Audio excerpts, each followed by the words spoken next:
Mic check 1 2. Mic check 1 2. Mic check 1 2. Mic check 1 2. Can you hear me? Can you hear me? Random show episode number 353.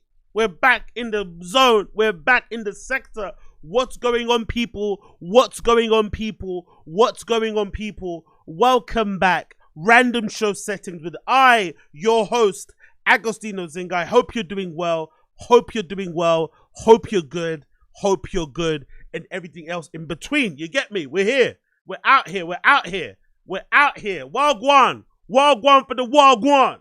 Holler at me if you can hear me. Holler at me if you can hear me, people. Holler at me if you can hear me. What's going on? How are ya? How are ya? Big up 40 FPS, my jigger. What's good? Brian Lura, what's good? Wingus McDingus, what's good? Quesos Moses, what's good? The Crack, what's good? Nikki HG, what's good? Bang your chest, darling. What's good, Quesos Moses? Crack Fox, what's happening, man? The struggling Fang player, what's goody goody? What's good? Abe Martinez, Wagwan, brother. Wagwan, Wagwan. So glad you're all here with me today. I'm so glad you're all with me here today. Actually, is Abe Martinez? Yeah, Abe Martinez is here, isn't it, right? Wagwan, Abe Martinez. I actually thought of you today. I'm not going to lie. You're on man's mind still. Abe Martinez, wherever you were on man's mind. Let's see if I can find what I want to find now. You were on my mind. I'm not going to lie, Abe Martinez, for the weirdest reason ever. The weirdest reason ever. Bear with me 1 second hopefully I can find this. Hopefully I can find this. But big up to Abe. Big up to Abe or Abe. Abe or Abe. Exactly. Big up Crackpots here. Abe. Big up to Abe or aka Abe Martinez. I was thinking about you today because goddamn, man. Let me show you this real quick. Bear with me 1 second, okay? Bear with me 1 second. You'll probably get a little bit of a laugh out of this, brother. I love how everybody thinks, because I'm thinking of another man. I'm racist. Huh? I love how you guys are thinking, because I'm thinking about another man, that I'm thinking about banging another man. Come on, brother. Why can't you just be innocent? Why can't you just be nice and fun? Why can't it just be something charming? Huh? Why is it to be something like that? Huh? What's wrong with you people? What's wrong with you people? Let's see if I can find it. Bear with me 1 second. Let's see if I can find it. Hopefully this works. Hopefully this freaking works. It's going to be difficult, but I'm hoping it does work. Big up everybody tuning in. Make sure if you're tuning in that you're locked in. Make sure if you're locked in that you're hitting subscribe down below. Make sure you're liking the flipping, channel or liking the stream. That'll be also appreciated. I'm also going to give you a link. Right now, I'm going to give you a link, a special, very rare link for those of you watching right now to join the freaking Discord. The Discord is lit. Everybody's in the Discord. It's the most spoken about, well-regarded Discord on planet Earth. Don't miss a chance to be a part of the Random Show Taz Discord. We're out here, okay? Be a part of that if you can. And also, join the channel. I'm trying to hit 1,000 members by the end of the year. That'll be really appreciated. So make sure you join. Smash the flipping thing down below. I'll be doing exclusive content for members only. I'm coming up very soon, so make sure you get involved. Let's see if I can find. Yeah, there we go. There we go. Yeah, big up Abe Martinez. Big up Abe Martinez. Wherever you are right now, Jigger. Wherever you are right now, my killie. I hope this makes you smile a little bit. I really do hope this makes you smile, because this made me think of you, and you'll realize why this made me think of you. Now it should be playing now. Hopefully this plays and it's not crazy. Let's hope this doesn't go crazy. Yeah, there you go. I don't get it. Okay, Suave hit me up. There you go. Who the hell? Oh, your name is Abraham, nigga? Your name is Abraham or Abe? What type of nigga? Don't text me telling me your name is Abe. You feel me?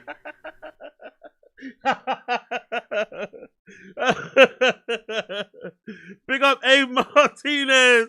Big up Abe Martinez. Like, what is wrong with you, bro?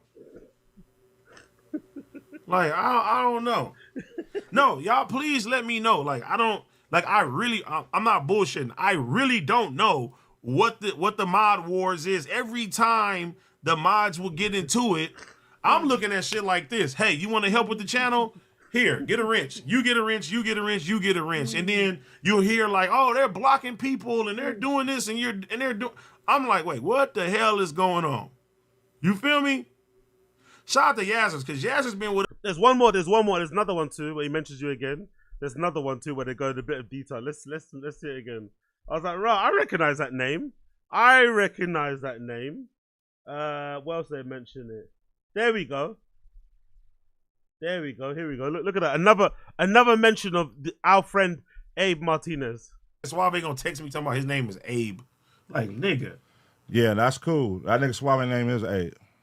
Abe? Yeah. Who names their child Abe? I ain't gonna talk about his parents, bro. No, I ain't dissing his parents. You be going too far. Yo, big up. Abraham, father of all super chats. Could always be. Yeah, big up Abe Martinez. Appreciate you. Father of all super chats. It's fucking hilarious. You want to talk about his parents? No, you don't talk about his parents. Shout out to Suave parents, man. Shout out to Suave, but you got to think about it. He's a Hispanic, right? Do you know another Hispanic named Abe? Yeah.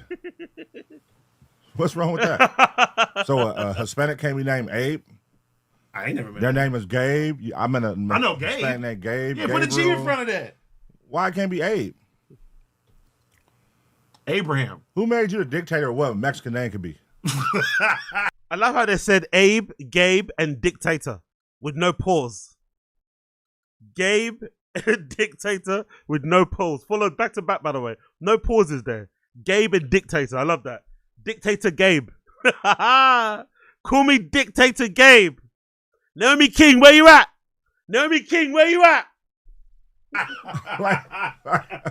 like, am I tripping, chat?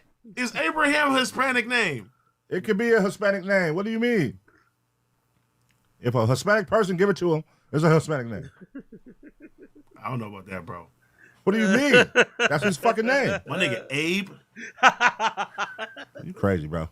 So nigga got named after Abraham Lincoln, bro. Bro. You know? Like, what's the connection here? I don't fucking know, man. You gotta think about these names, though. I don't know. What the fuck you want me to say? Is Suave even fully Mexican? I don't know, but that's a trash ass name, bro. Like, you gotta switch your shit up, bro. Suave from like the fucking suburbs. He might be have some white in him. But the nigga name is Abe. I know Abraham is from the Bible, but the nigga in the Bible wasn't Hispanic. Abraham from the Bible knows what he was? Hispanic, bro. He was not Hispanic. And Jesus was black. Mm-hmm. Jesus Christ had dreads, so shake him. Jesus was black. Okay, Abraham in the Bible was Mexican with a wheelchair. So I said, AD, your name was Armand with a D, though. Abraham in the Bible was Mexican with a wheelchair, so that could be Suave.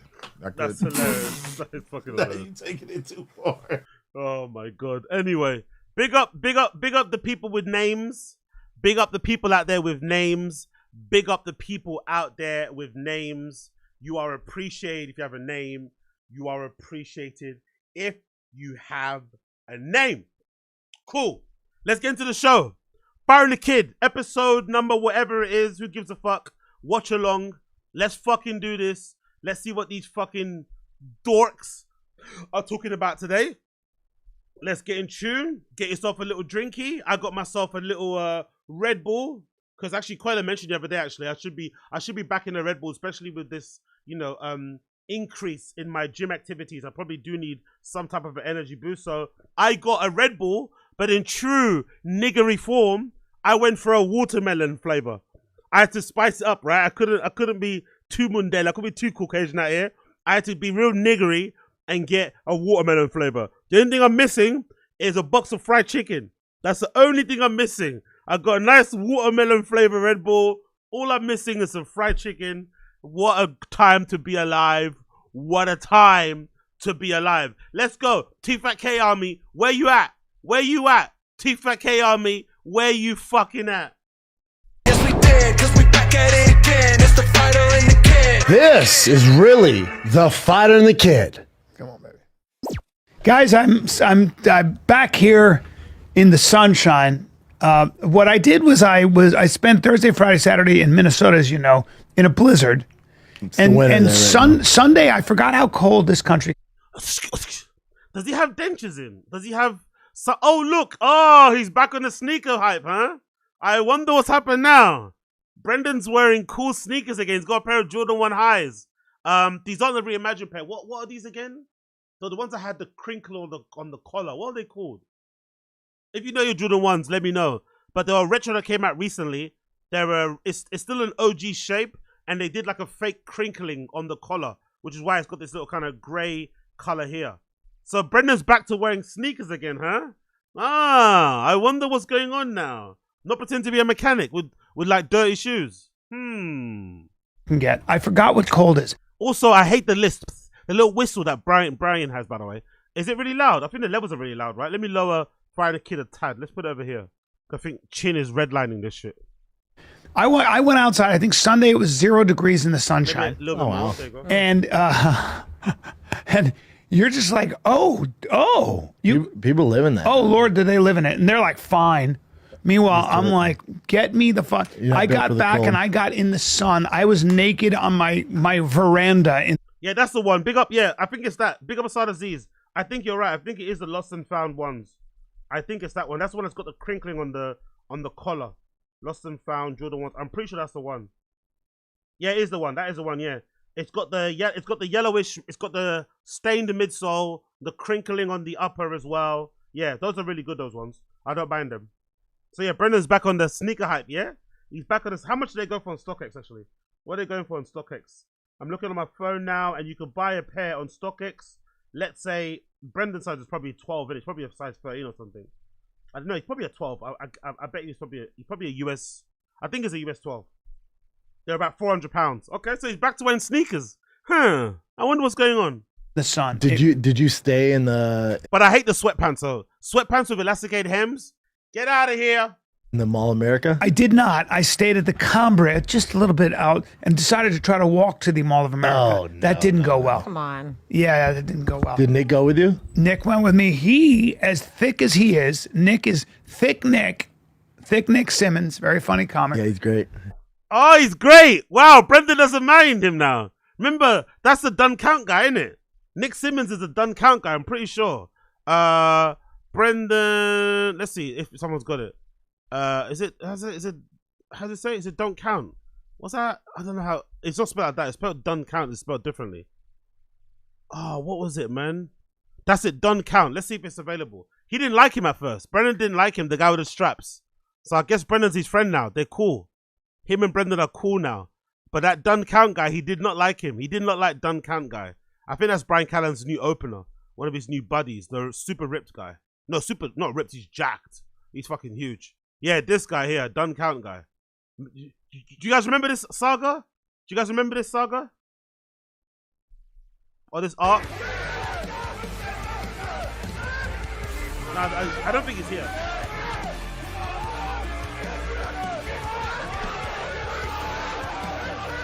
Yep. Who's this? Is this 4? That's just 4. Hey, okay, Hey, pause it. Say pause it. I know what you're going to say. Hold on. Let me do this. You got wristbands on. You got wrist straps on. So doesn't count. Hold on. Doesn't count. The first, Doesn't count. but he did. Doesn't count. Don't matter. Doesn't count. He did it without wrist. So hate. No, The I hate. only see wristbands. That's hate. the second attempt. The I don't know hate what is level so of strong. athletics he's done. Athletics. University of Colorado. Imagine being an athlete, a former professional athlete, and you can't say athleticism. You cannot say athleticism. You're a former professional athlete and you cannot say athleticism. Brilliant. One more time. That was so good. Without wristbands. No, I only see wristbands. That's the second attempt. I don't know what level of athletics he's done. University of Colorado. He bailed on that one. Yeah. No wristbands. No back belts. None of that. Well, he They don't did count. this exactly Doesn't matter. without Doesn't matter. wristbands. I don't see it. 2 minutes before. I don't see it. Come on, you got. I don't believe you. What? I don't believe you. You call me a liar? 100. That's not the original video. I want the original video though, where he really hates on the guy. I forgot his name, man. But you get the gist, innit? You get the gist. You get the gist. You get the gist. You get the gist. You get the gist. He has a lot of muscle on his body, but he's a little bit of a bitch in the cold. But he lives in New York. Yo, big up, big up. What's sad? Papa could kill them W his fist. MMA. Yeah, meh. Big up, Abe Martinez, appreciate you. It's not warm there. And he's literally like, the minute he's outside, he's griping. Ooh, I don't like this at all. I'm like, let's walk. He goes, fuck that. I'm like, it's only 0.4 miles. I'm not doing that. 0.4 in the snow. I'm like, so come on, far. bro. 0.4 in the snow is far. Look at him, all thick and whatnot. Yeah, he's not. I'm like, you got a lot of muscle on you, bro. Yeah, but not a lot of fat, so he's gonna get cold. Wow. He performed at the mothership. Rotted. This guy who's like Brian Cannon's new friend performed at the mothership before fucking Brendan did. Oh, and by the way, look at him. He's got a really tight shirt on, showing off his fucking biceps and shit. Do you remember when Rogan was like, he doesn't wear t-shirts because it distracts from the comedy? Do you remember? Rogan's thing. Like, he doesn't wear short sleeve shirts on stage because he doesn't want people to get distracted by his tattoos and his, like, you know, jacked body. It's like, bro, it's either you're funny or you're not. Like, really, it doesn't matter if you wear, like, fucking super long sleeved fucking button up shirts that you're sweating. Are you funny, yay or nay? I don't think it matters if people can see your tattoos or not. That's right. But it was so funny. So we had a good time. And how tall is he? 5'7", and about 5'7" wide. Yeah, he's a thick kid. Sanaz likes what she see. She likes what she sees. Yeah, thick kid. Funny. Super funny. Handsome bastard. Handsome, yeah. Oh, wow. So Brendan's his friend now. Do you remember how he's hating? Okay. What a fucking change. What a change for the books, mate. There was a time where Brendan fucking hated this guy. I'm going to see if I can try and find this on my phone, the original clip. But he was hating on that guy super hard. Where is it? Did I have it? No? Oh, man. I'm trying to find this clip of the done count thing. No one titles shit on fucking the Find the Kid Reddit the way it should be titled, you know? Everyone titles stuff weird. Let me see if I can write in Nick Simmons. Maybe someone has a clip from Nick Simmons. Is it Nick? That's his name, right? Nick Simmons. Yo, big up NJ Ranger. Appreciate you, brother. Thank you. That's why I don't wear thin gray sweats. BC, it distracts from my YouTubing.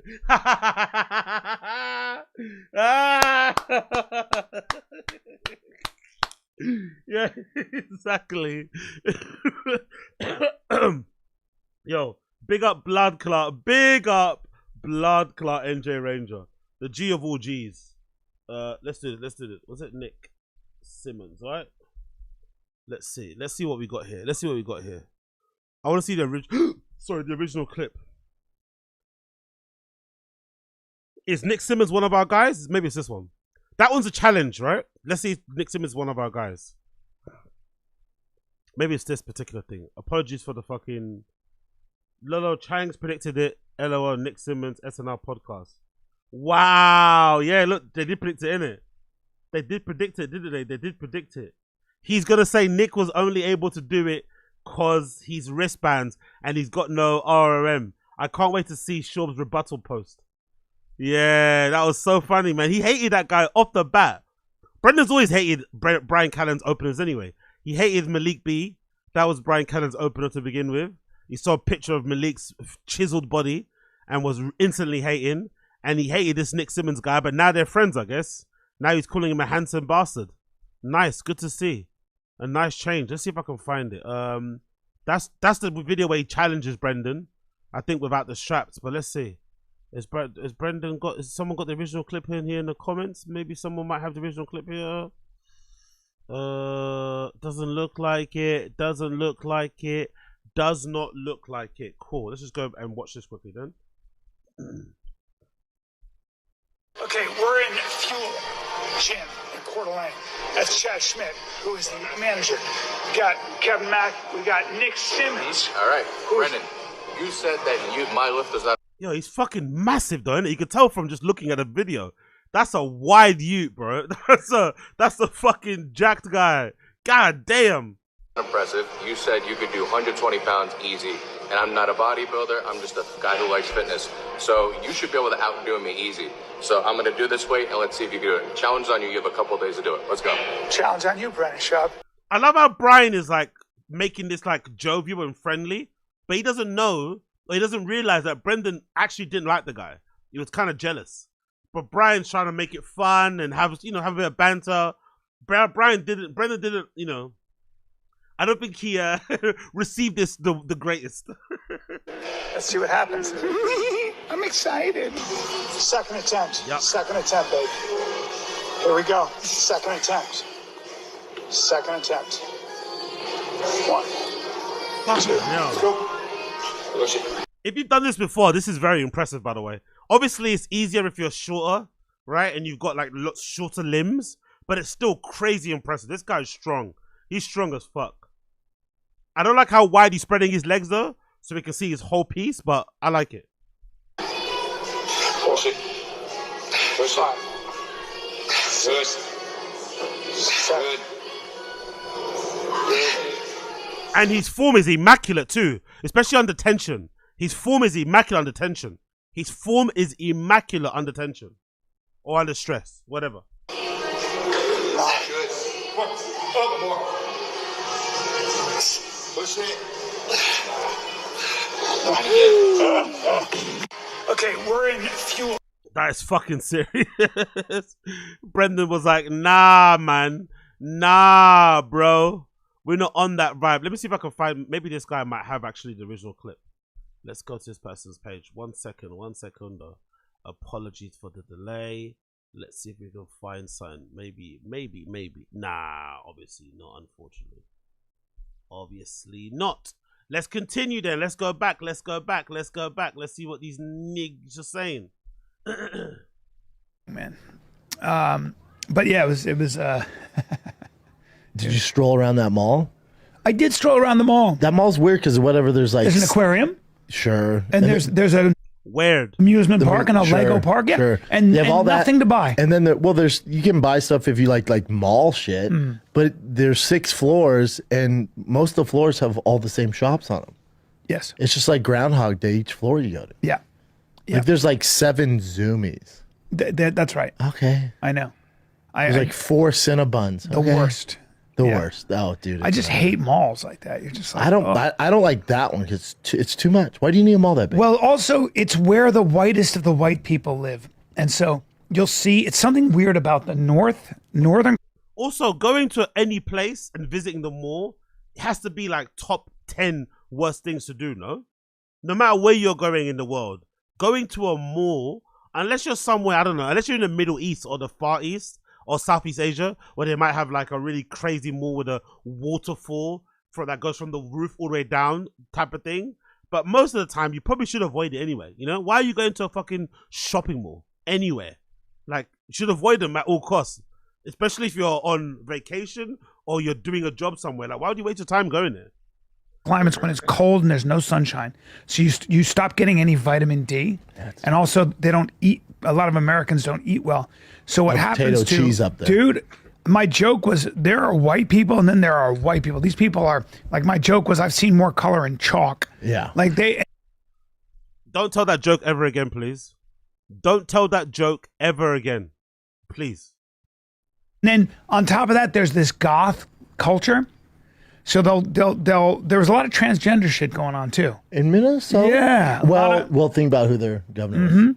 Yeah, right. There's a lot of transgender. It's a lot of strange. Because you can hide your dick in the. Well, you just see people and you're like, you can I'm not hide your sure. dick in long john. So if you're cold year round, you can wear long johns all the time and tuck your tail back.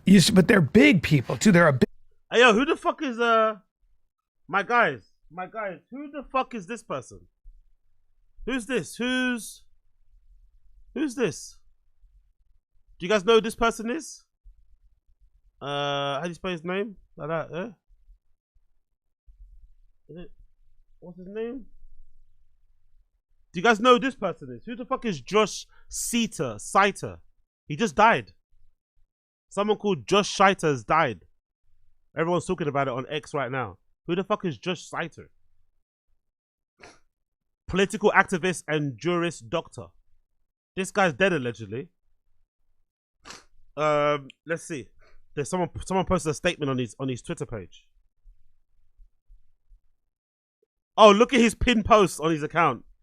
I'm 3 months pregnant with Elon's baby, and I'm only announcing this order to ask for my privacy. Wow.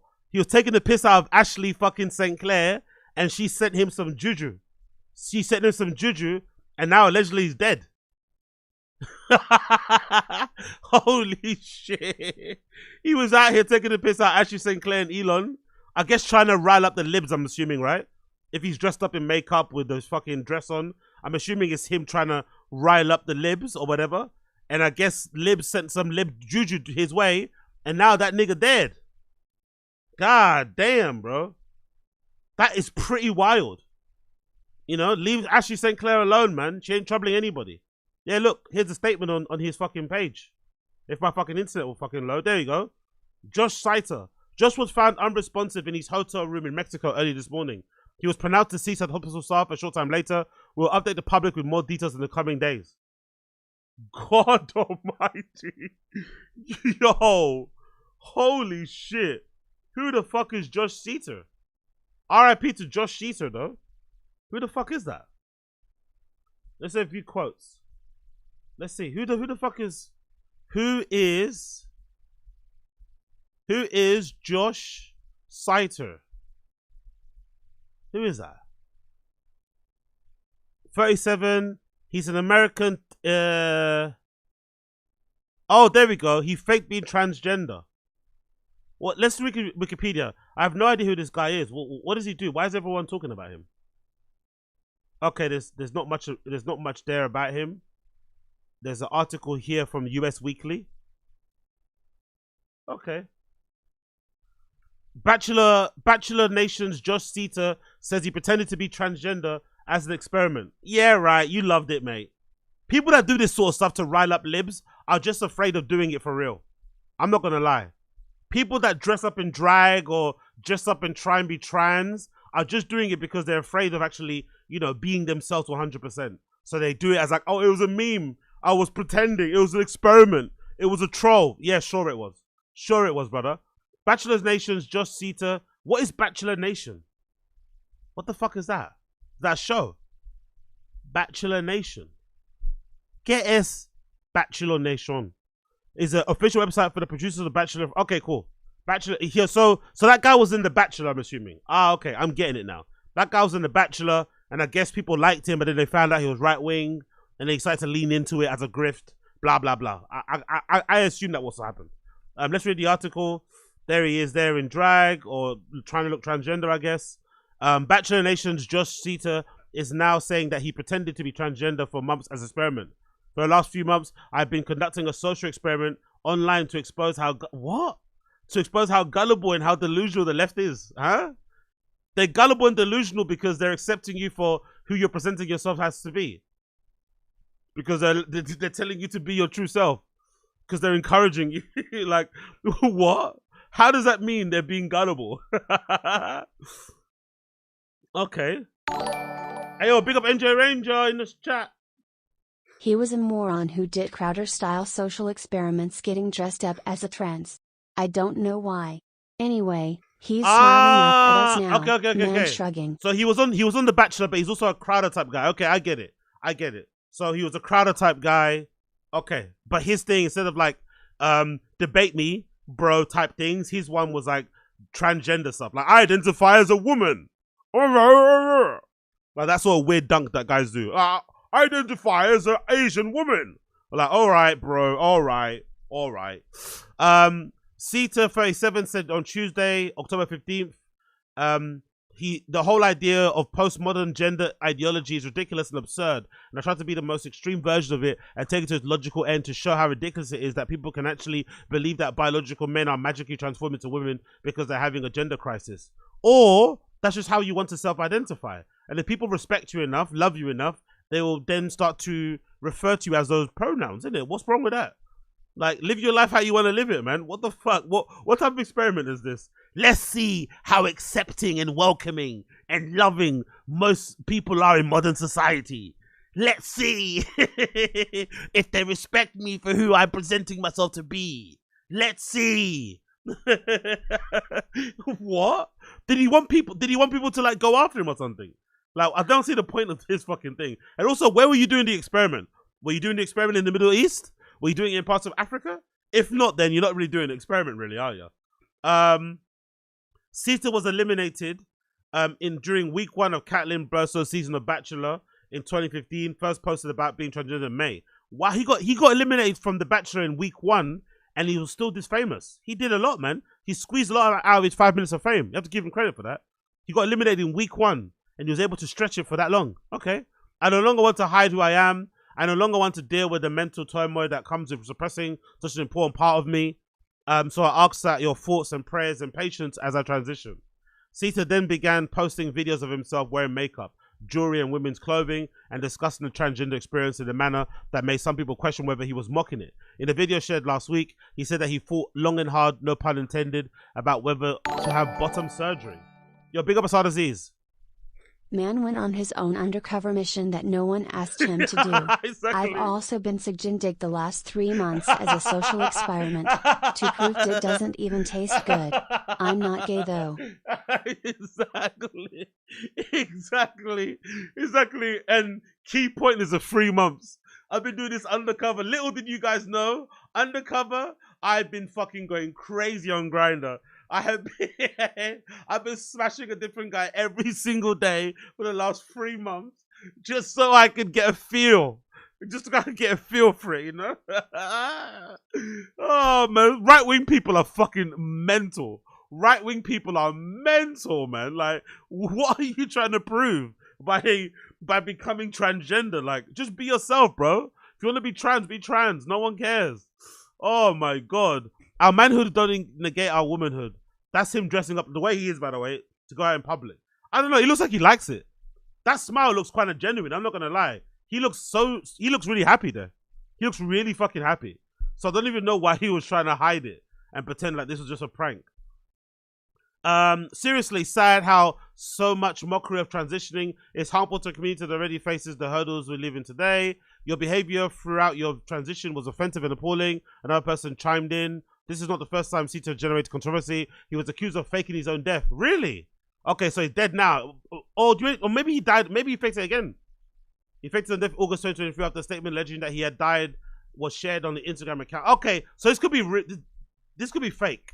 People like to accuse me of things. Okay, this could be fake, you know, because he faked his death once before. This could be fake. Maybe I have to wait for an official press release or something, right? But this could be fake because he already faked his death before. Let's see if there's anything on the news. Anything on the news section? Has it been reported anywhere? No, it's not been reported anywhere. What's that update? Josh Seiter's a horrible person. God damn it, bro. People hate this guy, innit? Or hated this guy, if he's not alive anymore. Update, Josh Seiter, more horrible previously than believed. By, what's this? Assigned Media. Hey guys, remember when I wrote about Josh Seiter and his weird and bizarre adventures in gender a few weeks ago? Long story short, Seiter is primarily famous for being a week 1 Bachelorette contestant several years ago, and nothing else but a palatable drama meant to catapult him into the spotlight. Most recently, Seiter has been honing his craft as a performer, but badly pretending to come out and live as a transgender woman. Until that is, Josh Seiter landed an interview in the Daily Wire themselves. In reality, Seiter was contacted by YouTube funny man and trickster Alex Noel, who released a full interview on his YouTube channel last Saturday. I haven't watched a ton of Noel's work, but I can speak for What's the issue here? The backfurther interviews when things when things against all odds take a turn for the worse. I haven't brought it up yet because it's both jarring and uncomfortable to look at, but around the middle of November, Seiter took a bold step to transphobia towards racism by tweeting a selfie in which he looks specifically white, asking, "Am I a valid black man?" A do-rag and a black and mild. Okay, I guess. Is that even a do-rag? That looks like a t-shirt. And a wife beater, I'm guessing.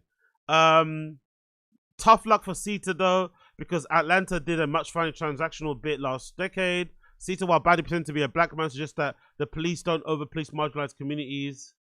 What? Honestly, how do you get annoyed by it? How does this make you angry? This is just some dog shit. Like, keep it moving. But he might not even be dead. He might just be lying. This might be a prank. Let's see how people are reacting to it on Twitter. How is Twitter reacting to the news that Josh Seiter might have died? Putting something on the grill today. Fucking hell. Putting something on the grill today. Been bad all year. You need to, around the holidays, make sure you bless all the kids out here. You understand what I'm saying? Did you get a toy? Do you want something? What you want? You better hurry up and go get it now. Come on now. Hurry up, Keon. So we do, okay? Daddy's on Zeus every Sunday, but when it comes to the holidays, it's about the kids. Okay. Don't play little shit. You've been bad all year. What's this about? What happened here? Thank God. Thank God. Thank God. Okay. Oh my, these are all the reactions to him dying. But he probably faked his own death, probably. I'm really happy today. Okay. Yeah. Transgenders 1, transphobes 0. Hilarious. Okay, the famous Beyonce reaction from the Grammys. Cool. Funeral food be so good. Oh gosh almighty, mate. Alright, cool. Well, he's either dead or he isn't dead. Who fucking knows? Who fucking knows? Let's go back to TFATK.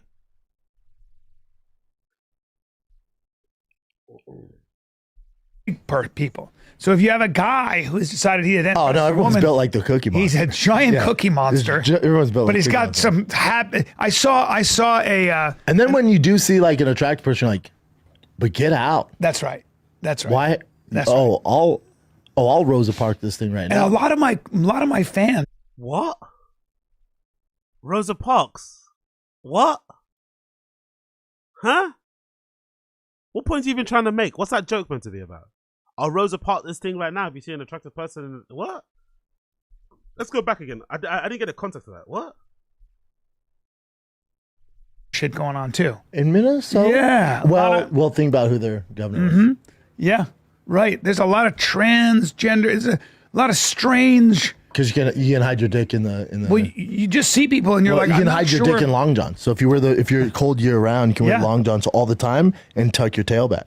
But they're big people too. They're a big people. So if you have a guy who's decided he identifies as a everyone's woman, built like the Cookie Monster. he's a giant Cookie Monster. Everyone's built, but like he's Cookie got Monster. some habit. I saw a. And then when you do see like an attractive person, you're like, but get out. That's right. That's right. Why? That's right. I'll Rosa Park this thing right And now. a lot of I don't understand what he's trying to say there, but yeah, cool. I guess it's a good thing he knows some historical black figures. It's a good thing he knows more black people than Antonio Brown and Michael Jordan. my fans, a lot of people come to my show are in shape, actually. Good looking people. I was surprised. I've seen them. Not all of them. A lot of them, though. You're kind. Not all of them. No, a lot of them. A lot of them. Some of them. But why would it matter if your fans are in good shape or not in good shape? Like, why would that be of concern to you? What is this? Like, you want all your fans to be what? Navy SEALs? MMA fighters? What? Athletes? Huh? Okay. But when I know what you're doing. I see a couple, and they're an older couple, and their son is probably 18, 17, and he's so they're both limping. They're probably my age, but they look season ticket holders with the Green They're Bay limping. Packers, They just don't some eat shit. well. Their bodies, they've got onset adult rickets and whatever else happens when you just live on Pringles and Doritos and so. Why is Brian talking like this, as if he's not old himself? Brian, no matter how rich you are or wealthy you are, you're gonna get to that point too. At some point, what is he? He's nearly 60 years old. Like, what does he think he's gonna be like?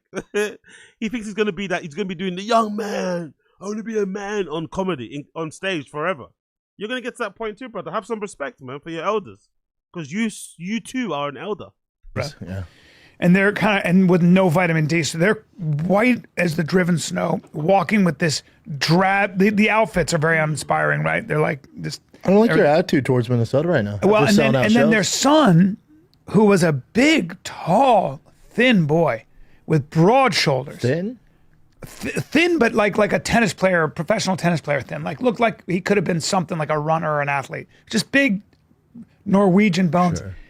In stockings and a mini skirt with combat boots. Yeah. Oh. And yep. I didn't think this was. You didn't know where I was going? No.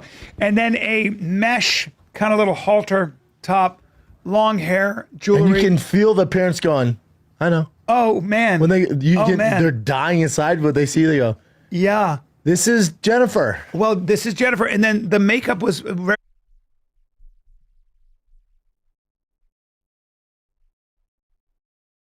Is everyone in America like this? Like, is everyone like this? Does everyone...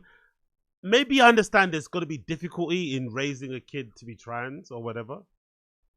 But does everyone have this type of opinion? Like, I feel like everybody in America walks... Does everyone in America walk around, like, frightened that they're going to have a daughter or a gay son?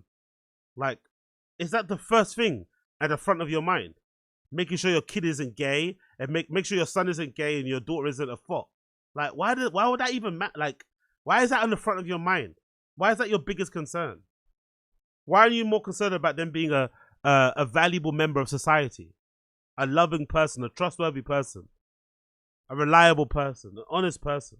Like, why is that at the front of your mind? Like, motherfuckers are so scared of trans and gay people and whores, yet you have a booming industry of trans, gay, and horse shit. Isn't OnlyFans a fucking American-founded company? Is it? I'm not too sure if it is or it isn't. Well, let's just say the majority of the people that kill it are Americans. So all this fear of whores and prostitutes and sex workers is not really reflected in the amount of money some of these ladies, fellas, and in-betweens make. You know? So it's like, somebody likes it. A lot of people like it, it seems like. Yeah, some of the best gay clubs and gay scenes in the world are in America, right? Some of the safest places to be if you're trans are in America. Yet these guys are walking around in constant fear that someone's from that community is gonna fucking he's gonna stick your face in the dirt and have their way with you or something. I don't think that's the case, but it's like, wow, man, this is incredible, man. The homophobia, the transphobia is wild. Constant, never ending. And then the amount of makeup, like metal, ICP, the metal coming out of the nose and the mouth. So it was this, and I'm just looking at these parents, and I'm looking at this kid, and I'm thinking, what, so Pierce, so what do you want them to? What do you want your kid to look like? You legitimately buy your clothes in packs or fucking free. You want your kid to have no identity, no unique fucking traits about them. Not be cool, not be a part of a subculture, not have a phase. That's kind of boring, no? You want your kid to be wearing fucking matcha-colored fucking hoodies and nondescript white sneakers that look like they could be Lonsdales or Reeboks and Umbros. So piercings are annoying. Kids that are gay are annoying. Kids that are trans are annoying. Kids that are fucking non-binary. Like, what is your kid meant to be then? Like, an NPC, essentially. That's what they want, right? Cool. This is the American Lost. Something is going on with our culture where these kids are either put on drugs way too early. I don't know what it is. I don't know what it is, man. It's I don't know what happens to a child where they're that confused and they're doing that to themselves. Then the parents just go. The parents looked as though, you know, the White Walkers, that they're in cruise control. You could put, they don't want to face it. And I'm not kidding when I say this. Yo, big up Asad Aziz. Bry going undercover trans next. Crowder experiment. Yeah. I just don't get how they have any kind of place to really criticize the regular person on the street and how they parent their kids. Like, I don't know. You raise your kids in a bit of a bubble. Maybe other things in the real world are a little bit different for other people and other families. They face other challenges. And it's also not a bad thing. If your kid is gay or trans, like, what, you're not going to love them? Because they choose a lifestyle that you may not agree with. It's going to be that much of an issue for you. Like, you can't control anything that they do. Let's just see what happens. Like, I don't wish any ill will, but let's just see what happens when fucking Tiger's 16. No, fuck that. Let's see what happens when Tiger's 13. Forget even 16. Because I've got a funny feeling all of this fucking pushing him into cars, pushing him to play baseball, flag football, do jujitsu. I feel like it's all going to be for nothing. The moment he sees the moment he sees his first nipple, it's going to count for nothing. It's going to count for diddly squat. The moment he fucking gets cooked on Elden Ring. Let's see what happens. Let's see. There are a lot of people who in the winter time in certain northern climates, you see this in Edmonton too, places like in where it's like just so cold and there's nothing grows. They walk through that winter, and if you put just a little bit of makeup on, they'd be zombies. Yeah. Just a little, by the way. Yeah. You could tear the shirt a little bit and then put maybe no makeup. So winter places make you gay. Wouldn't it be the opposite? Wouldn't it be hotter climates make you gay? Anyway, they're fucking redacted. Yeah. And you'd be like, just walk. It's fucking... By the way, this Red Bull's hitting, yo. As you can tell, my energy's up. This shit works. This shit fucking works. Big up Coiler. This shit works.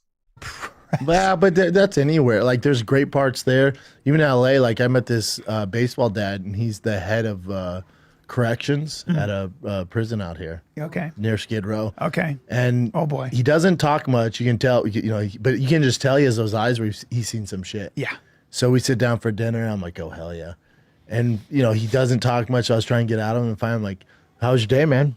He's like, good. I'm like, you got to see some crazy. Come on, dude. You got to see some crazy shit. He goes, well, yeah. Let's see. Today, and this is how you see crazy shit. He goes, well, we took a guy in who was high on PCP and killed his mom by biting her throat out. Oh, no. Oh, my Lord. I went, excuse me? This PCP shit. Yeah, but I went, excuse me? He goes, yeah. So that was, what was that, Wednesday? Yeah, it was Wednesday. You know what? I'm inclined to believe him. Because his life has been so boring lately with that comedy. It seems like he's actually starting to integrate himself within that baseball dad thing. Because remember before, when he was doing the whole baseball dad thing, he was talking about the other parents like they were bozos. Like, I don't really talk to them. I stand over there on the edge by myself, coaching my kid, because they don't really know the game. So I'm focused on coaching my kid through the game. But it sounds like he mentions a lot of baseball dads more often. So I think he hangs around with them. Or, if not hang around with them, they all probably share one coach, because I think he hired one guy. I think that YouTuber that interviewed him. So they've got private coaches that help their kids with their fucking baseball. So maybe they probably pull their resources together and have the coach do all their kids at once. So they probably drop them off, they pick them up at the same time. So it seems like he's expanding his social circle and starting to hang around with regular people. So I think this may have happened. It seems unlikely, but I feel like this could have happened because he has quote unquote regular everyday friends now. Because that's what happens. If you have regular friends and they're not all in Hollywood, you get to hear some interesting things, If your friend's a fucking, like a dustbin man, he might have some interesting stories to share with you that you wouldn't ever hear if you didn't have friends that worked in that kind of job. And now he's not hanging around with comedians and actors all the time and highfalutin people. He's with us regular folks. He might hear some more interesting things. So this could be true. And then today there's a guy covered himself in feces completely and was holding 2 turds and said, come on in, the water's warm. Okay. And then took a bite of the turd. Okay. Okay, well. I said, oh, you seen some shit? And he goes, it's never been worse. Yeah. He goes, I think he's been there like 30 years Mental ago. illness on a high level. Or whatever you want to say. He goes, it's never been worse. Oh, no. Yeah, he goes, with the fentanyl, like the gangs. He goes, it's never been worse. Fuck. He goes, right now, it's an all-time high. It's never been worse in prisons. And he goes, and we don't have the infrastructure. Yeah. The prisons were built in like the fucking early fucking 1960s. So he's like, there was a shot caller who was talking. The more he's talking, the more I'm thinking, did you actually talk to somebody or did you watch this on a YouTube video? This sounds a little bit made up. This sounds like he saw something on YouTube or a clip on Instagram and now he's filling in the parts, the missing bits. This doesn't sound like a conversation he had with a human being. I'm not gonna lie. I revised my earlier thing. Like, I think I'm pressing huge X to doubt. I'm pressing Kendrick Lamar halftime performance X on the football pitch X to doubt. That massive fucking controller. This seems a little bit made up. I think this is in California. I just went, oh, yeah. Okay. How's your day? I didn't see anybody kill their mom, biting her throat out. There was the shot caller in jail he was talking about. He said there was a female guard, and she just decided that she was gonna fuck with she wanted to lay down the law, and she didn't like criminals and whatever it was. So she's going into the leader of the gangs. She goes, I'm gonna go with it. I'm gonna bite the head of the snake off. Let them know what's up because I'm this woman and betting about. So she starts going into the leaders of the gangs in jail, and she's taking their pictures of the kids, and she's flushing them down the toilet. She's throwing shit. She's pulling all their shit out, and it's really bad. Like, they cut her tits off? Huh? They cut her tits off? No, don't. I thought you were trying to one up my story. I'm not. Oh, it has to be some horrific shit. But so they're like, what do we do? You can't attack. If you attack a prison guard, you know. They got guys who do it's big. So they go, we got to do something. Because she was like, when she flushed down, I guess she flushed down one of the guy's kids, the pictures of his kids. Yeah, I can't do that. Frowned upon. So they were like, all right, this is getting, and then she was putting them in the hole for no reason, all kinds of weird shit. So they were like, all right. Only in LA do people try and outdo each other with made up stories, isn't it? You know that person's making up a story, so then you use the time that you're listening to them to make up your own story to counter so you can one up. Only in LA does that happen. In normal conversations you have with people, they'll tell you a story or an anecdote, and you'll just be like, oh, really? And you might ask questions about it. Oh, shit, what happened? You know, further details. But very rarely do you always one up somebody. Only in LA or with these guys do you hear them like, a conversation is not a conversation. It's like a series of one up exchanges. One up tennis, you know? That's what it is. It's one up fucking tennis. What do? They go to an arsonist. And this arsonist. Big up NJ Ranger. Callan cares so much about family values he went and started a new one. And Bappa married a woman who hates water so much she endangered her own kid. Also, Alberta is one of, if not the most conservative places in Canada. Rinks. Great job, fellas. No. He could have said it better himself. I couldn't have said it better.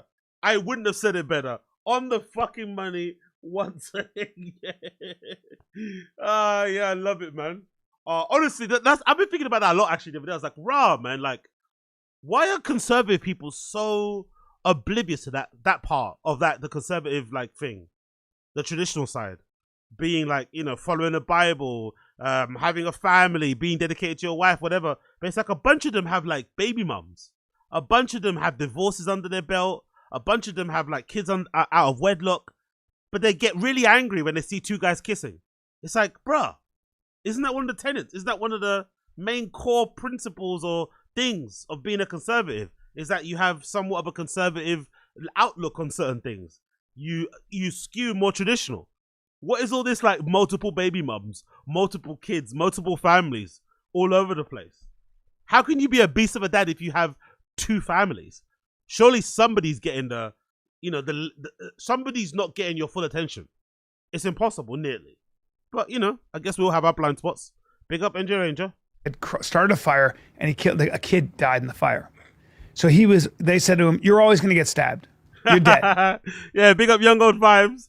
You're not supposed to live with women, and kids are a distraction. Exactly. Kids are bad vibes, man. People don't like to say that too much because it sounds mean, but sometimes kids are bad vibes. You can't get on it as much. You know, look at fucking Nick Recader. You can't even do coke at home anymore because you have kids. Because your kid might see the fucking baggie and start fucking licking it like it's fucking, you know, sugar fuck or something. You know, kids are bad vibes. They ruin your fun. They can't let you have threesomes in the house anymore. You can't get super smashed in the house anymore. You know what I mean? You can't invite whores in the house anymore. You can't, you know, whatever you're doing. Kids are fucking bad vibes. Yeah, you know, no matter what. Chomos, but you killed a kid. You're an arsonist. You're a weirdo. We're gonna kill you. I mean, you're gonna get stabbed. No matter where you go, what jail they transfer you. You're always gonna get dealt with. You're always gonna get dealt with. You got one out. Because they said he's got hands too. He could throw. He's like, yeah. Big up Josie. That case was the wildest. The wildest bit for me was who's that guy, that YouTuber that drives NASCAR, that was friends with Nick Recader, and he said that he spent, how much did he spend? Like 40 grand allegedly. Nick told him that he spent like 40 grand on coke. Was it a month or something? I forgot how much it was, a month or whatever it may be. Like crazy. I was like, wow, bro. But then I actually, there's a video I actually watched. Doesn't matter. But anyway, regardless, yeah. The money was crazy. The kid being found with fucking traces of cocaine in their hair follicles. Absolutely tragic. I think the kid was like 9 or something, right? Like, yeah. Honestly, tough. They said, you have to. Yeah, that's the one. Big up Josie. Is it Camelot? Yeah. 30K a month. I don't think I've only earned, on God, I think I've only earned more than 30K a year, maybe 4 times in my life. 4 jobs, right? Have been where I've earned above 30K. And that's like earning 31, 32, 34, right? Nothing crazy. So to spend 30K a month on drugs is insane. I've never made more than that a year, and he's spending that and probably more per month on drugs. He must have been making, because allegedly he comes from a rich family too, right? They say he's got wealthy parents, but allegedly they've cut him off for this whole drama. He's been cut off a bit, but maybe his parents helped. And obviously, people also forget just how famous and how well regarded he was after the, pre Johnny Depp and during the Johnny Depp trial with Amber Heard. So he was probably making a ton of money. But yeah, you know what I love the most about the Nick Recator thing? There's a video of the Nick Recator thing. I forgot who made it, where they track the timeline of him, of all the degeneracy. And you forget how, I won't say handsome, but you forget how full his face was. Because I'm so used to seeing Nick Recator now, I forgot how his face used to look. He had a really full face. So you see his face degrade over time. But the main thing that really made me laugh, and I love it all the time, because you guys are the same here, the chat was right. Early fucking on, somebody sends a super chat or something about like coke or something like that into his chat.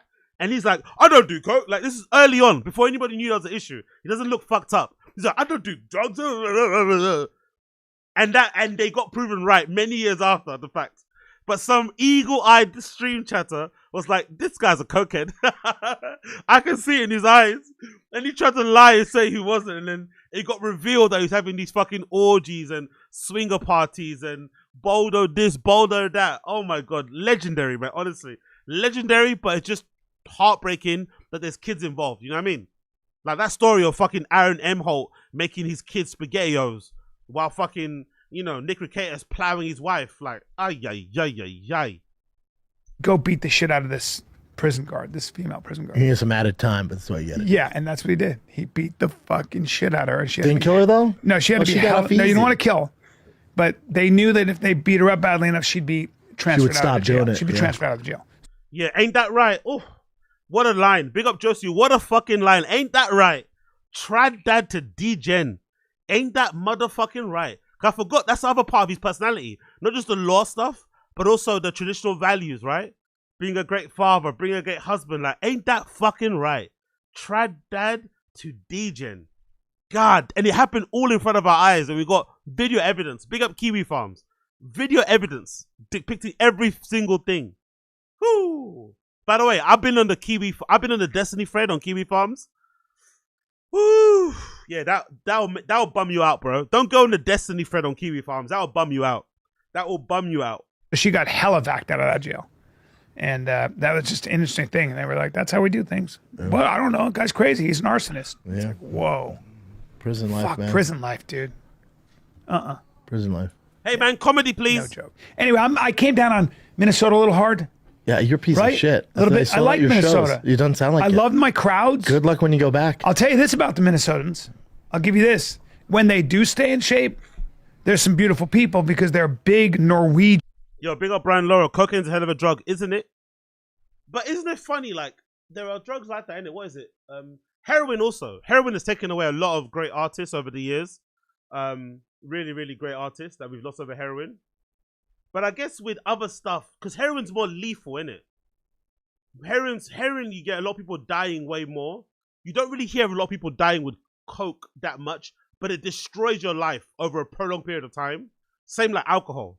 It destroys your life over a prolonged period of time. But you don't really hear people dying, like fatally. Maybe that's the reason people don't do it. Like people do it so much because the consequences aren't as harsh, and it's not as big as a social taboo, But yeah, fucking wild. But I think I'm gonna counter that. I don't think the Nick Recator thing was to do with the drugs. I think the Nick Recator thing, the Class A drugs didn't help, but I think the biggest drug was the fame and the attention, like, you know, that he was getting late in life. Because I think it's really hard to deal with.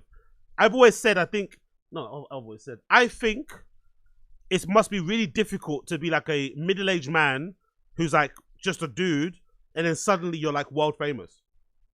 It must do a thing to your mental. It must play fuck. You know what I mean? It must be akin to like a kid being a child actor and being really famous. It must be really strange to be like just a child and you're really famous just for being yourself. And also if you're a middle-aged man who was not well known before and then suddenly you're well known because of some content shit you do online. It must play tricks with your head for sure. Swedish, Germanic people. You did a 10-minute rant on how terrible it is. No, but that's wait, too late. But and I chimed in. Well, I'm not torn, so I don't give a flying fuck. Minneapolis. Go ahead.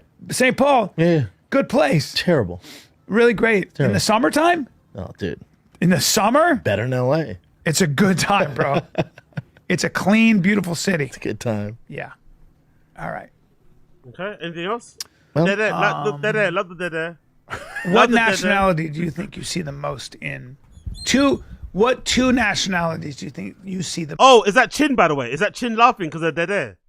Chin gets really annoyed about dead air, innit? Chin hates it, bro.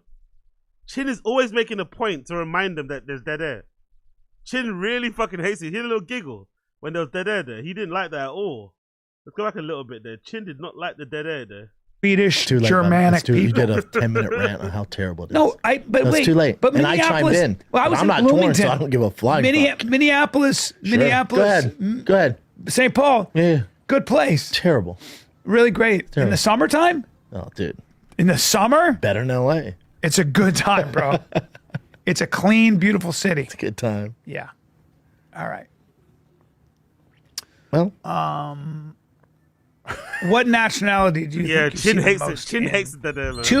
What two nationalities do you think you see the most? Native American. There is a lot of First Nation people. Yeah, tons. But no. But probably not at besides your that, shows. I like that. But besides that, give me what else? Well, I mean, not far away, but Milwaukee is predominantly black. Okay, but what would the nationality be? White. No, there's a nationality. Well, we're all American. I'm sorry. We're all American. Jesus Christ. He doesn't know what nationality means. He doesn't know what nationality means, innit? I swear he doesn't know what that means. What nationality are they? White. Oh my God. Oh my God. He doesn't know what nationality means. Hold on. Nationalities do you think you see the most? Native American. There is a lot of First Nation people. Yeah, tons. But no. But probably not at besides your that, shows. I like that. But besides that, give me what else? Well, I mean, not far away, but Milwaukee is predominantly black. Milwaukee's predominantly black. Okay. Nationality, please. Okay. But what would the nationality be? White. No. Wrong again. There's a nationality. Well, we're all American. I'm sorry. We're all American. There's a certain Christ, group of immigrants bro. you see a lot of. It's interesting. Oh, are they getting a bunch of the illegal immigrants from Venezuela? They're not illegal. Of course, you have to say legal. By the way, you can't be from another country and live in America but be legal. It's impossible. That doesn't exist. It's either you're American or you're illegal. That's it. American or legal. American or illegal. That's it. Oh my God. Oh. Well, Yep. They're actually, so you see a lot of Ethiopians and Somalis. those poor Somalis.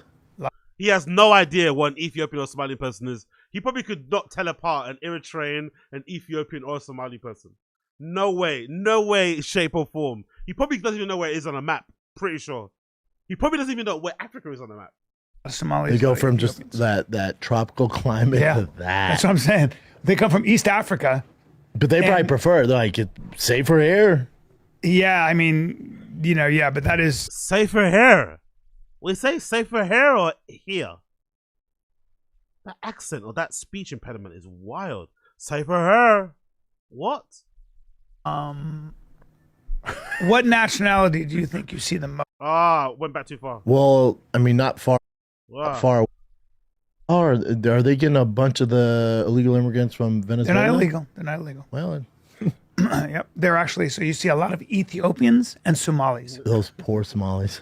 A lot of Somalis. They go from Ethiopians. just that tropical climate. Yeah. That Amazonian forest climate, innit?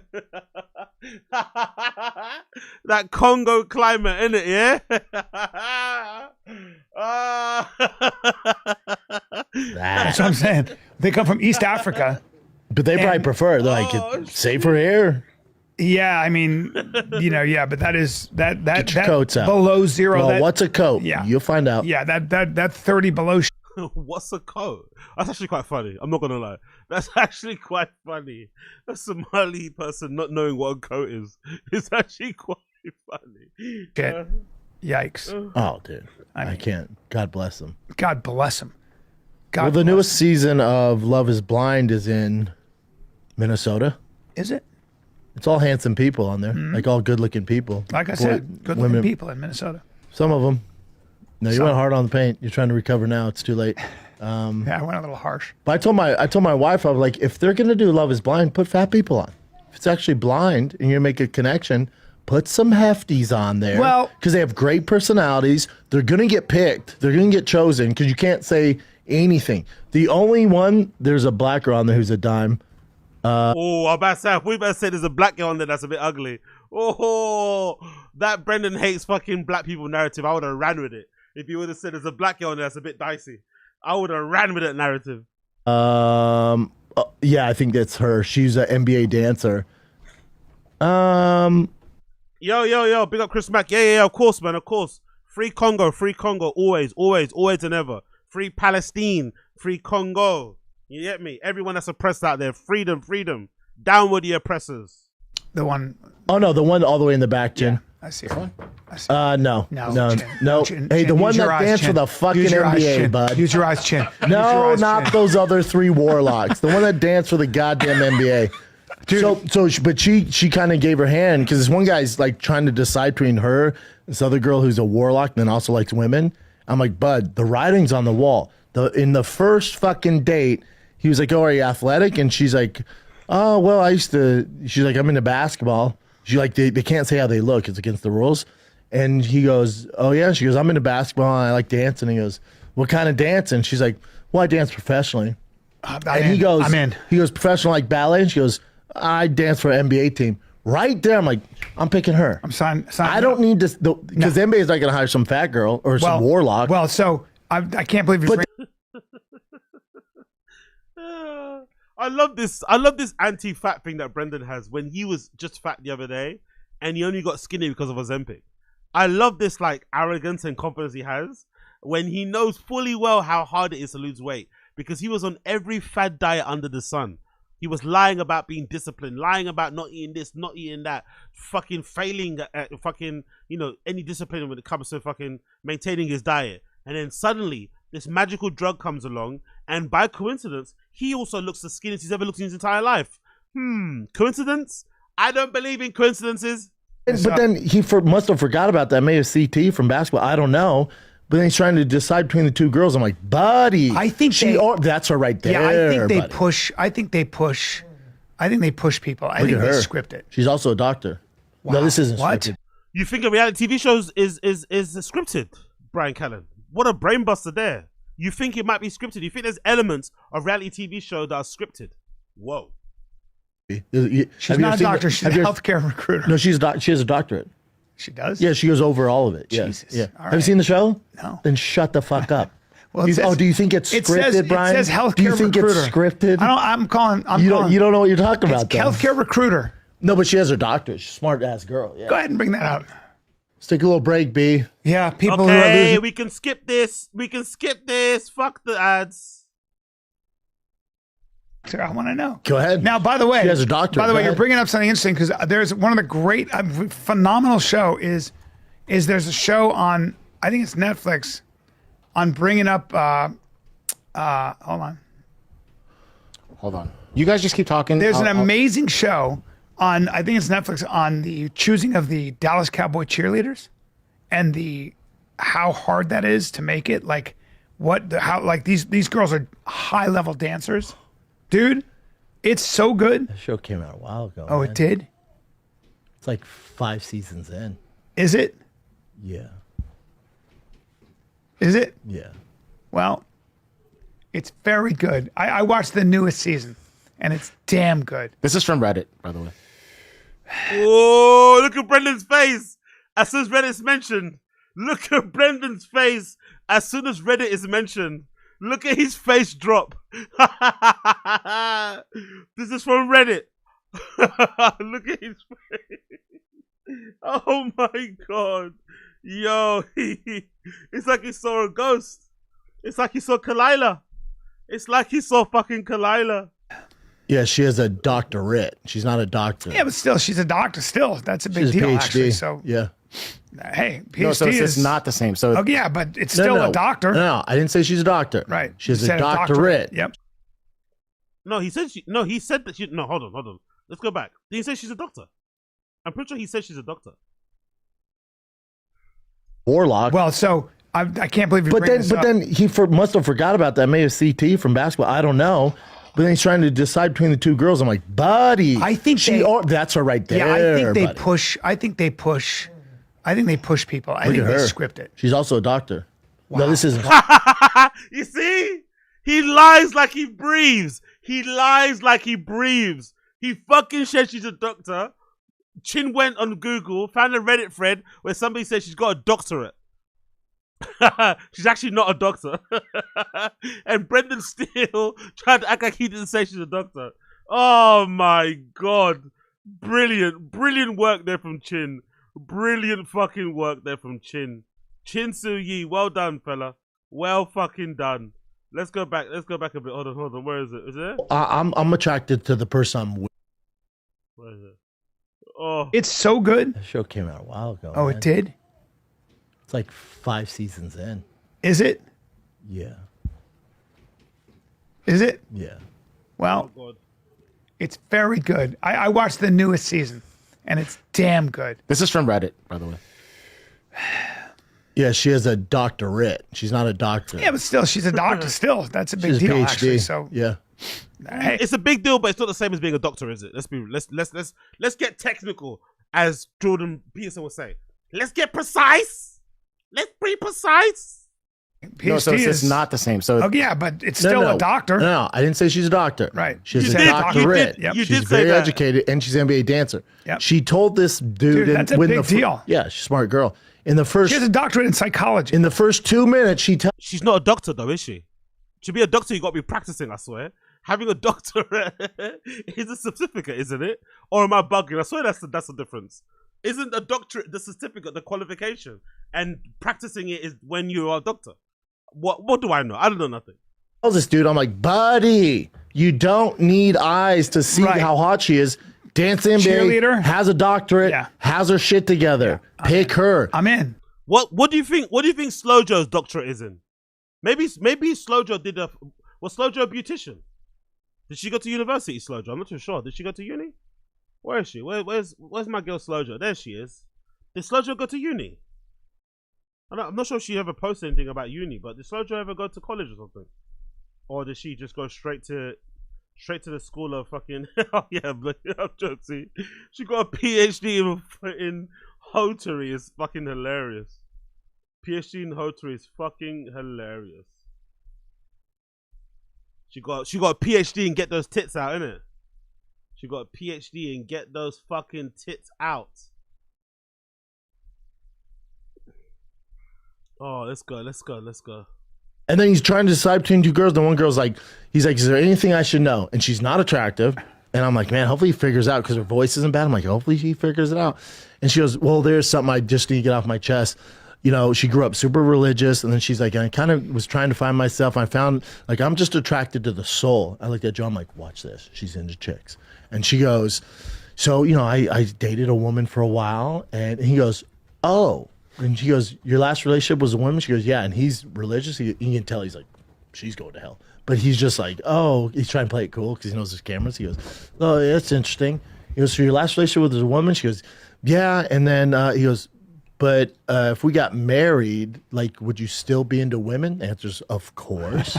Of course. That just doesn't go away. And she goes, well, no, I'm attracted to the person I'm with. And he was like, check, please. Yeah. I'm like, dude, figure it out. Yeah, figure it out. NBA dancer, doctorate, But maybe warlock for the into show. chicks. But maybe for the show, they do that. No, he can't tell me. You got to watch the show so you right. know what the fuck you're talking Well, about. no, but I'm saying no, you got to watch the show. Behind the scenes, they probably tell him. Right? No, because what they might do is the way they edit it. Maybe you had that talk way earlier, and then they show it, so it's this conflict. Because you need a little bit of that. But they sit down for hours and talk. Yeah, because most guys would be like this, like start talking. Tell me what. Just give me. So what do you do? What did you into basketball? What do you do?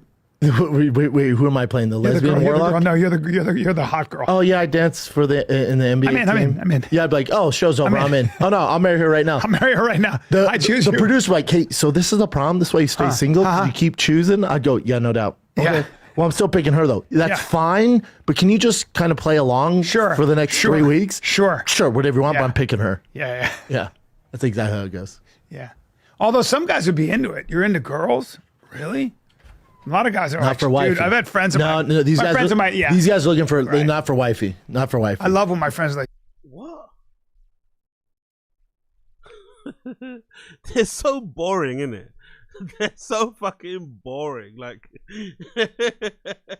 they're so scared and boring. It's so fucking funny how vanilla these guys are, and it's like, God damn it, man. Yeah. Spice up your life a little bit. Dude, she's bi. Okay. Okay. All right. That means she's gonna cheat on you, bud. Or she's just saying that to you because you're into it. Yeah, but you don't. Yeah, you wouldn't want the mother of your child being into chicks on the side. Unless I could watch, you know what I mean? I'm not into that. And then I'd be mad. Me and my girl were talking about this, like foreplay. I think like when they dress up, like cosplay. I think. Wow. I wonder if maybe they've broken up then. Him and Sanaz. He's dropping a lot of fucking. This is the first time I've heard him mention or talk about Joe. Like a lot. There's a lot of Joe content. He's actually talking to her. By the way, you can tell he's not doing comedy anymore, innit? You can tell Brendan's career's on the downward slope because of. It's really sad to say this, but you can tell his career's on a downward slope with the increased mentions of his kids and his wife. Because when he was at the top of his game, doing stand up, being on Rogan, fucking playing fucking, touch butt with all these fucking other comedians, he didn't mention his girl or his kids that much at all. But now that he do no stand up, there is no fucking food truck diaries, right? There is no fucking drive fast or gas channel and shit. It's just fucking buying cars and hanging out with his kids. Suddenly now he's remembering, oh shit, my wife isn't too bad. I actually quite like her. We actually have good conversations because we're the same person, right? I actually don't mind my kids. They're quite cool. That's for ugly people. Because if your girl's hot enough, I told Joanna, I said, if you walked in with a nurse's outfit, first of all, I would just start laughing. Like, what the fuck are you doing?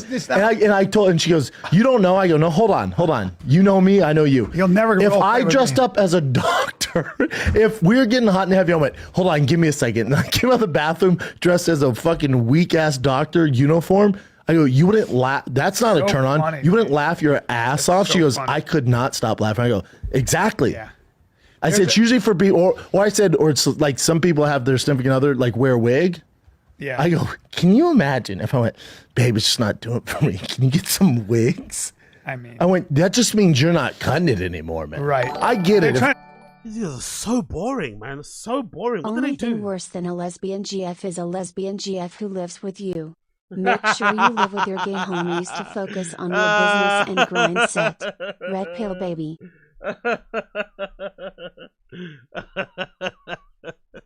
Yeah, exactly.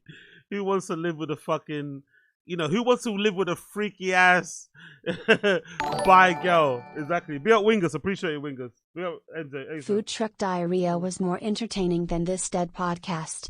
Can we do r/stand up again? Even that was less miserable than this slop. Bean cheese, bean cheese, bean cheese, bean cheese, bean cheese, bean cheese, Oz Nation rise up. Yeah. Don't worry, we'll move on in a bit. Give it time to fucking marinate. Give it time to marinate, and be careful what you wish for on stand up. I'm gonna go through stand up, and I'm gonna go through top of this month. Be careful what you wish for, Wingers. After this, I'm gonna go through stand-up, r/stand-up, and I'm gonna sort it via top post via the last month. And we're gonna see what the last month best of the best content was on r/stand-up. And we're gonna see how long you motherfuckers on Stream Chat last. Spice it up or something. If we've been together 60 years and your hair's all gray, I'm like, hey, can you buy a red wig? That's different.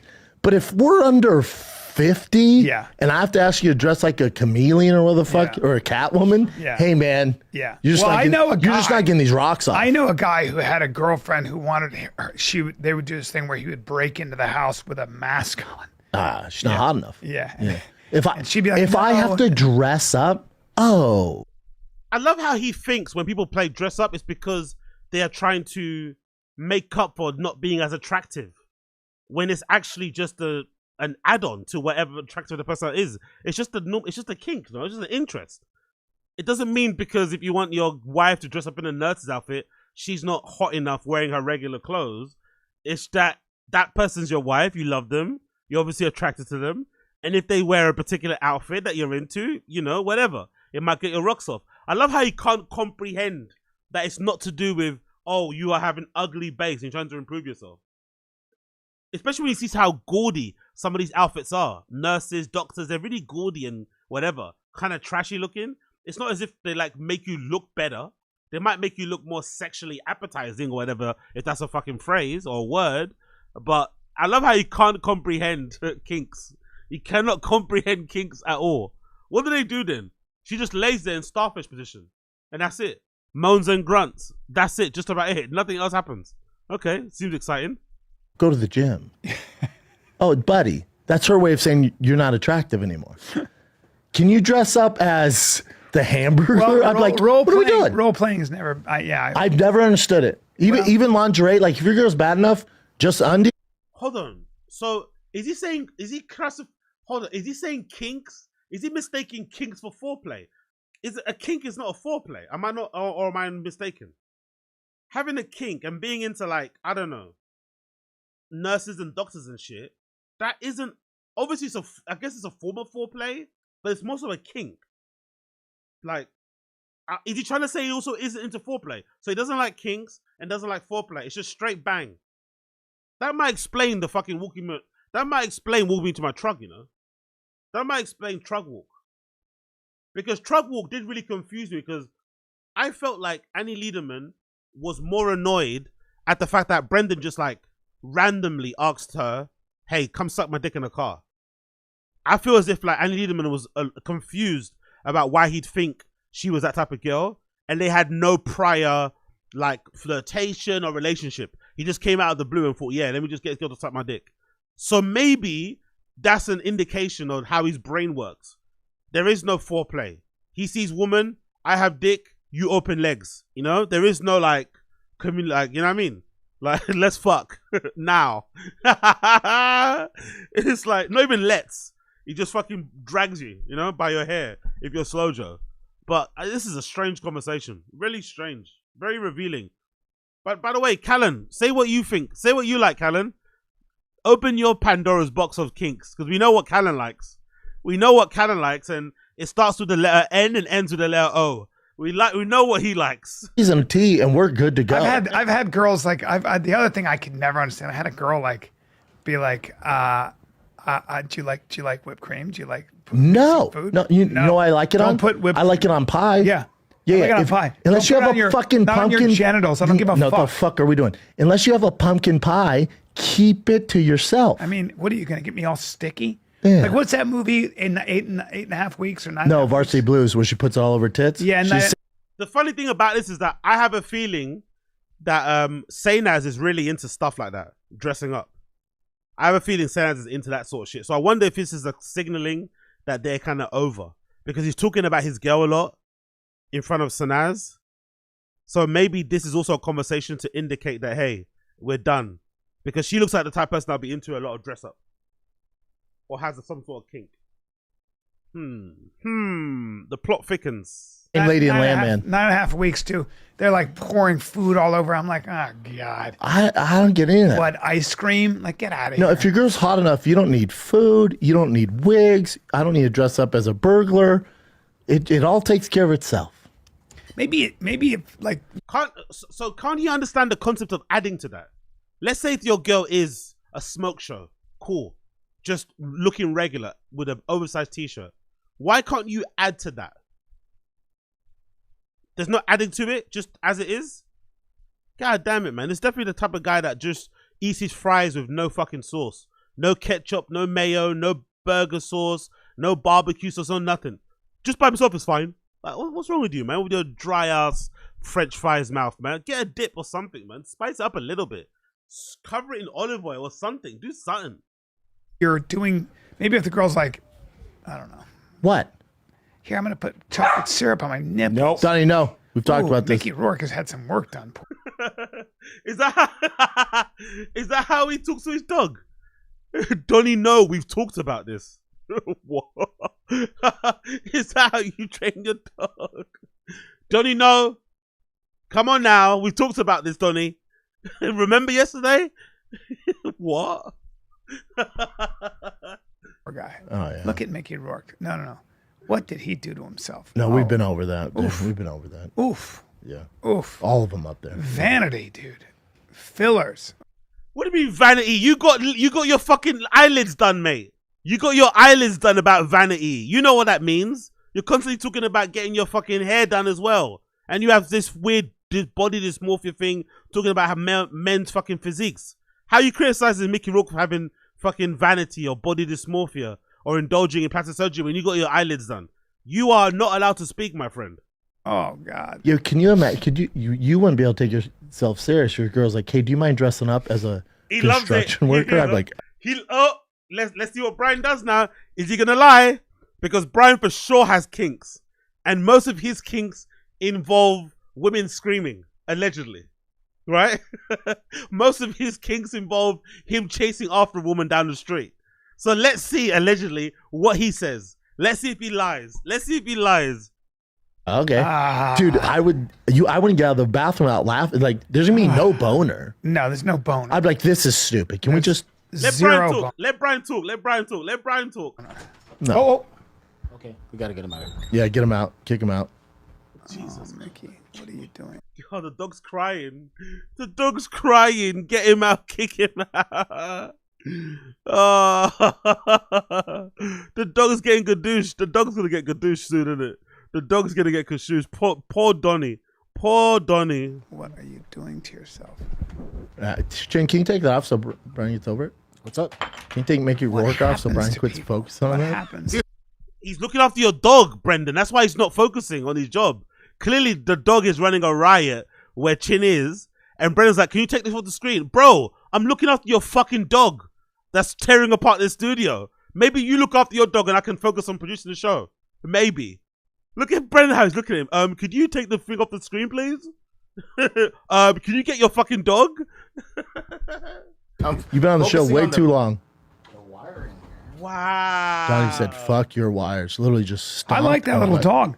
That dog's kind of fierce. Yeah, he thinks he's a king horse, so he's going to find out he's not. There's a lot of people out there who, like, I don't know, like, they're Star Wars. Here we go. There she is. Now she popped up. Now she's speaking. Okay. She was very quiet for a long time. Now she's finally speaking. Now Sanaz is finally yapping. Let's make this bigger so you can see her. There she is. Now she's yapping. Let's see what she has to say. I'm curious because this sounds like Brendan's like sending out some signals here. What's she has to say about this kinks of? Because she for sure has some kinks. You know, Sanaz has some kinks. Let's see what she says. Star Wars geeks, and they're like, I want to know what it's like to bang Princess Leia. Sure. Your girl's not hot enough. Sure. How does that work in his brain? How does his brain not realize or not be able to understand that if you're in cosplay, that doesn't mean that you're not hot? So somebody wanting to bang a Princess Leia means the person without the cosplay isn't attractive. Usually they are, no?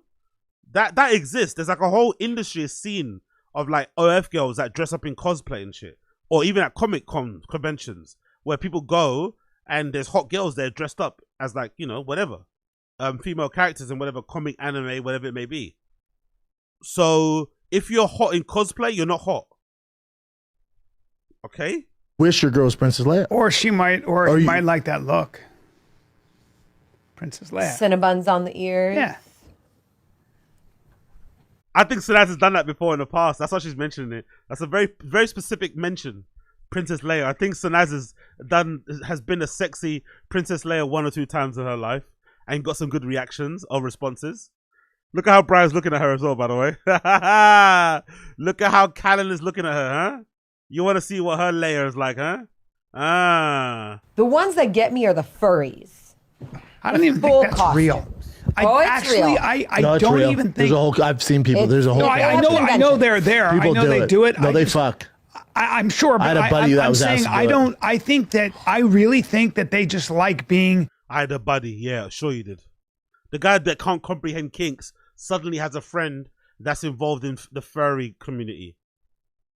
A guy that doesn't understand why someone would want to dress up as a firefighter or as a police officer has somebody that exists within the sex positive fucking furry community or kink, whatever that may be. Come on, bro. You're vanilla, man. You ain't got no friends that do anything freaky. You boring.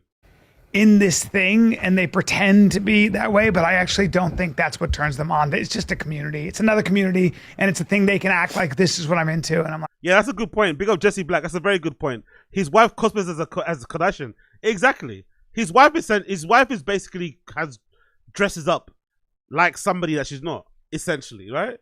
Like down to the hair color, everything, the makeup. Yo, big up Asada Aziz. Appreciate you, bro. Papa makes Slow Joe wear a fake bald head and fanny pack in the bedroom, wearing an on-it shirt and swinging a kettlebell while he calls Joanna Joseph. Exactly. Oh shit. If Rogan came out, he said he's into kinks, he'd be into kinks anyway. You know that. I don't think so. I don't believe it. They probably sweat their ass off Yeah, in there. I have skeptical hippo eyes on all of this dumb shit. I'm like, really? Hold on. What are you skeptical about? That it doesn't exist? Huh? I know you have conventions. That's great. Just a way to meet Dude, somebody. if I ask my girl, can you put on the Chuck E. Cheese mouse uniform so I can fuck you? It's like, you just got with the Your wrong- girl's no nonsense. She's just She'd be like, traditional. She'd be like, "What?" excuse me? She's like, what's wrong with you? You need a doctor? Yeah, like she's... And I would go, She's traditional. Yeah, traditional. She is all right. well, I do. If I ask you to put on a mouse outfit, Do you need a so we could have doctor? sex, Yeah. so I get turned on? Yeah. Something weird's going on there, Of dude. course something's something weird. Yeah. I have a People are- huge thing for Hugh Jackman, but at the same time, like if some dude came into the room wearing a Wolverine mask, I'd just start laughing. Yeah. Well, it's okay to be a Of course, she is parroting Brendan. Of course. Suddenly, shut up, bro. If you like Hugh Jackman, you like him because of a role he did too. You think if a guy that looked like Hugh Jackman came into the room dressed as fucking Logan, not even Wolverine, Logan, she wouldn't be fucking dripping. Fuck out of here, man. If you like Hugh Jackman, you like him obviously because he looks good. He's a good looking man, but also because of how good he looks in his certain roles he's been in. Fuck out of here. This woman, like, wasn't he in that movie? Like, if a guy that she liked, if a guy that Sinaz liked dressed up like Hugh Jackman in that movie where he plays the magician. Remember that movie with Christian Bale? That's actually a really good movie where they play magicians who have beef or something. Is it Hugh Jackman's in that, right? Am I mistaken? Hugh Jackman's in that. He looks really good in that too. If a guy dressed up like that, would she not be into it? Come on, Sinaz, man. Don't lie to yourself just to keep on Brendan's good side. You like him. Yeah, that's it. The Prestige, yeah. Fucking good movie. Good fucking movie, that. Acted Hugh Jackman, but jacked. if your boyfriend doesn't make you want to jump his bones, Right. he's just the wrong one. You have a problem. If he has to dress up and cut his hair like Wolverine, you got problems. You got man. problemos. If he's like, what? And you're like, is there any way you could just and then grow the chops out? Like, what the fuck? Yeah. Well, that's like this person who's delivering a baby, the nurse, and the whole family's in there, and they pull that baby out and put it on her chest, and it's black. And she had been to the Dominican Republic, and she goes, "That's not my baby. That's not my baby. It's not my baby." That's your baby. And he goes, "Well, it's attached to your. The umbilical cord is still attached." Yeah, we didn't do a And he goes, swap out "That's your baby," and to show the dad. And everybody walked out slowly. The whole family was like, "Oh," and they all kind of strolled out. And the dad just went, "I hope the Dominican Republic was fun." and he left too. Oh. And they were all like, Hey, where'd you see this? I read it. But I'm sure that happens. I'm sure. So this is a standard thing. We're just gonna make up stories, no? We're just gonna make up stories. This is like a standard thing now. We just make up stories. Cool. Okay. This podcast, man. God damn it, bro. It's happened before. You know? I'm sure. Can you imagine that, Dad? Huh? You'd be like, literally, one of the biggest days of my life, you fucking whore. Well, one pick up a disease. Baba cosplays as a mechanic every day being cheese. As a mechanic every day being cheese. Exactly. Oh, exactly. Yeah, true. Exactly. He cosplays as a mechanic and a car guy in general. A car guy in general, for sure. Or what are they called? Mechanic? Are they called like? Is it slang? Is the slang term like piston heads? Is that what it is? Is it piston heads? Or your thing or something? I don't know. People that drive cars. Is it piston heads? I'm not too sure. No, imagine the husband. I know. It's literally, there's nothing even to talk about. You're just like, oh, well, this is over, right?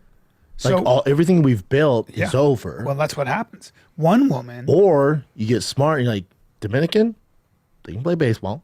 Oh. He's probably athletic. Oh, there's a lot. I have a few questions before I decide to leave. What do you look like? How tall? How fast? Does he have any background These in are baseball? good questions, sir. We'll figure this out. These are good questions. Accidents happen. That's it. If you let You're me gonna throw everything away if you just let 'cause me of that? mold this kid into Juan Soto, we're good. I'm right with you. I'm right with you on this. That'd be my first. I'm not.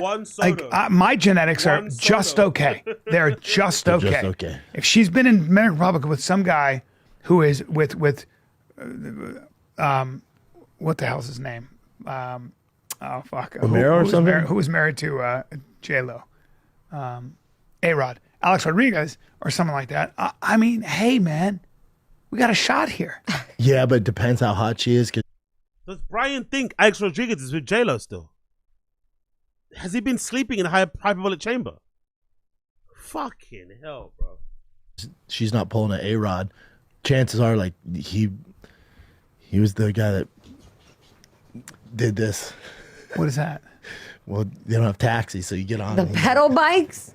Hey, the man, rickshaws? He's a rickshaw guy in the Dominican Republic. I'm like, but good cardio. There are right? none of those But he had guys great in the cardio? Dominican He had Republic. great That's cardio? in Thailand. God damn it. Don't insult the DR like that. The DR. Fuck, man. He'd be on a scooter. He'd be on a moped. There's a lot of Or mopeds she's like, going on. you've seen those alligator tours, right? I'm like, yeah. She's like, he's the tour guy on alligator No, tour. that would be that where I'd be Costa I'd be Rica. like, really? Oh, that's why I'm like, really? you fuck. I can't believe you did this. If he's some stud baseball player who's 6'4", if she I was get like, it. she was like, ugh. I was drunk. Do you know Juan I was on Soto? Molly. I'm like, yeah. She's like, it was his brother. He's supposed to be the number 1 draft pick. I'm like, okay, hold on. Hold on. It's not. Listen, I'm looking at glass half full. Me here. too. This I'm See how love literally for me is a one-time thing. Yeah. Okay. I mean, I would literally. I'm not leaving my wife over that. I'd We'll be still like call him Brendan Jr., right? 100%. And we don't tell him about any of Oh boy. Is this the one, Brian, or no? Okay. That is For the that listeners. is incredible. So God my bless. family's going viral for a birth. It's a picture of 2 white as fuck people and a very That black actually baby. could be lighting. It says, That could be lighting. Oh no, that's a black She seems baby. fine. No, his eyes are so hurt. Family's going viral for the birth of their beautiful baby boy who happens to be black, but the mom and dad are both white, and people online think something strange is going on. Yeah, man. Yeah. My baby, though, in the beginning, my last Yours looked child, Filipino. Casey, looked a little bit. Philip. No, because when I was, You look like a Flip. I was with Yosef and Tarek, and My last baby. What a way to describe it, innit? My last baby. You couldn't get more detached from me kids if you tried, did it? My last baby. You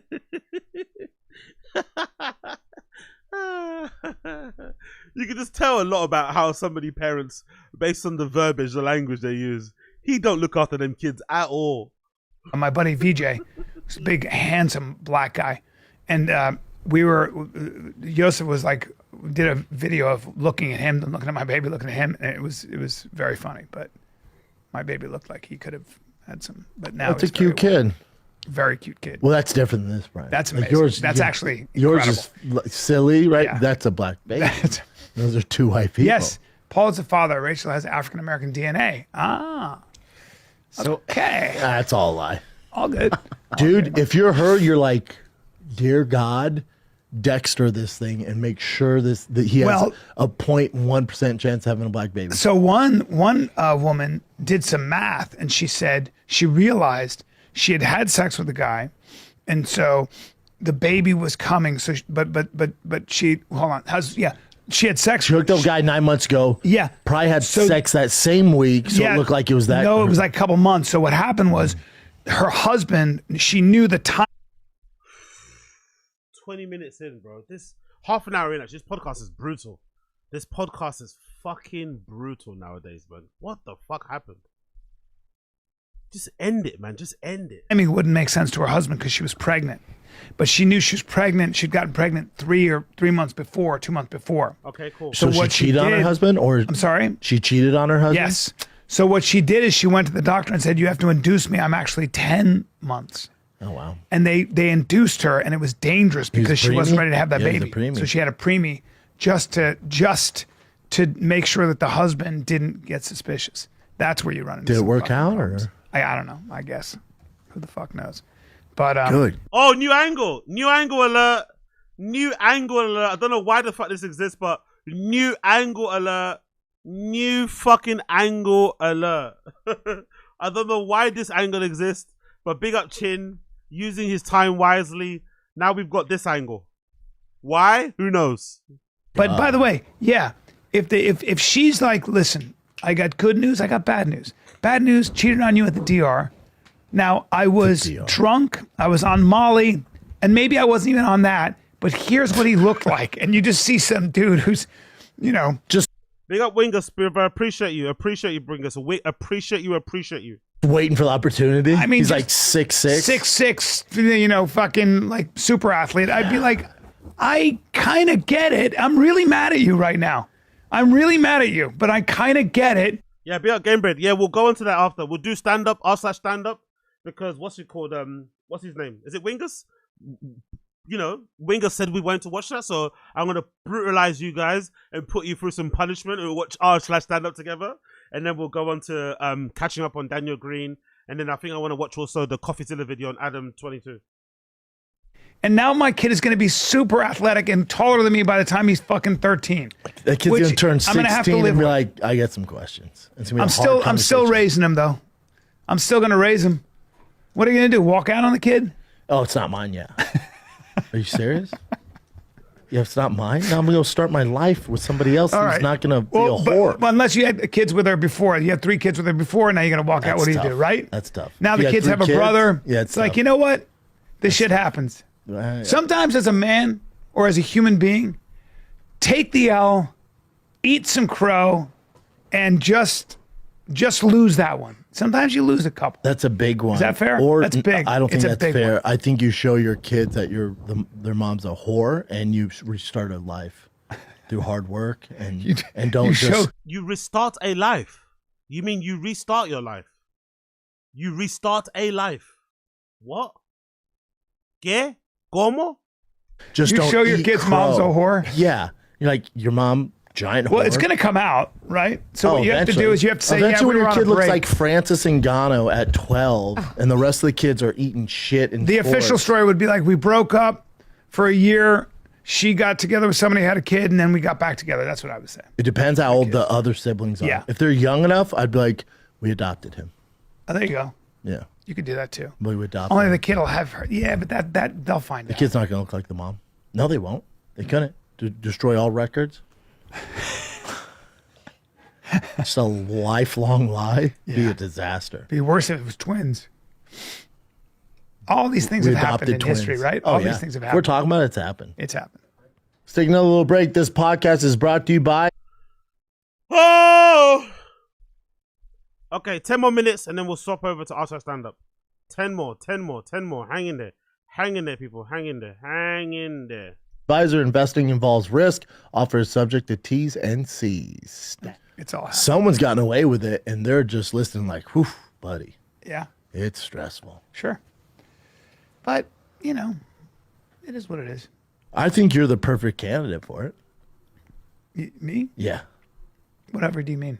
Just because you're kind of that easy, like, I'm easygoing guy. I'm easygoing guy. Yeah. I don't stay mad.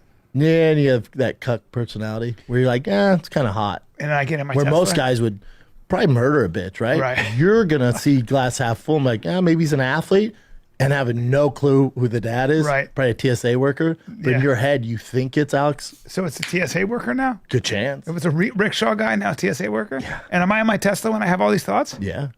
Why are you... You're just the perfect candidate. Why are you turning me into a huge cock like that? Well, I'm just, as alpha. you said, it's not But too aren't bad. I You're like, alpha? sometimes it's okay to take L's. Like, bud, there's L's, and then there's just bad decisions.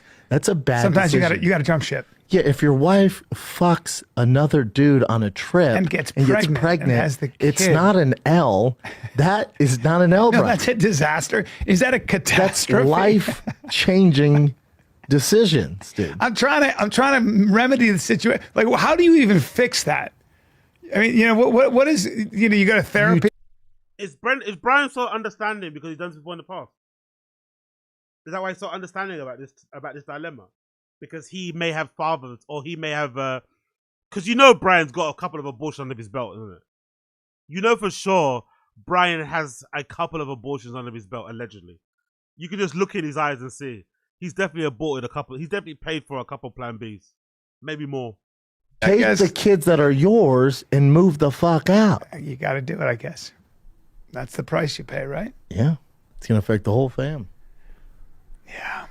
Plus that kid, if it is some super athlete's kid, now that kid grows up and is crushing, getting all the attention. It throws off the whole family dynamic. Meanwhile, your kids are, just your kids are grinding. like 5'10". They're like, oh, well, you know. Driving for Uber and shit. You're like, God damn it, your older brother making plays for the Texas just Rangers. signed a $150 million contract. Go ask your brother for a loan. Go It'd be a ask disaster. your half brother for a It'd be a loan. disaster. Go ask your half brother. It'd be a disaster. Yeah, big up TJ in the chat. Big up TJ in the chat. Disaster. Fuck. Well, hopefully you never experience it, buddy. What else you got, Jen? I have 4 kids. I haven't had Wait. Yeah, you got 2 families, bro. You have your issues. You guys gave me advice on like when I was what? Here we go. Let's see Chin. Now it's gonna get good. I think it's paid dividends. Let's see what Chin's got up to. Let's see what fucking Chin Suyi has been up to. Let's see what Chin Redact Suyi has been up to. Let's see. You guys gave me some help. You guys. Let's see what he's been up to. We give you advice? Yeah. You said like if I dated a freak, right? Once you actually you talking about whore? No, just say freak. A freak. Oh, where she's a freak in the sheets, but a lady in the streets? Yeah. A freak is a whore. You know how, honestly, Brendan has a Neanderthal brain, innit? It's so binary. Like, there's no nuance, right? Like, it's so binary. Freak, whore. Dress up, you're ugly. Like, there's so, like, there is no, there's nothing, like, God almighty, bro. I would say his brain is black and white, but he doesn't really like black people. But fucking hell, bro. Jesus Christ. So if your girl is freaky, that means she's a whore. Really? Okay. I guess. If she wants to play dress up, if she wants you to dress up, that means she thinks you're ugly. Okay. Cool. Yeah, okay. But you guys both told me this. Yeah. If I dated a freak, I'm like, if I do end up marrying her, you're like, yeah, she's gonna change for you if you end up marrying her. If she's the right one, freak. yeah. But then you said just right now, if she's bisexual, which I've dated bisexuals before, that you're saying like she's. I've dated bisexuals like they're a race. Why is he too? He definitely has to date a bisexual girl. He's dated a girl that might have kissed a girl, but he's not dated nah. Look at how he's. I've dated bisexuals. I've dated polys. What? I've dated bisexuals. Yeah, right. I cheat on you. I don't regardless. know about that. No, I think women are complicated. I stand by that. See, so now Brendan's saying that. No, Well, when I said freak, I wasn't talking about some trans whore constantly sucking pussy. That's not trans. A freak. That's too much. Okay. Yeah. Can we keep that in? I don't know. Listen, hold on. Trans whore. You'd think you'd expect the type of opinions from like somebody that's like super religious. But where does this mind come from? Why is he so like? How does he equate being slutty with being trans? Like, what does that have to do? What does one have to do with the other? Like, what? Sucking pussy. Like, honestly, it would be the biggest fucking karma thing, innit? Obviously, you can't say that. No, you can't say that. But you guys know what I'm thinking. You guys know what I'm thinking when it comes to, yeah, you guys know what I'm thinking, but I'm not going to say it because I don't get a channel demonetized. See. That's not trans. A freak. That's too much. Okay. Let's go. Let's say that. Before? But you're saying like she's going to cheat on you I don't regardless. know about that. No. I think women are complicated. No, I stand by that. See, so now Brendan's saying that. No, Well, when I said freak, I wasn't talking about some trans whore constantly sucking pussy. That's not trans. A freak. Look at how quiet Sanaz is, man. Look at how quiet Sanaz is. I wonder if she's getting less and less attracted to Brendan. Because surely Sanaz, based on what she's into, music, based on what she likes, based on her friendship groups, you would imagine she's got maybe a couple of friends who might be bi, who might be lesbians, who might be in loving same-sex relationships and shit, you know, who might, like, you know, be a little bit in between the margins when it comes to how they identify and whatever it may be, or preferences. She must be mad, bro. Big up Asad Aziz. When Shin said he stated bisexuals, he means hers funked a couple of his married homies while on those camping trips. Exactly. Exactly, yeah. Exactly. Big up Asad Aziz. Exactly. That's too much. Okay. Yeah. Can we keep that in? I don't know. Listen, hold on. This is a way to scare away the hoes, by the way. By the way, guys, if you're ever in a situation where this type of conversation comes up, don't give your unfiltered bro opinions around the hoes, around the bitches. Try and sound progressive if you don't believe in it. Because if you really want to scare away the hoes, if you really want to dry up every single woman that's in that room, have these type of opinions. Have these type of worldviews.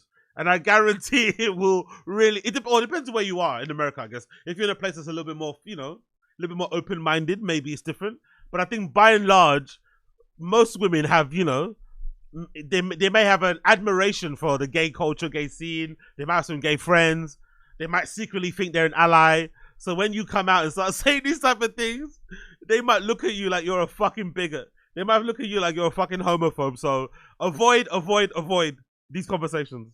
Leave the trans. I'm saying this. I'm saying if she's been around the block before you buy the car, that's okay. And then in the bedroom, she's pleasing you. She's good at it, right?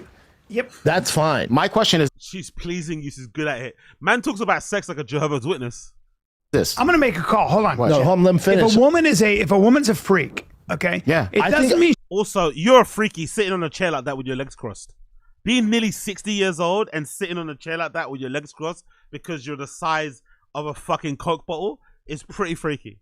She's a freak with everybody. Chances are, if she's a freak with you, she's a freak with you because she's into you. Well, she feels comfortable with you. Oh, I think we need to define freak here. So let me tell you what the your freak cuck is. tendencies. I told you how the guy goes. Well, what do you? We were talking about freaks in bed. Did I ever tell you what he said? What guy? This. Exactly. What guy? What is this story? Exactly. For once, I'm agreeing with Brendan. What guy? What are you talking about? Just say your opinion. Why is that opinion? Why does you always have to say things that came out of someone else's mouth to make it sound more credible? Just say you thought that. Oh, one time I was thinking to myself, you know what, freak? Like, just start it that way. Oh, some guy. What? Who's the guy? Oh, some guy that owns a pawn shop. Oh, the founder of Pornhub. Yeah, I know him. No, you don't. Why are you lying? He's an actor, and he goes. Yeah, sure. He goes. Sure. Well, what? An actor. Some actor told him. Yeah. All right. Cool. What do you mean, freak? Like, does he hold a bag open while you shit in it? Yeah. See, there's Remember levels. Like, there's no. levels. Hey. Yeah. Like, we're all like, what? Yeah. No. But there's levels, right? And then you ask Army Hammer, and he's like, "Yeah, I'm gonna eat her thigh." You're like, "Well, okay." Some of these things are a little much. There's levels. I want to drink my your blood. definition of freak, Chin, is she's open to anything in the bed. She's had some experience before. She's open to anything in the bed. Honestly, he talks like such a conservative when it comes to sex. Can you describe some things, please, sir? Can you subscribe without cringing yourself, without feeling embarrassed? Your parents aren't in the room. Don't worry. But she's not like cheating on you. No. So why does freak involve cheating on people? By the way, what if you're in a open relationship? Does that count? He probably doesn't believe in that either, does he? Early on, I for whatever reason, bisexual girls, I ended up dating bisexual girls. He's such a teenager. He's trying to show off that. That's a lie that a teenager makes up. Bisexual girls. Yeah, she told me to come around and fuck her and her roommate. All right. Yeah, whatever you say, bro. Whatever you say. He's fucking lying so much. All right, Chin. Whatever you say, bro. One of them had three-way sex with someone, right? Or with two people, yeah. Two guys? I didn't... Freeway sex? You mean a threesome? Even the way he describes stuff, she had freeway sex. Like freeway on the highway. Freeway like the fucking Coke bottles. Or that brand back in the day. Or the supermarket freeway. Freeway sex. You mean a threesome? You fucking dork. I didn't ask her who it was, right? I need those details. And she was also bisexual, and she wanted to fucking peg me. Oh yeah, right. So she's a freak, but she was also super cool and awesome. But I'm like, I can't. Hold on. Why wouldn't her personality? Why would being into stuff like that mean you are a shitty human being? But she was a nice person. What does that even mean? So everyone that's into like non-normal, I guess, called conventional sex is like a bad person, basically. And also, why did she suggest pegging to you, Chin? That doesn't usually come up in everyday conversations with couples, unless you've made some assertions or some inclinations they might be into it. Is Chin lying here? Is Chin lying? Is Chin not saying the whole truth? How could she just randomly mention pegging? Can you marry someone like that? No, that's too much of a freak, right? No. I don't know about that. No, I can. You think they're gonna change once they marry you? Why would you want them to change? If you like pegging and that girl likes to peg you, why would you want them to change? I don't understand the changing part of that. So what do these guys? This is very fresh and fitty. This is very fresh and fitty. This podcast now. What do they want? They want a freak, but then when you get with them, you want them to be what? Vanilla. Huh? He's into that. I'm not into that. I'm not into getting pegged. Well, Brian would do it. Shit. No, I wouldn't do it. Yeah, you do it. You've done it. I don't believe the way he said it. He definitely would do it. Yeah, Brian would definitely do it. Brian would definitely get pegged. Well, Brian would do it. Shit. No, I wouldn't do it. Yeah, you do it. You've done it. I want everything in my butt. But here's the thing. I got a legitimate argument with her about being pegged. She's like, "You don't understand. You're gonna like it." I'm like, "No, I'm not gonna like it. No, I know. I don't want shit in my fucking me. ass." No, yeah. I would say that. What did he say about his parents? What did he say about his parents? What? No, I don't want shit in my. Yo, big up SRCs. Chin changed his name to Peggy Sue Ye that night. Puts a whole different fucking flip on Peggy Goo, right? It puts a whole different flip on Peggy Goo. Big up Peggy Goo. Peggy Sue Ye is hilarious. No. Yeah. I would say that to me, that's interesting because maybe she's really into that. That's what I'm saying. Like, but you said I can marry someone, they're gonna change. No, I did. No. My definition came based off there's different levels of freak. Yeah. All right. You don't want a freak where it's. Yo, Sanaz is so tapped out. It's so tapped out. She's so dry right now. If Papa tries to text her for a quick little dick suck, she ain't gonna text back, man. She is so tapped out. She's so icked out. Like, she's starting to consider her options. Like, these guys are fucking Neanderthals. Because for sure, she has friends who have done similar things or more. And they're very open-minded and shit. She's just like, these guys are fucking Neanderthals. These guys are fucking dum-dums. She is so tapped out. Over the top, and she's Peggy but obsessed like with pegging, right? And then she's gonna be, because the chances are she's probably a great mom if she's obsessed with pegging. What? What does being a mum have to do with liking? What does one have to do with the other? You're not gonna be a great parent if you like to have consensual pegging sex with your partner. Excuse me? Great mums only like missionary, by the way. We all know that, right? Great mums only like missionary. She might be a great mom, but what I'm saying is, if you can't satisfy her sexually, she's a cool ass girl. Hey guys in the room. Can we maybe ask the one woman in the room what her opinion is? Can we maybe ask the one woman in the room what her opinion is on this topic? Is that possible? Or are we just going to talk for women on the behalf of women or for them? Can we not direct some of the questions towards the one woman in the room? Is that not possible? Satisfy her sexually because pegging and that stuff is what she's into, right? So it's just not for you. Like I knew a girl who I was a freak and she was into up for everything. But I was a freak. Tell us what the freak stuff you're into, Brian. He's not mentioning it because he knows. Most of it starts with nose. Or most of it involves words, that, are in that no category. She wanted me to have sex with my buddy Jimmy. Yeah. She wanted to see, and I was like, listen to me right now. This is how it is. I joke around. I am as straight as it gets. I'm never making out with a dude, or I'm just not going to do it. Look at Brendan's face. He knows it's a lie. The lady doth protest too much. The lady doth protest too much. Because I'm just not into it. I just can't do it. So you know what? That's not Brian's person. What? That's not your person. It's not my person. If she's like demanding because she wants to get off of you fucking She wanted to see me. You want to see me with another guy, and I'm like, it's just not gonna and work. she couldn't understand how I wouldn't do it. I was like, oh, you don't understand. I'm fucking. It's just straight. No, it's just not your person. I'm not doing it. It's just not your person. Or maybe they see something in you that you don't see in yourself, Brian Callum. Maybe they see something in you don't see in yourself. Maybe they see a glimmer of something that you don't see. You and I are very close. But I think it's not yours person.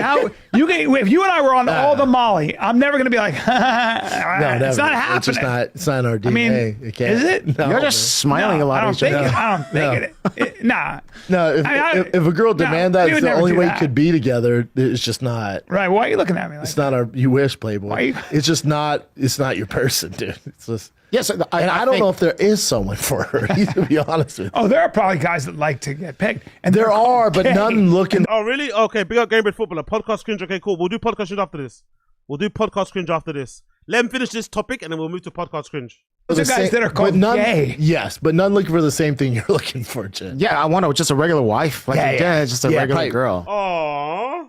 I want a regular wife. Say it one more time. This nigga's lonely as fucking it. I just want a regular wife. I want just a regular wife. Just a regular. I just want a woman with a heartbeat. I'm just fed up with all these corpses. I just want a woman with a heartbeat. You're looking for, Jen. Yeah, I want just a regular wife. Just a regular girl. Yeah, probably stop hanging out those places. There is a very famous actor who dated my friend who was into that. Oh my God, with these famous friend stories with no names on them, man. Just allow it. Shut up. Pegging? Name names. I will not, but he was because I like him and he's also don't give a very famous actor. And he pegging's a weird one. And she said, "Yeah, he was into butt stuff." Oh, pegging's a weird one. Let's see. Do we have it? I'm sorry, Luana. Let's see. BGL pegging. Do we have it? Is that available? Someone has it on the Friday Kid subreddit. Let's see. Someone's have it. Let's see. Someone's fighting the kid. Someone have this? Let's see. Pegging. Let's see. Do you have pegging here? Someone got the clip from MMA Holes? Nope. So there's a papa in this one clip. Do you have any pegging stuff? Nothing on the internet has aged worse than this. So many L's in one clip. Oh yeah, we saw this already. Let's do peg. Let me do peg. Or peg. Let's do peg.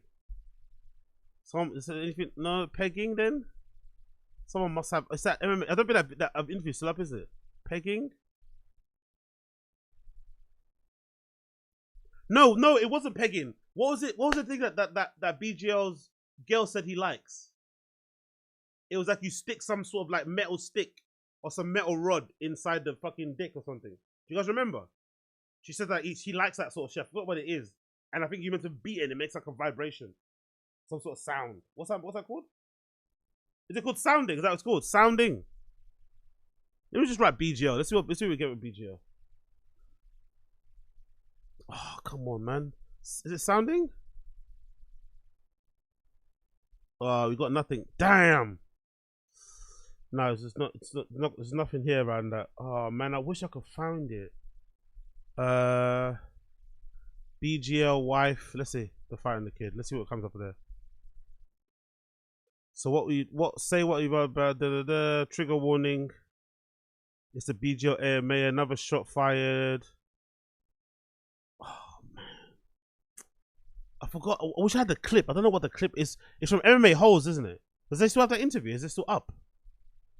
MMA Holes BGL wife interview. Is it still there? Is that still up or not? Or do you take it down? Oh, it's still there. Okay, cool. Oh man. Let's see if we can get this in. Let's see if we can find the clip. He's into. Oh look, I'm on there too. Let's see. I remember that where she mentioned that way too much information, by the way. And added back together, which is hilarious.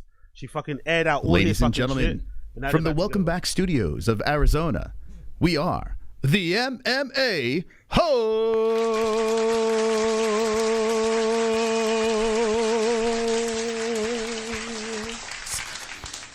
Welcome, friends of the show. Hopefully everyone is wonderful.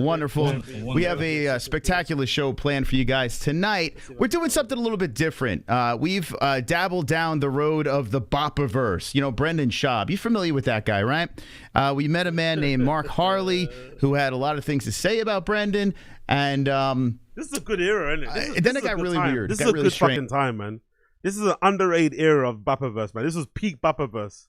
We found out so much shit behind the scenes, bro. Peak fucking era of Boppaverse. Hopefully, let's hopefully see this. Let's see if this transcript loads. Come on, bro. Play. Let's see if the transcript. I want to see if I can see that sounding clip. Doesn't really matter, does it? I should just carry on. To be fair, I can't find it quickly. Yeah, I'll just carry on. You know? Okay. Yep. I'll just carry on. Let's just carry on. She was like back in the day. Well, don't you guys have like a G spot there? Isn't that the whole point of it? Yeah, but I'm not. You're not putting on a strap on and putting it in my dong. Finally, see, so that's knows some stuff. So that's finally there you go. She's speaking up now. She had enough of this vanilla talk. My little mud whistle. I don't know. No, some guys. No, we know. No, we know. Listen, I don't want to do it, but from what I hear there is a spot in there. Yeah, that's exactly what my her argument probably. Yeah, her was like, you don't understand how good it feels. I'm like, I don't give a fuck. I don't want that shit. When I was 28, there was a girl who didn't even know. Chin, stop lying, bro. Stop lying, Chin. Stop lying. That well, and she went down on me right there in my apartment, right on Navy Street, and as a 60-year-old man, saying a girl went down on you, it's kind of ick. It's kind of disgusting. Being nearly 60 and using the phrase, she went down on me. It's up there with bone. She took her like a double end. She took her fucking tore up that long nailed thumb and stuck it right up my ass. Yep. And I did not feel that nail. She had done this a lot. She was like a nurse. I was like, so yeah. But again, that's a whole thing for me. It's like, I don't know, man. Even a but I think it's different, Jim. If you're looking for like, but you did it though. So what are you talking about? You said it's a whole thing for you, but you let someone do it. Get extra to someone to start a life with. That's probably not that level of intensity. That's exactly why I asked you the question. I don't know, a few months back. Like you're like, if she's a freak, but Chin having to ask Brendan for relationship advice is so sad, isn't it? Chin looking at Brendan like a big brother when he's older than him is crazy. Or they're the same age, basically. It's fucking insane. It really is insane. Chin's looking at Brendan like a big brother. He's not your big brother. You're the same age, and you're kind of far behind. And he's also very boring and conservative anyway. Like, like, I don't know. get married. You know, she can change her way. It has to be defined. And she's also a great person. Oh no, yeah, you're right. Yeah, you're right. Sorry, big up Bello. Sorry, Bello. Big up Bello. Big up below the streets. Yeah, sorry. Brenda's like 42. Chin's 47 or something, right? Yeah, so they're not. Yeah, I guess they're in their 40s, but they're not that close in age. Okay, you're right. I just don't fucking. It's but if she has that urge all the time, that's not going to go away. No, I don't know. Yeah, that's why I don't know. I don't know if that for urge. me, if she has that urge all the time, yeah, urge, you know. Urge. You like me and probably like Brennan. I'm pretty much pretty conventional. Like I'm not very freaky, right? Like freaky me would be I'm like very freaky with me would be like, oh, anal. Yeah, I don't know. I'm not. Yeah. I don't know what else. Like I don't know what else people want to do. It's exhausting. Like, you know what I mean? Again, if I I'm have not to into do all that, tying we're you just not a up, match. beating you up. I don't want to do any of that shit. It just doesn't get me going. No. That's too but much some people work. are into getting beat up, tied up, all that stuff, sadomasochism, all that shit. Jared, what if she was the hottest girl you've ever seen, but her thing was whooping your ass before sex? Like she how? had to tie you up and beat the shit out of you. Like stomp on To your me, that's nuts. not as freaky though. That's not as There are freaky. people who like that. But it gets her off. No, I'm saying like to me, that's not as crazy as what the Well, there are a lot of guys that pay a lot of money for that. You know. Big up fucking coin in the chat. Fucking comment of the night or comment of the day. 100%. Chin can't even reel in a fish. He can't lay pipe. Exactly. Fucking exactly. What it is, it's just what? What are you talking about? People, it's exhausting. No, but people have just be different. exhausting. But people have kinks. I wouldn't want to do it. Of No, course but not. But people if it have really different- gets her off, that's not the craziest thing to me. Like people have different- Here's the other people thing. have Wait till you have kids. There's no time to fucking get all this equipment out. The kids nap for 10 minutes. I just want a regular girl, man. There's no time for whipped cream and fucking dryers and shit. What are you doing? No. That's actually a good point. That's actually a funny point. He should have went with this first. That's actually a funny point to make. That's a good point. But he made it sound, in the beginning, he was making it sound like if your girl raises the suggestion that she might want to involve another girl in the relationship, that suddenly she's a whore. Now she's a bad person. Now she's not fit to be the mother of your children. You know? People can't just have, regular people can't just have kinks that get them off. It's a reflection of who they are as a person. And it's bad if you just don't like missionary. If you don't like being on top and missionary, there's something wrong with you. You're not going to put a ball gag in my mouth. We don't have time for this. Oh my God, can you imagine? But everybody has their. Can you imagine? Big up Chin. Chin's imagining. You're not going to get out a strap on and peg me. Yeah. We have 10 minutes. I got to clean the pipes out. That's it. 10 minutes, by the way, and that's a long time. Kinks. 10 minutes too long. That's the other Am I the only one? No, that's the other thing. 10 minutes is an eon. 10 minutes sounds perfect to me. Yeah, that's a lot. 10 minutes is 2 rounds in a UFC fight. That's so long. I don't want to do anything for 10 minutes. I don't like running for longer than 10 minutes. 100%. Like, I mean, it's 10 minutes. A long time. Yeah. It's so funny, man. Let's be honest, man. Yeah, you get older. And it's like, Honest Monday. 10 minutes is too long for anything. Honest Monday. Fuck. But people are into weird, kinky stuff. Yeah, there's nothing wrong with that. It's just not your person, Jim. There's another famous person. There's another very. Oh my God! All these people that have no names. You're just making it up now. Just stop all these stories. Another famous. No, there isn't. Just lies, bro. God Almighty! This unnecessary lying is just annoying. Famous person, a politician, a billionaire, who dated somebody I know, and I know this really well because he was into pegging. He would make her drink a 6-pack of Coke or a beer, and then she'd have to pee so badly, and he would not let her pee. He just want to see her anguish and hold her piss? Then she'd be like, "Can I please?" That guy's a sociopath. And then he'd go, "Yeah." Oh, he's a control freak. Yeah, and then this is Newsom. Then one time she was blowing him, and he goes, "Look at me," and she looked at him, and he slapped her really hard on the face. I think they punched her in the eye. No. But like he was a guy. If I ever told you who it was, you'd be like, "Oh, I get it. That guy's into it." Of course, yeah. He's one of those. Now there's freaks out there. It's just not your person, Chin. And there's nothing wrong with those freaks, and they'll find each other. That's why I asked you guys. That's a good question. That's a very good question. So that 2 miles every morning at 4 a.m., by the way, make sure you note that. that 2 miles he runs every morning at 4 a.m. is under 10 minutes. You guys have way more experience with like girls than I do. Yeah, so that's why I was like asking you. You don't want to listen. You guys have way more. Okay, bro, relax, man. Stop with the glazing. Way more is a bit of a stretch. Let's relax as well. Let's relax with the glazing. You guys have way more. Chin just acknowledging how fucking undesirable he is and has been. Fucking hell, Chin. Gas yourself up a little bit, bro. No, it's not, man. Well, no, I'm asking about the you got to do with what feels right, dude. Like sometimes, nobody's going to be perfect, but sometimes people might have a kink, and then you work it out and you do it, and then it's like okay, I'm done.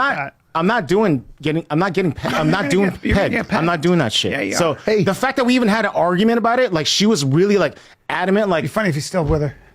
Why is he so like rattled about this?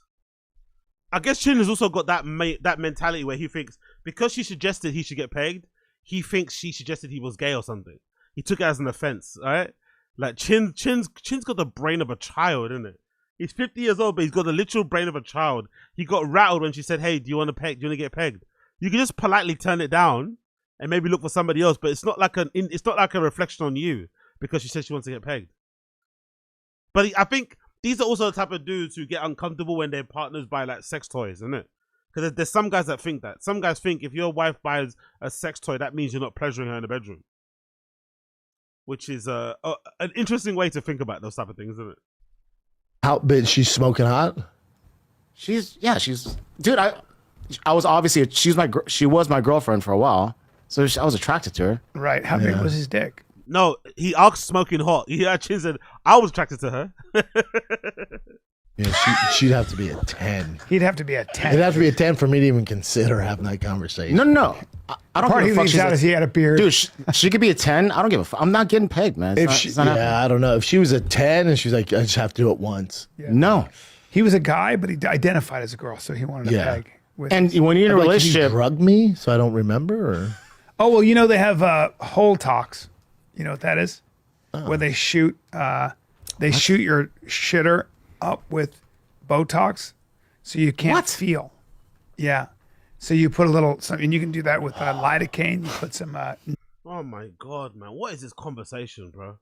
What is this conversation? Honestly, I think sometimes when podcasts get to this sort of level where they start doing all the sex talk and shit, relationship stuff, it's usually when they run out of topics.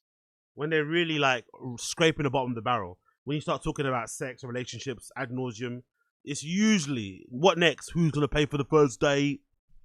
Should you open the door? Oh my god! Do you split the bills? Like, oh god, boring. Numbing agent on your shitter, bro. If I have to do that, and well, guys like gay guys do that, and then they get wrecked. How do you know they go to Pound Town? Oh my god! Big up Assad. Big up Assad Aziz. Tegas born white conservative Christian. Yeah. No pagan. Exactly. Oh yeah, true. I forgot about that. He's Texas, huh? Howdy y'all. Remember that? Howdy y'all. Chin saying howdy y'all later. Texas born. Yeah, exactly. I'm just a traditional kind of guy, you know? Feel it, though. Hey, listen, it feels it when you're way up there, though. In them guts? In them guts. Oh. Yeah, I don't know, man. Hey, man, this conversation is... But how about on Love is Blind, like they're finally getting towards a relationship and this really attractive girl and then this like super innocent guy. They're talking about, he goes, what kind of food do you like? And she was like ready to take the next level. She goes, I like cream pies. And he goes, oh yeah, like on, you can taste your innocence. He's like on pie or something? She's like, any cream pie. And you get to, like, she's a sexy girl. You can tell, like, she's talking about. Damn, bro. She's talking about dim nuts. Gee whiz. She's talking about dim nuts. Gee whiz. And then he finally goes, oh my God, I'm getting hot here. I also like cream pies. And Joanna was like banana cream pie? I was like, No, cream pie. She's like, what's a cream pie with? I'll show you. Well, you seriously don't know? She's like, what the fuck are you talking about? I'm like, you've never heard of cream pie? She probably doesn't watch porn. Yeah. So I educated her on it. But when you do that, you also out yourself. You out yourself a little bit. Yeah, you out yourself. I filled her in, though. Big up Slow Joe for lying. Big up Slow Joe for lying. Filled her in. Oh my God. Pun intended. Come on, man. Hey, man. He didn't say that, by the way. He didn't say that. He didn't mean that. Only when they said that, he realized what he said. He didn't mean to say filled her in, by the way. I don't think so. He's so redacted, he didn't realize the joke that he said. Filled her in, though.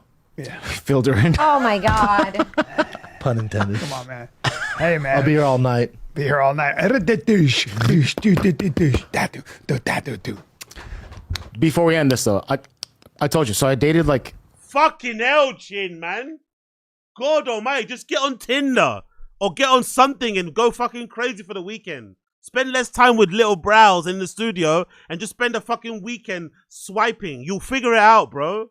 Fucking hell. Or go out and learn fucking salsa. Go fucking rock climbing or something. Like, dude, get a new hobby. Meet some people. Go out. You'll figure it out. Fucking hell. Like, yeah. Imagine him going to these people for advice. Fucking hell, Chin. He's fucking thirsty and hungry, isn't it? Chin needs to get those fucking nuts drained.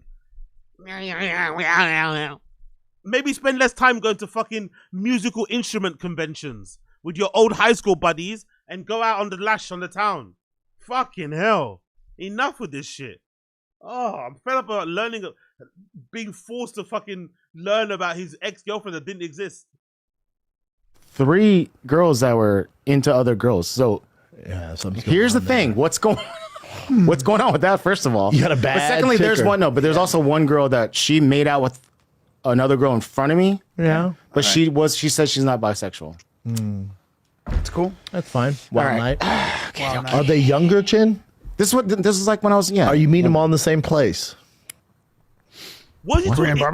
Is he talking about girls from high school? So what are these experiences? You're talking about stuff that happened in college and you're nearly 50.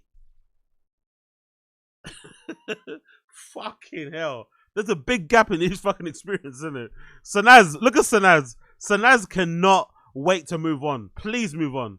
Actually, let's look at Sanaz's Instagram. What's she doing? Has Sanaz been up to anything? Anything for Sanaz lately? What's she been up to?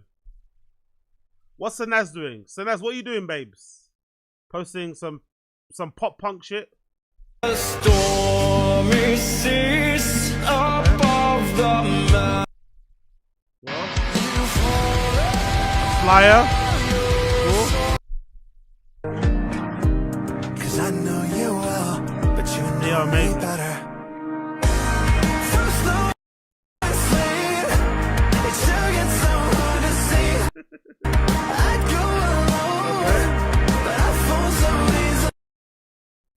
Interesting how Sainaz is even remotely into Brendan when that's the type of music that she does like, you know? That's the scene that she's into. It's interesting, isn't it? That she'd give Brendan time when she's clearly a bit of a pop punk type of gal, you know? Interesting, man. Interesting. I guess you can't never know. You know? You can't ever never know, but you never know. Let's see. Are you meeting them all in the same, like, kind of general area? Kind of, yeah. Yeah. Are they Vietnamese, Korean? What are they? One was Taiwanese. There you go. And all my ex-girlfriends are Vietnamese. So yeah, let's get you a white girl, Jim. I don't know. Vietnamese are pretty hot.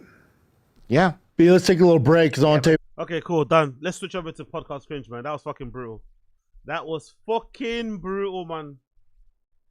Absolutely fucking brutal. Let's stop over to podcast. Let's see what my nigga podcast cringe is saying. Where's his channel? Let's go here. Enough with Brendan and Brian fucking. Oh, especially Chin fake sex stories.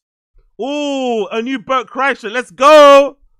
Bert Kreischer embarrasses himself in front of a comedy legend. This is what I like to see. Let's fucking go. More Bert Duncan. Let's go. More Bert Duncan. Let's fucking go.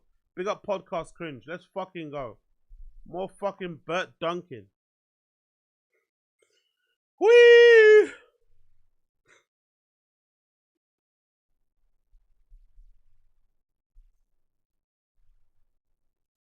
Yo, big up Booth McGee, actually. Big up Booth McGee. Good luck finding a white girl. That's a good point, actually.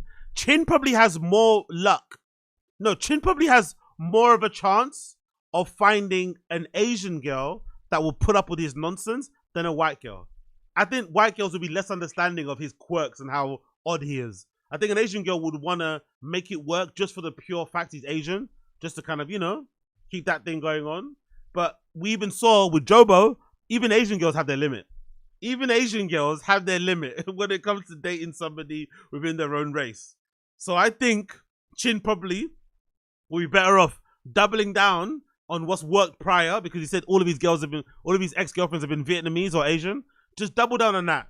Don't go outside of it, because they're not gonna put up with condom fishes as much, you know? I don't think so. Exactly, Matt Rizzo. Exactly. I do. I get IVs twice a week. For real. Do you really? I get IVs. I just got one yesterday. What for? To keep healthy. I get a whole bag full, and then I get glutathione. To keep healthy. No, so, oh my God. He looks awful. Now he looks less red, but he looks like hard and big now. His face is looking less, puffy. It's just bigger, if that makes sense. His face looks bigger. Oh, God, he looks rough. He looks like he's definitely had a bender, innit? He looks rough, bro. I get NAD shot. Are you serious? Oh, yeah. Are you doing anything else in your life to try to stay healthy? Yeah. I have a trainer. I work out every day. I work out every day. No, I'm on testosterone. I have like a wellness doctor. Why is he on testosterone? Because Rogan's on it. Like, why is he on testosterone? Honestly, why? A cardiologist. I'm like super nervous about death, so I do everything to try. I'm super nervous about death, but I drink box wine when I'm running on a treadmill. But I'm a functioning alcoholic. But I'm super nervous about death. The only thing he's nervous about when it comes to death is not being remembered. That's the only thing he's nervous about. No one crying, no tribute videos. That's what he's actually nervous about. Nervous about death. Bro, you're killing yourself very slowly with your lifestyle. How about changing that, mate?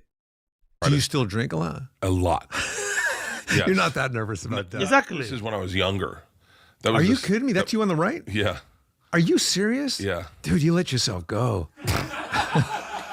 You really did, man. These days, the best episodes of Two Bears, One Cave are the ones where comedians go on the show and learn about our boy Bert. They obviously know who he is, and they've probably seen him perform over the years, but it's always interesting to see their facial expressions and reactions when they slowly discover that Bert's a walking oxymoron. Actually, scratch that, when they discover that Bert's a walking moron. If you look closely enough, you can actually see the moment where they ask themselves the question, how the fuck is this guy still alive?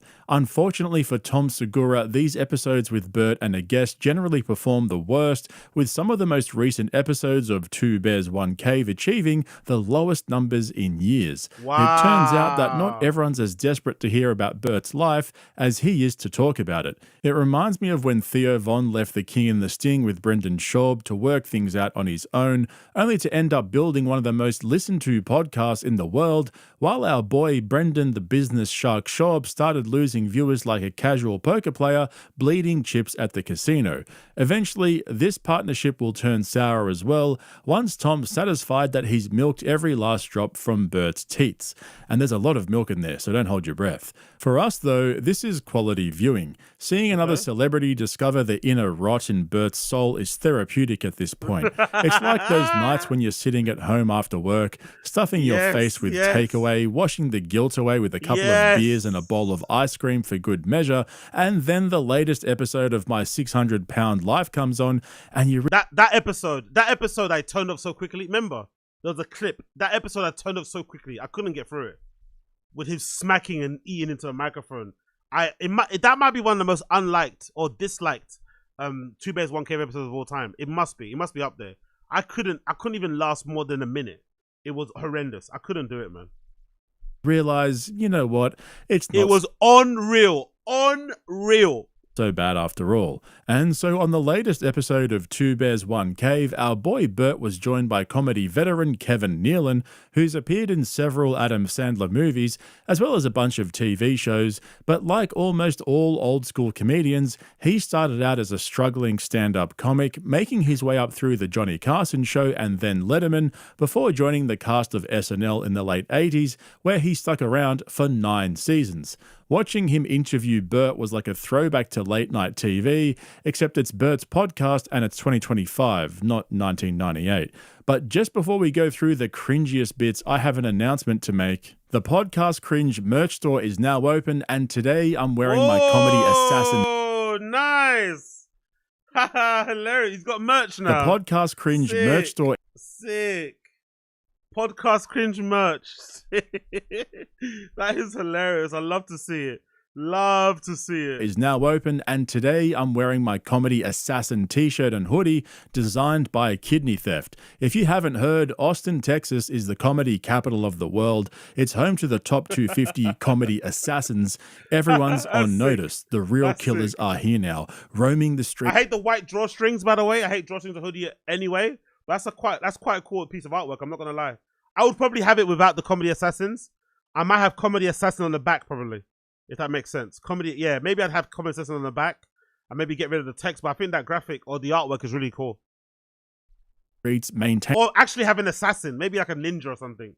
But the artwork is really cool. Maintaining order and protecting our free speech, one dick joke at a time. It's the wild, wild west out here, and thank God we have the top 250 comedy assassins to protect us pedestrians. Yeah, the money's making. Podcast Cringe balling out of control out here. Love to see it. So check out the links below or just head straight over to podcastcringe.com to get your comedy assassin t-shirt and hoodie, as well as a bunch of other exclusive... I love that. What's that? There's a killer one too. Okay, there's a killer one. Comedy assassin script one. Loads of comedy assassin stuff. Okay, nice. Designs only available from the Podcast Cringe merch store. But enough about Kevin. Nice. Let's talk about Bert. But Stan. Yo, big up, Rafael Quinta. When are you going to do merch, AZ? I've never thought about doing merch. I'm not gonna lie. It's never been a really serious thing, you know. But if people want it, I may look into it. But it's never been something I've ever kind of thought of. I'm not gonna lie. Never been something I've seriously thought of. I'm very much against. Apart from like views and memberships and stuff and super, I'm against anything else out of that. I think it's a little bit, I don't know. It gets to the territory of like milking your audience a little bit too much when you go into the fucking 100 million sponsors, 100 million ads, 100 million fucking merch things. It's dumb really, because merch is good. It's cool to have something that you kind of, you know, rep something that you enjoy. I get it. But maybe that's why I haven't done merch. Maybe because I have that way of thinking, which is a little bit backwards and lame. And really anti-success, really, you know? It's really anti-success not to be into merch that way. But I don't know, there's something about it, like, how much more of your audience are you going to ask of, you know? You demand their attention, you demand their views, you demand their likes, you demand their memberships, their Patreon. Like, how much more can you fucking milk out of an audience, you know? It feels a bit too much, but everyone does it. So I guess people do want it. I don't know. If there's enough demand for it, if people ask enough, maybe I'll look into it, but it's never something that's really been serious on my mind. But I don't mind if people do it or you want to buy it, you know what I mean? I'd much prefer people buy podcast merch than wear fucking band t-shirts or bands they've never listened to, just to appear cool. You're better off wearing a Too Lazy to Try fucking t-shirt than you are wearing some Metallica tee and you can't name a single Metallica song or you've never listened to a single Metallica album. Like, allow it. Wear merch or things you actually enjoy and like. That's all I want to do, and here I am all these years later, still doing it. Isn't it crazy? Because I didn't know you could do other things. Like I thought I was like, yeah. Big up Tony FM in the chat. Yeah, we're live. Very rare, but we're live. Very rare, but we're live. I didn't even know. You didn't know you could do other things. I didn't know I could do anything. When the first time I did stand up, it just felt so natural to me. So I'm getting rewarded for the thing that my dad bothered my dad. What did he do for a living, first of all? No, what's that? Sorry, I missed that. What did he say? Kevin, let's talk about Bert. But stand-up that's all I want to do, and here I am all these years later, still doing it. Isn't it crazy? Because I didn't know you could do other things. Like I thought I was like, I didn't even know. You didn't know you could do other things. I didn't know I could do anything. When the first time I did stand up, it just felt so natural to me. So I'm getting rewarded for the thing that my dad bothered my dad. What did he do for a living, first of all? He's a lawyer. He still is. Oh. He's a lawyer. He's very proud of me now, but I think understanding me was tough for him. Yeah. He's only proud of Bert because he makes money. Naturally, any parent that saw their son who's from a wealthy family going on stage, taking off their t-shirt or talking about how drunk they got one particular night is going to have concerns. I think Papa Kreischer, Daddy Kreischer, was in his every right to be a little bit disappointed that it took Bert, 6 years to graduate college or something. You know, like, he was quite dumb, definitely not achieving his potential, and looked like he wanted to be a class clown forever. I think Bert Kreischer's dad was had every right to be concerned and not too proud of him. Now he's probably proud because he makes money, cool, but back then, you know, when he was on the fucking Rolling Stones and all that sort of shit, you know, it was probably a bit dicey. Always asking for money and shit. Being in his 30s, asking dad for money. I understand why Papa Kreischer was disappointed. Because I just was very different than him. So your dad was kind of tough on you growing up. I wouldn't say tough. My dad. So you hated your dad. Is that what you're saying? No, I didn't hate him. I was looking for. By the way, he did. He doesn't want to say it now because it's different, but I used to watch Bertcast, and his dad used to say some pretty awful things to Bert growing up. There's a lot of trauma there. Maybe the reason why he acts so like unbridlely like a kid is a constant fuck you to his dad because his dad tried to tell him to grow up. Maybe that's why. Maybe that might be part of it. That's why he's so aggressive with his fucking vices, and he's so much, you know, he loves being in this state of arrested development. It's because his dad told him to fucking fix up. You're never going to amount to anything if you don't grow up. And now he's like, see, Dad, I don't have to grow up and everybody loves me. There's approval constantly. Oh, yeah. I was like a dog who thought everyone loved it when I pissed on the couch. And my dad's like, why won't you stop pissing on the couch? And then one day you get paid for pissing on the couch. You're like, everyone likes it now. But was it hard to keep up with that? Because you have to drink a lot, right? Or is that not? Yeah. No, I stay very hydrated. Yeah. I knew a comic, you know, way back when, because I started a long time ago. His name was Ollie Joe. I think, you know what some of these comedians realize? You know what I'm realizing? I'm thinking in real time. I think some of these comedians, because they're so preoccupied with their own lives and their own career, they probably think what I used to think. I used to think Bert was a skit. I used to think it was a thing. Like, it wasn't real. But then when you watch enough of his content, you start realizing, no, he's actually a degenerate. He's actually an alcoholic. He's actually like this in real life. So I think they realize in real time, oh, this isn't like a skit. This isn't a bit. You are actually like doing this and you're proud. You're showing off that you drink.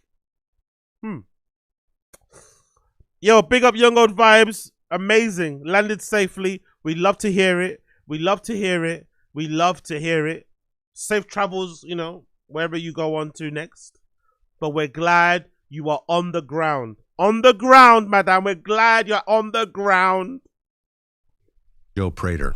I know him. Do you know of him? Yeah. Oh, yeah. He'd have the cowboy hat. He was like, you know, short guy, kind of stocky. And he'd go on stage. He just drinks so much. And eventually he died. Okay, that's actually fucking diabolical.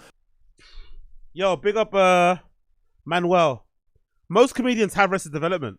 At least the younger generation. Ironically, Rogan isn't arrested. He is a serious person. Maybe that's why he isn't funny, or at least contrarian. That's a good point, actually. That's actually a really good point. That's a really good point, Manuel. Maybe Rogan, because he's not silly, is why he's not funny.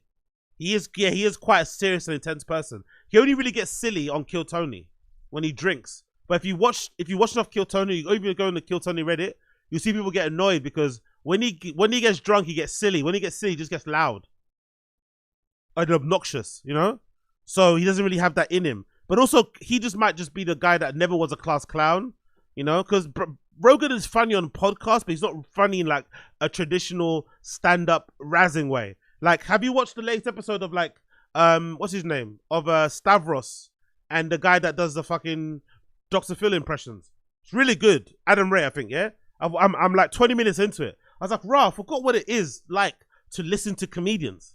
Everything's a constant bit. They're going back and forth, making each other giggle, trying to be as outlandish and as diabolical as they can, you know? It's a constant like to-ing and throwing. Because I watch so much shit stuff on here, big at the Random Show, because I'm watching so much terrible fucking comedy on here, I forget what it's like when like decent comedians get into a room together and try to kind of, you know, make each other laugh the most. And they get off on it, you know? They get off on being silly. So maybe that's what Rogan suffered from as well. But yeah, let's continue. Big up everybody in the stream chat. Like the stream, subscribe to the channel. Help me break 1,000 subscribers. I'm near. I'm so near. I'm so close. Help me break 1,000 subscribers so I can monetize this channel. That'd be greatly appreciated. Help me break subscribers. Get to 1,000. Click subscribe down below. Help a brother out. Cool. Bless. Bert Kreischer reminded Kevin of a 20th century comic called Ollie Joe Prater, who died at the age of 45 from a stroke. Ollie died from being Ollie. He was hysterical. Talk about the redneck that is Ollie Joe Prater. I might have to check that out, actually. I might have to check out that documentary and see if I can react to it on Patreon. That looks interesting. Ollie is coming to you. So naturally, I looked this guy up and found this trailer for his DVD, Get Out of My Way. He's basically a cross between Bert and Stavros wearing a cowboy hat. The guy was a dozen JRE appearances away from selling out arenas. But the fact that he was the first comic that popped into Kevin's mind when he asked about Bert's drinking was by far the best part of this episode. And the way he finished it off with, yeah, he eventually died, was the icing on the cake. And I don't know, man. I don't know. I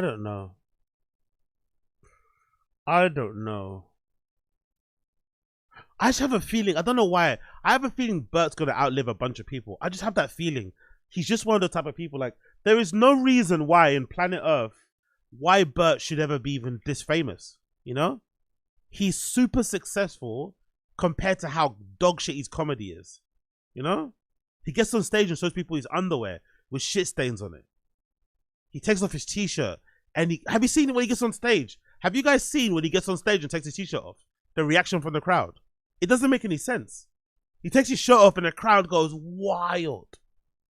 Why is that a thing, you know?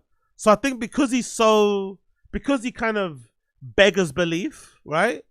I think he's going to end up surprising everybody. And although we think he's a ticking time bomb, I think he will end up outliving the people in that comedy community who take health seriously, aka, or you know, a good example being Rogan.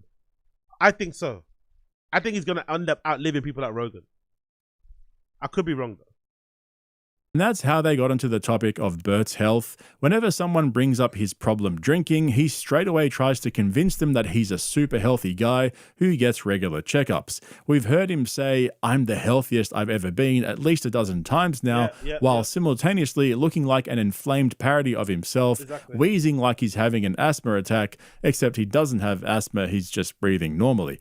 Seeing the guest realize that Bert's an absolute fucking idiot who's doing everything in his power to not stop drinking is basically a weekly occurrence. And I think for Kevin, because he's in his early 70s now, he's a lot more aware of how dangerous drinking that much is for your health. He would have seen so many of his friends go off the rails because of their drinking and completely ruin their careers. But because Bert's got money to burn and copies whatever Tom does, who copies whatever Rogan does, he's got it all figured out. In his own head, at least. I remember I had to pick him up once. We drove up to Visalia to do a gig. Yeah. And he picked him up from a hotel that was right on Sunset, not far from the Whiskey A Go-Go. And he just stunk of liquor all the way. And he pretty much slept all the way. He was hungover. And then I had to drive him back again. But it doesn't surprise me that he didn't last that long. No. I get my blood work done every 6 months. Wow. Okay, no, that's okay. Big up podcast cringe, but this is the reason why he's being so defensive. I get that Bert is quite annoying with this like health thing that he does, with this like health LARP, but you can see why Bert was being this defensive and trying to say, because it seemed like Kevin Nealon started talking quite seriously about people that he's known over the years who've been like Bert and died, you know? So I think that's why he automatically tried to be like, no, but I'm healthy. I work out, you know? There's a reason why he did that. Once. Transfusions or just? I do. I get IVs twice a week.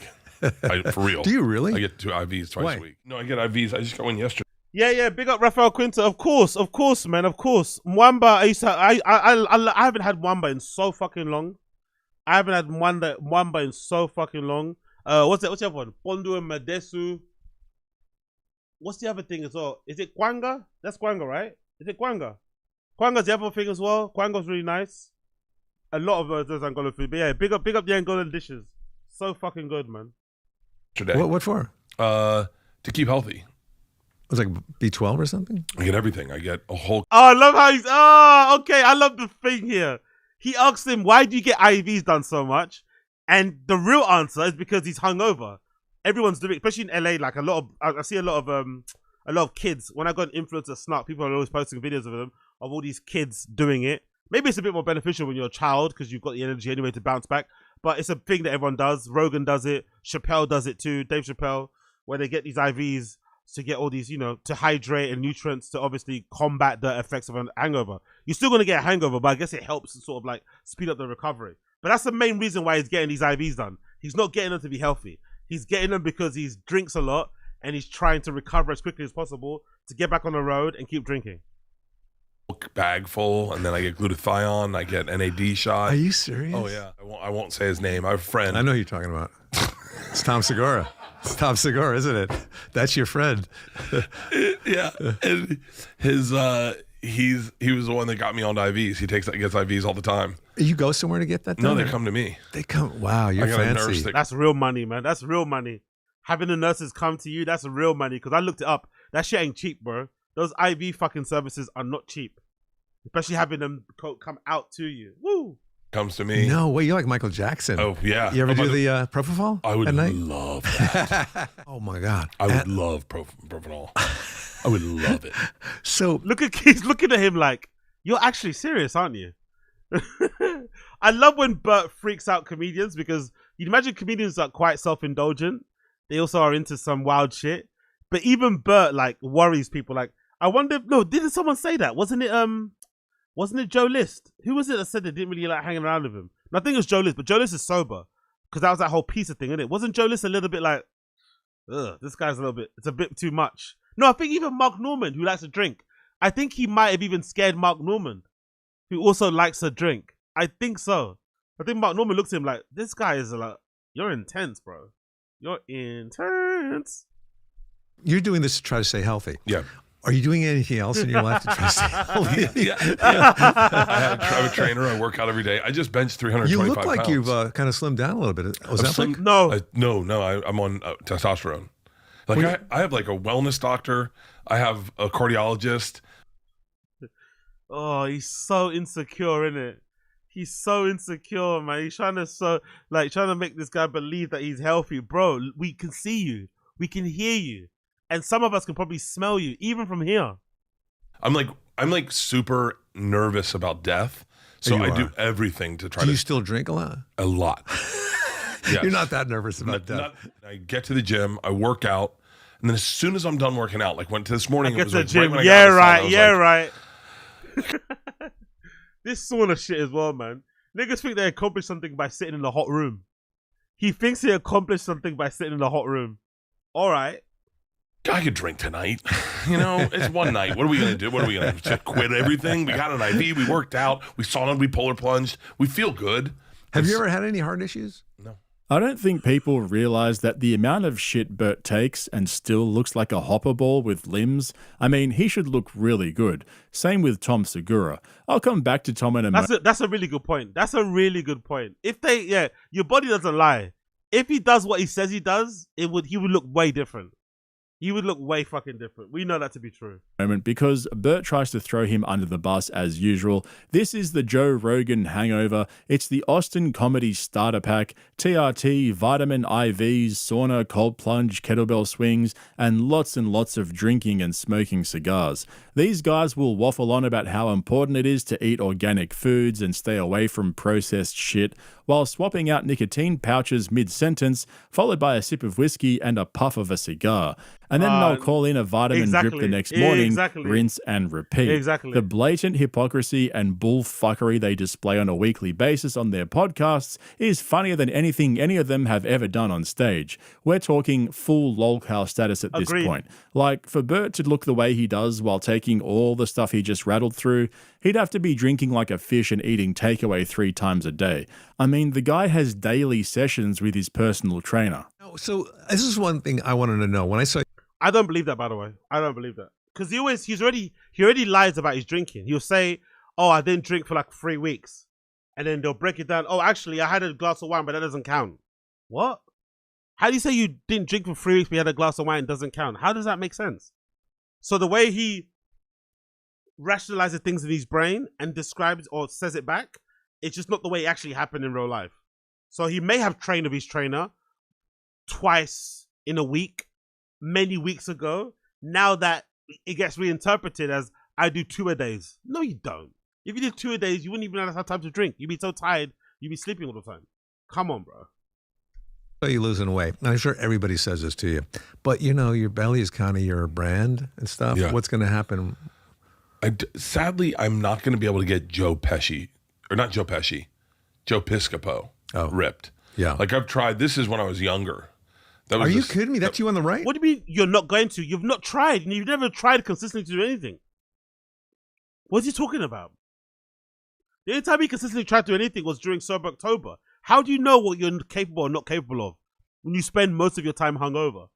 Like, I love this, by the way. I love this thinking. Like, it's not going to happen, so I'm just going to give up and just what? You're just going to indulge yourself.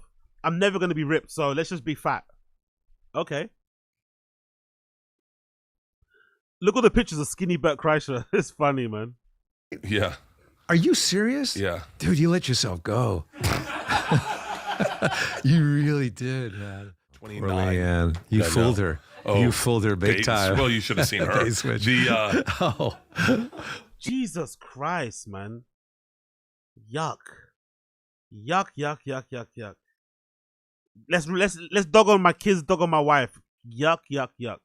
And I don't believe that Leanne looked bad before they met. No, I don't think so. Because she looks good now without any work done. She's like an older white lady. So if she looks the way that she does now, she definitely was a cutie pie when they were younger too.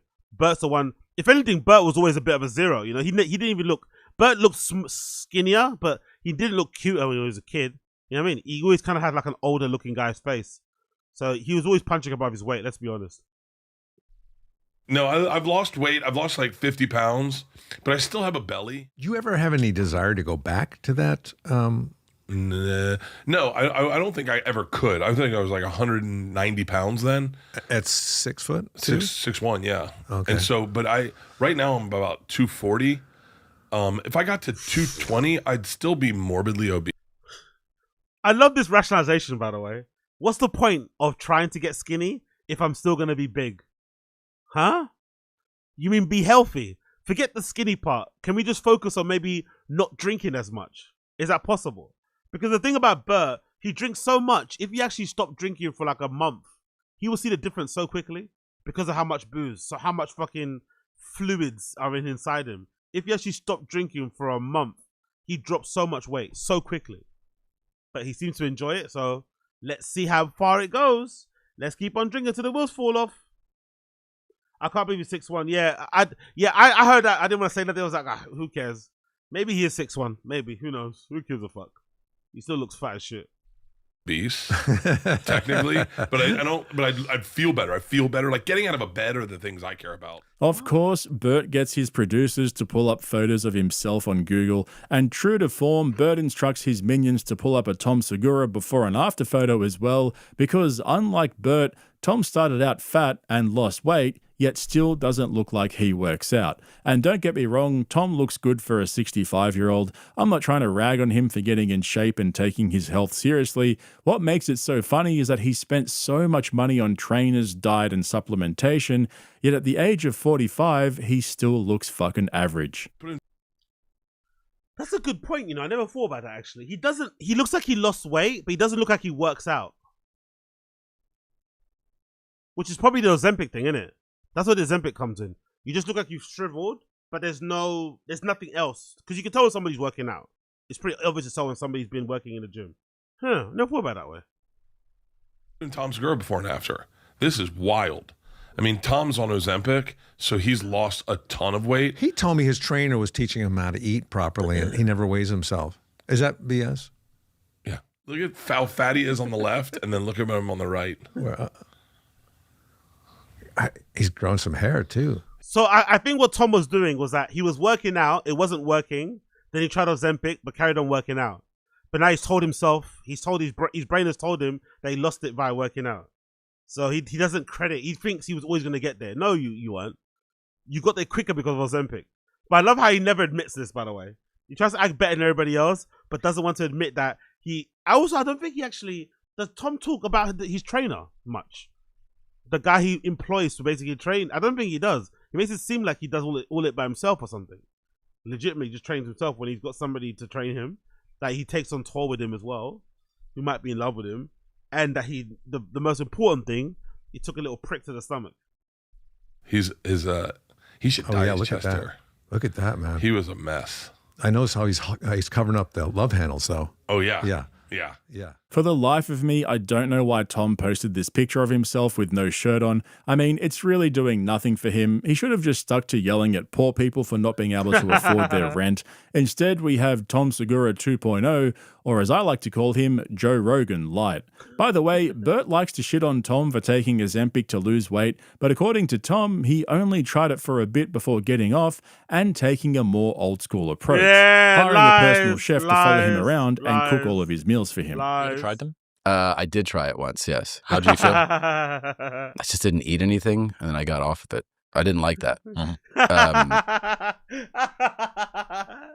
I love the lie.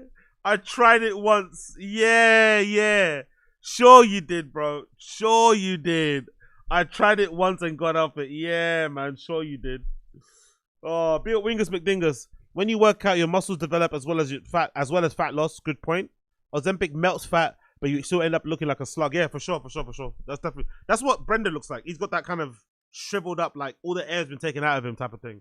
I guess you could do it microdosed to make shit to kind of, and work out at the same time. But I think what ends up happening with Ozempic, probably in the brain, I think if you just stab your stomach and you wake up one day and suddenly your trousers are like too big and they're like falling off, I think it's gonna be really difficult for you to go out for that run. That's what I think happens. I think people start Ozempic with good intentions. I'm gonna do Ozempic and I'm also gonna work out so I don't, have muscle atrophy or whatever the fucking thing is called, right? But then I think once you start losing the weight really rapidly, it becomes really hard to get up for those 4 a.m. 2-mile runs. It's really difficult to do that because it's happening already. Just sit down, you know what I mean? So I considered it for this just for the shoot, though. And I met a nutritionist. I mean, every day I would have, I would start the day with like 4 eggs, some fruit. I usually train in that period, and then like a 50-gram protein shake. Lunch was 10 to 12 ounces of lean meat with greens. My dinners were 16 ounces of lean protein with greens. 2 months ago, I was having like, a chicken sandwich and be like, that was good protein. I don't know. I was probably having like 40 grams a day, not even thinking about it, versus every day then trying to get in 200 plus grams. Yeah, exactly. But nobody sleepwalks into 200 grams of protein. Nobody does it. No. It's impossible. It's deliberate. Sorry, guys, just give me a second here. Nobody sleepwalks into 200 grams of protein per day. All right, okay, got it. Imagine actually watching that podcast unironically, some fuckboy guru interviewing an influencer comedian for over... Fuckboy guru. It's such a great way to describe that Matthew Williamson guy, isn't it? Fuckboy guru. Honestly, podcast cringe is so funny. He's so mean, isn't it? He's mean. People say I'm mean, but he's way meaner than I am. Fuckboy guru. For 2 hours. It sounds like some sort of initiation ritual for a club I don't want to be a part of. But no matter where Tom goes on the internet, Bert will always catch strays. It's unnerving hearing Tom speak without being fucking interrupted every 5 seconds by Barf. Wow, the difference in podcast quality by just switching out one person is amazingly shocking how much better something can be. Holy shit, that's what Tom sounds like on a podcast without him being constantly interrupted by Bernd Kreisler. Confirms what we already knew, Tom is better without Bert. But I've got to say, in Bert's defense, I actually disagree. Tom is so fucking boring now that Bert has become more interesting to listen to. I don't know what happened, but I find myself defending Bert more and more these days. I think it's because all his buddies have started to take themselves too seriously, dedicating whole episodes to giving their hot takes on the state of politics and international relations, when they're some of the least qualified people in the world to be discussing those things. I mean, even though Bert spent 7 years at college, he never engages in politics and prefers to talk. Oh, sorry, I thought it was 6 years. It's 7 years, actually. 7 years. God almighty. God almighty. About Bert. And when it comes to comedy podcasts, I'd much rather listen to Bert making a fool of himself than Andrew Schultz breaking down US foreign policy. I was thinking about your mortality today, because I think you're 71. You did a lot of research. I did. I can tell. I did do a lot of research Yeah. because I care about you. I like you're one of my favorite. You are really good at this. No, I never thought you would be. A lot of people don't think I am. I didn't think you'd be a good stand-up either. A lot of people don't think I am. No. We did a show this weekend, and three. I mean, it's crazy, but like everyone got off. They're like, "Dude, I forgot how good of a stand-up you are." When you see pictures of you or short clips, you think this guy. Who the fuck says that? Who the fuck would ever say that? He's like a frat comic. Yeah. You know, swilling beer in the belly and whatever. But when they see you on stage, you tell a good story. And it's very, it's compelling and funny. And you just take the people with you. Bullshit. Yeah, you're really good. And I think maybe that might be your, I don't know if you remember when Bobcat Goldthwait started out. Yeah. He was doing like a guy who was, you don't know what, he was like a mentally handicapped or you know, and then he started getting political. So you can't stay with that character. What? Is he trying to say Bert's comedy sounds like he's mentally handicapped? Like fucking hell.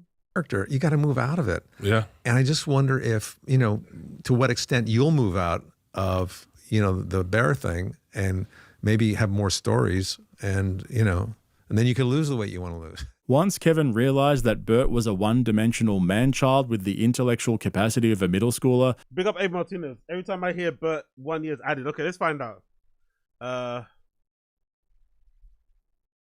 How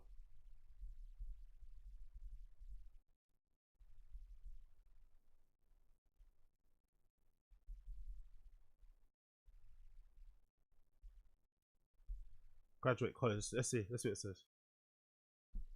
Bert Kreischer, wow, spent 7 years at Florida University before graduating, according to TikTok. He barely graduated with a degree. What? Let's see his TikTok video. Actually, I want to download it because TikTok on my fucking computer doesn't work. So let me quickly download it. My name is Bert Kreischer. Let me quickly download it. 1 second. TikTok. I spent 7 years at Florida State, and I barely graduated with a degree. Today, go away. Harvard School of Business. Let's see if it works. Hold on, one sec. TikTok video downloader, because TikTok on my computer doesn't work too great. Bear me 1 secundo.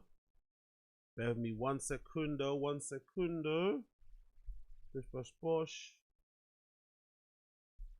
Download.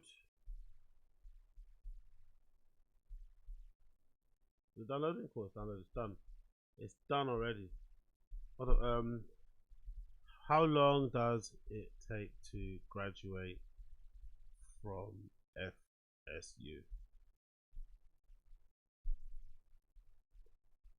Okay, cool. Let's get this up on the screen because I'm curious. I don't know how degrees in America work. Because degrees in the UK it's usually 4. It's usually 3. I did a 3-year one, but it's usually 3 to 4. 3 to 4, depending on what you do. Like, because I didn't do a foundation, I went straight into my product design degree, so it's 3 to 4. But I guess it depends.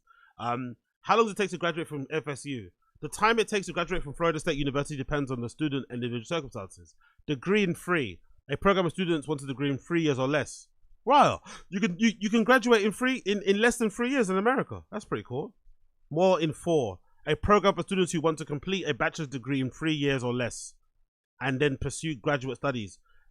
Sometimes we have not sure if you guys have it in America, but we have degrees where it might include 1 year like working experience, so that counts in your degree. So I don't know if it if it comes after the first or second year, but I remember that being a course too.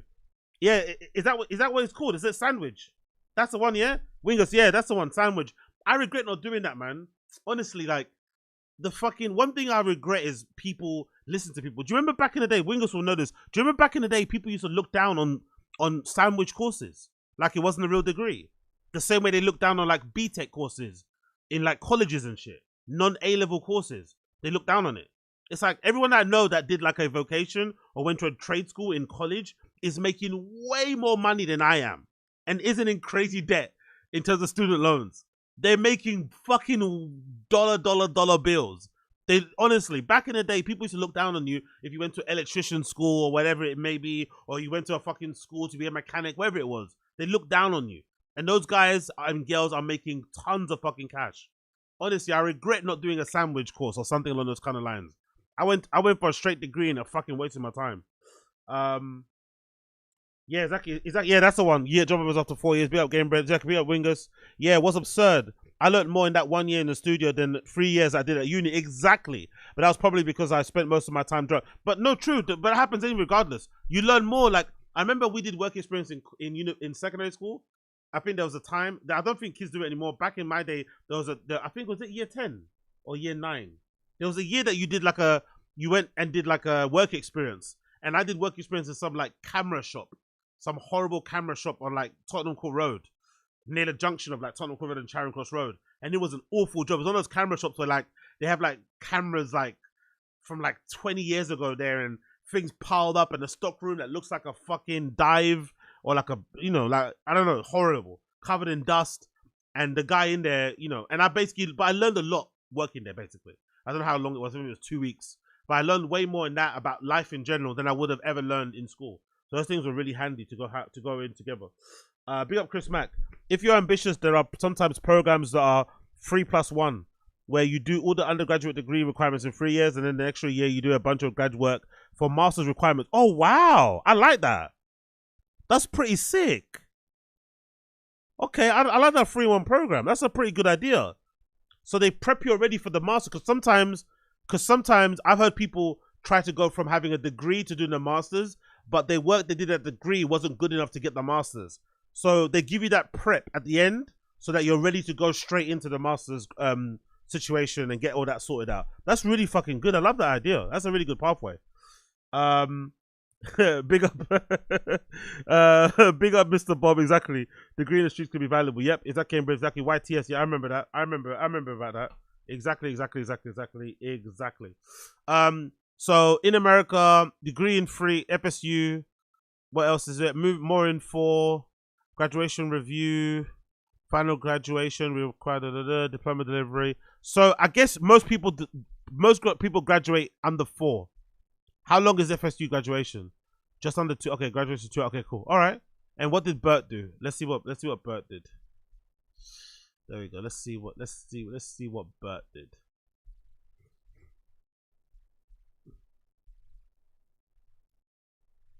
My name is Bert Kreischer. I spent 7 years at Florida State and I barely graduated with a degree. Today, I'm speaking at the Harvard School of Business about marketing. Come spend the day with me. We're at fucking Harvard, and I guarantee we end up at a bar. Jesus Christ, bro. Surely the brag should be like, here I am back at FSU, the place that didn't want to give me, because I find it interesting that they don't bring him back at FSU though, no? If he barely graduated with a degree, I wonder why FSU don't have him back, given how successful he is. I wonder if they don't want to bring him back because he'll set a bad example. You know? Maybe that's the reason why. Maybe FSU are like, nah, we're not having this guy back. We don't want these kids getting ideas that if they also take the path of least resistance, if they indulge in all their vices, they can get away with what Bert got away with. You know? We want these guys to push themselves. And, you know, like, that's probably why, because it's funny. Why aren't you getting invited to do conferences or talks at FSU for marketing? I'm sure they have marketing courses there. Because the Harvard thing can be a bit of a flex, but really they're always going to invite people who are doing things in an unconventional way because they want their students to kind of get something from it, and they're going to look at you just as like the star that you are in celebrity wise. But I think if you went back to FSU, that'd be more of a brag. But the fact that they don't invite him back, I think says everything that we need to know about how he's viewed over there, even after his success. Let's continue.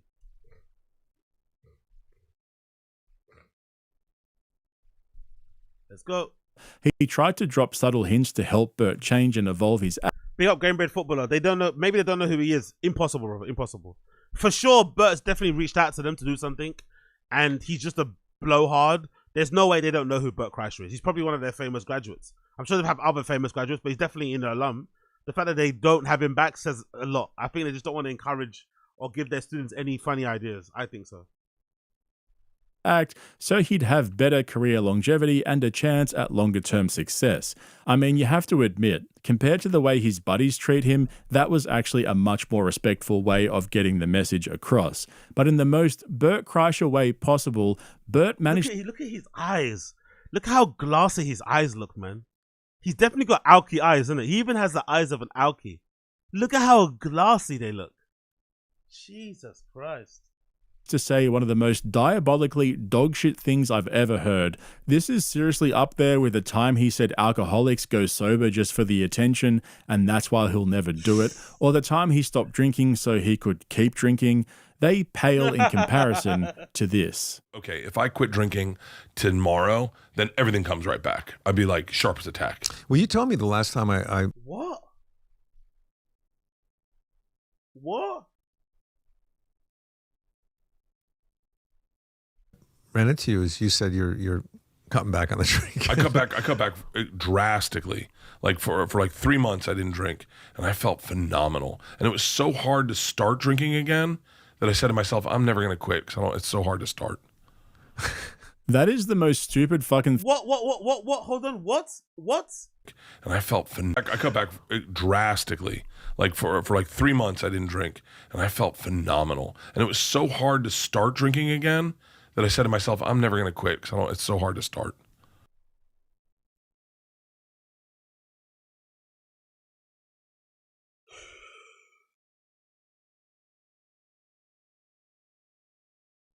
Most people,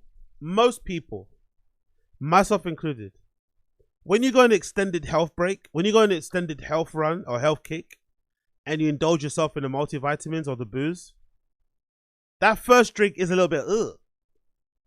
But it usually is a reminder of how far you've come. You might enjoy it. You might enjoy 2 or 3. But that first little is actually a good reaction. It's like your body telling you, oh shit, you haven't had this for a while. And it's actually quite nice to feel that way. Because you've been abstaining from it. And then if you're on the right path and you're in the right stage in life and you mean what you say what you mean, you probably will follow through and not continue on with the drinking or the drug taking the next day. That's what most people do. Most people. That visceral reaction is actually a good thing. Like, wow, man, look how far I've come. There was a time where I was always indulging, always drinking. But for Bert, he got grossed out that he had to like ease himself back into drinking. It annoyed him that it didn't automatically make him feel amazing because he went on 3 months, which I also doubt, by the way. I doubt he did 3 months completely not drinking. That I don't believe it. But he did, and it didn't leave a good impression. It made him want to drink more. Yeah. He's an interesting dude, man. That is the most stupid fucking thing I've ever heard Bert say. But when Bert says it, somehow it just makes complete sense. How is that even possible? Yeah, exactly, Koila. A PhD in alcoholic cope.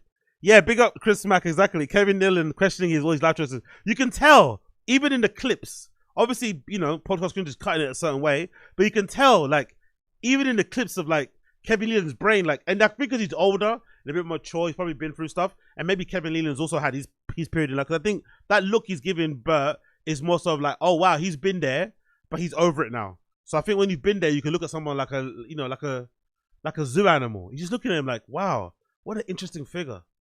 And he's probably even seeing himself in Bert in the past, like, wow, is that how I used to sound? Is that what I used to sound like when I was trying to rationalize some of my poor choices? Yeah, exactly. Big up Game Bread. It's like when you're going on holiday, doing no smoke or drinks, and coming back after 2 weeks new and restarting your habit. Exactly.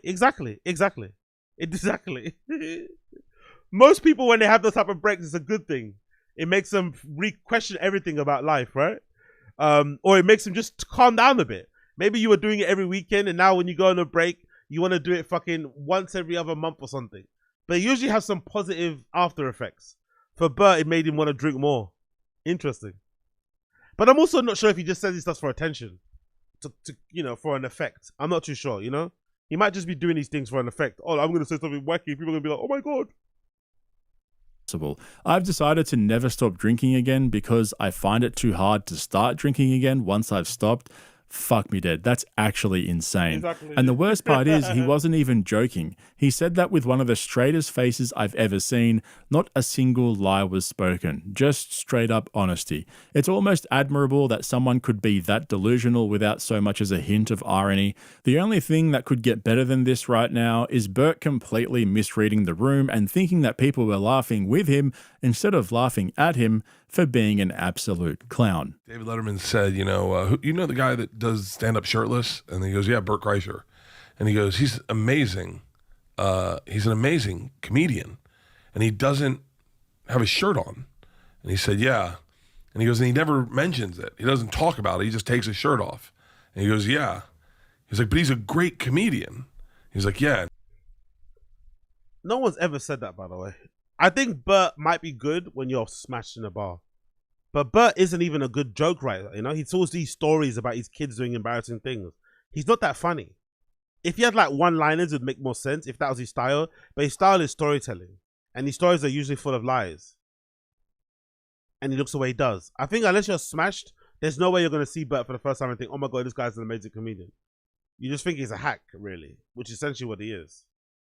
But I guess he's trying to tell you, without telling you, he's not a hack. And David Letterman was like, it's just first time I met Norm Macdonald, I got off stage and he was crying, laughing on the other side of the curtain.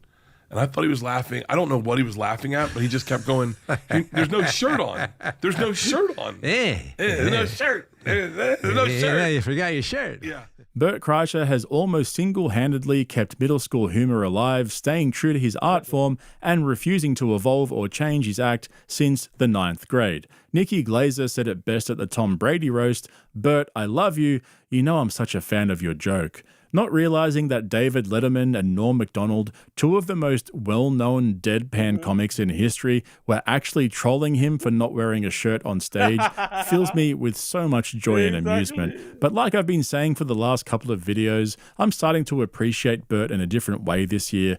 Tom Segura is basically dead to me now, and Joe Rogan is borderline unlistenable unless he's got a comedian on the show throwing jokes at his head like an arrow hitting the side of a Cybertruck and bouncing straight off. Andrew Schultz doesn't know if he's a hip-hop podcaster or a political commentator, but let me just say, you guys are in for a massive fucking treat when Brendan Schaub finally moves to Texas. His goofy face under a cowboy hat with boots on, driving a Cybertruck around Austin, praising Elon Musk as our Lord and Savior, is going to be his best character arc of his failing career so far. I'll just be happy to stop hearing about Bupper the baseball dad. We want Bupper the EV driving cowboy doing regular spots at the mothership. I don't know if it's going to happen though, man. I don't know if it's going to happen. I said it too. I said I really want... The only way this is going to be interesting, the move to Austin, for all of us who are, I guess, Bapper detractors. We're in the Bapper verse. We're in the JRE verse. I think the only way this is going to be interesting is if he gets back to the stand-up. If he just goes to Austin and does what he's doing now, it's going to be boring. If he just swaps California for Austin and does exactly the same thing he's doing now, it's going to be fucking boring. He has to get back into stand-up because that will be where the good stories will be mined, and him annoying other comedians, complaining about the crowds, trying to fucking shill his gigs and shit. That'll be good. The flyers, the attempts at writing jokes, recording another special, trying to become a regular at the Comedy Store. Oh, hopefully it happens, but I have a feeling he's not going to do it. I have a feeling he's kind of over that. He's definitely over the comedy, the comedian thing.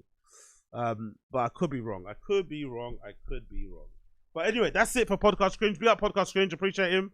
Check out his videos. He's fucking sick. One of the best out here doing this thing. So make sure you check out Blood Clot Podcast Cringe. He's fucking amazing. Let's quickly jump onto the Final Kid Reddit quickly and see what I missed out on there. We did Rinks the Preacher. Did we do that Rinks the Preacher? Oh, we did. There's quite a few here we haven't done in it. Let's refresh this. There's quite a few I haven't done here. Quickly, let's refresh it quickly. Let's scroll down. What did we do? Did we do Big Hat?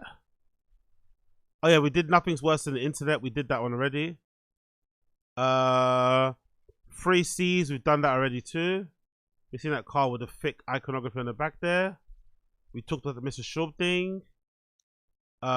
Joey, knock it off with the phone, George. Okay, yeah, this is when he was fighting. That's a bit mean, to be fair. But big up George. Rinks the Preacher.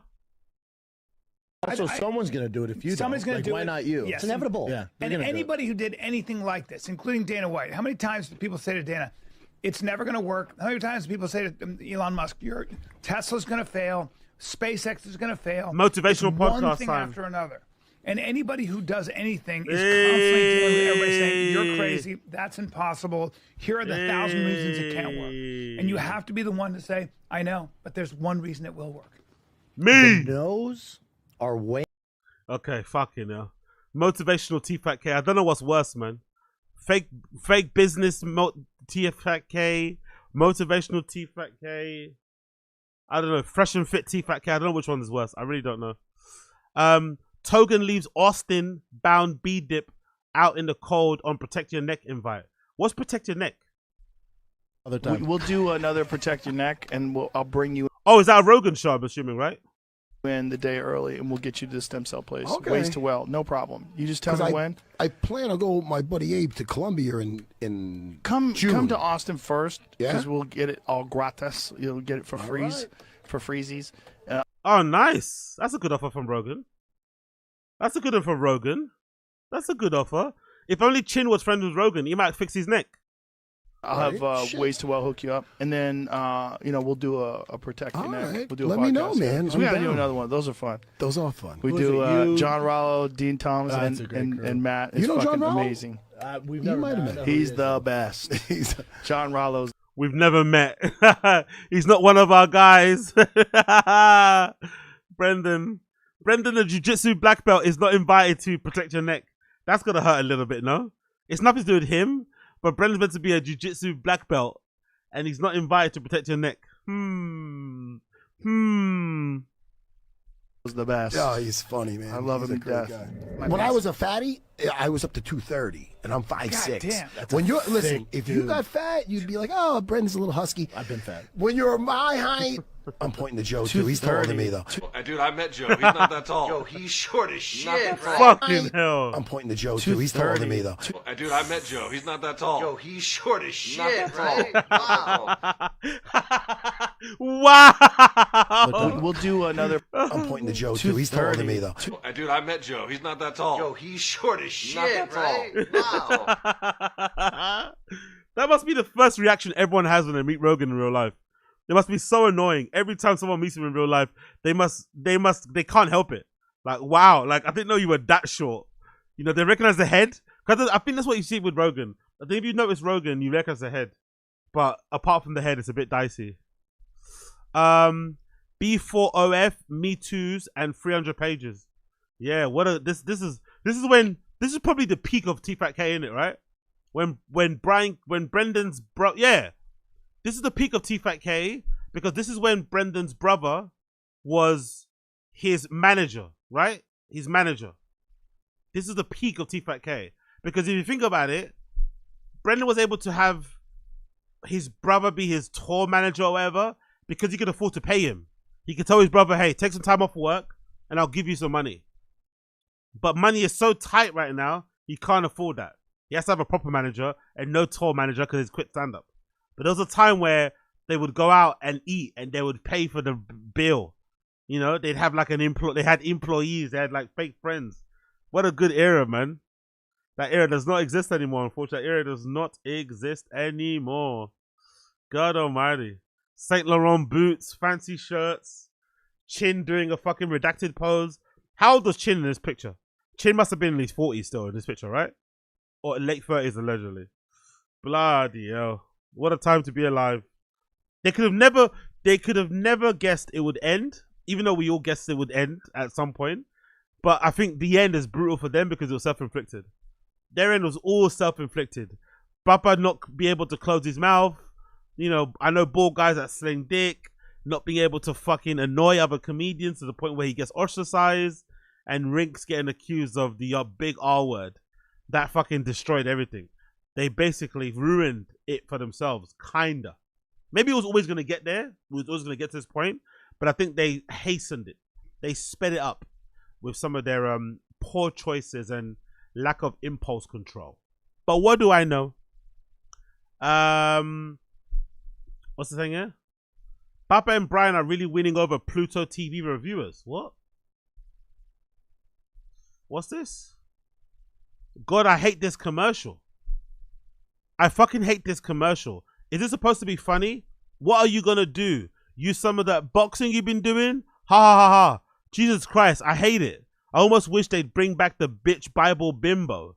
Okay, ran over. What? Is this the... Oh, this is the advert from Podcast Cringe. Oh, it's from Podcast 1 too. Look, it's a Podcast 1 advert. So Podcast 1 have made an advert for TFATK that views on... or that airs on something called Pluto TV. Let's play this. What's gonna happen? What are you gonna do? Use some of that boxing you've been doing? If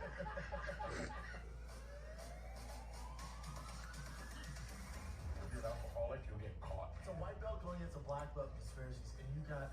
I'll do anything for numbers as you know. That's the show. So there's no clips on there from Shorb Show.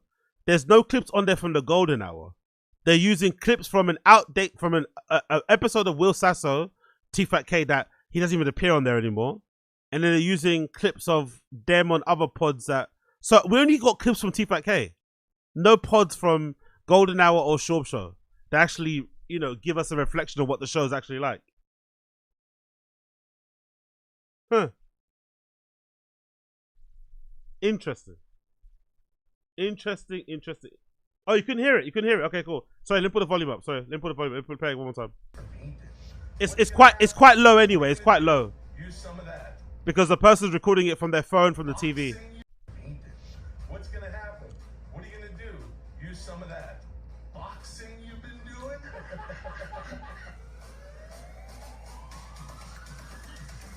If you're an alcoholic, you'll get caught. It's a white belt going against a black belt conspiracies, and you got... I'll do anything for numbers as you know. Okay. Damn, son. Barn Door taking L's on this week's We Might Be Drunk. Really? What happened here? Barn Door. What happened, y'all? I think I did your fajita joke on a TV show once, and I got creamed online. No, why? I didn't know you did it already, and I did a similar thing. That's fine. I just want to bury that. Brendan Schaub got attacked for that too. Well, that's on you. Yeah, hell yeah. Comedian Ski Trip was the best. The best. Doing nothing for 3 days, had a show to pay for it. Yeah, we'd put on a bad special just to shit on it. Everyone's like, "Stay quiet, I want to hear these bad jokes." Who are you watching? We did I Got This at the VU. We can't say, but yeah, you know the culprits. Yeah. Yeah. And just like... Oh, Ari Shaffir is so full of shit.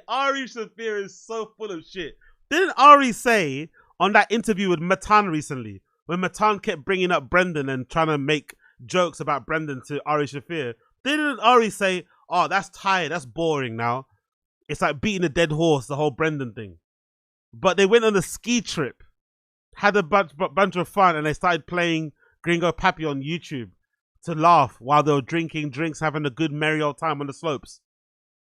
Oh, these guys are full of shit, man. So it's bad when we do it. We're beating a dead horse, right? We're beating a dead horse with the constant fucking Brendan jabs and pointing and laughing. But these comedians play Gringo Pappy on loop while they're drinking bevies and, you know, having a knees up at some fucking chalet somewhere. We're all the same, man. Embrace it. We're all the same. We're all the fucking same. But I think it's actually worse coming from these guys. With us, or with regular people on the internet, these comedians could be like, oh, they're regular people. They don't understand comedy. Civilians don't get comedy.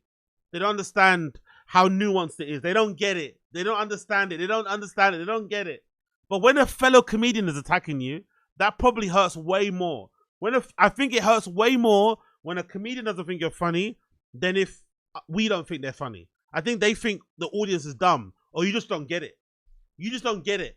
You're just not smart enough. You're just not savvy enough. You're just not funny enough, cool enough to get these jokes.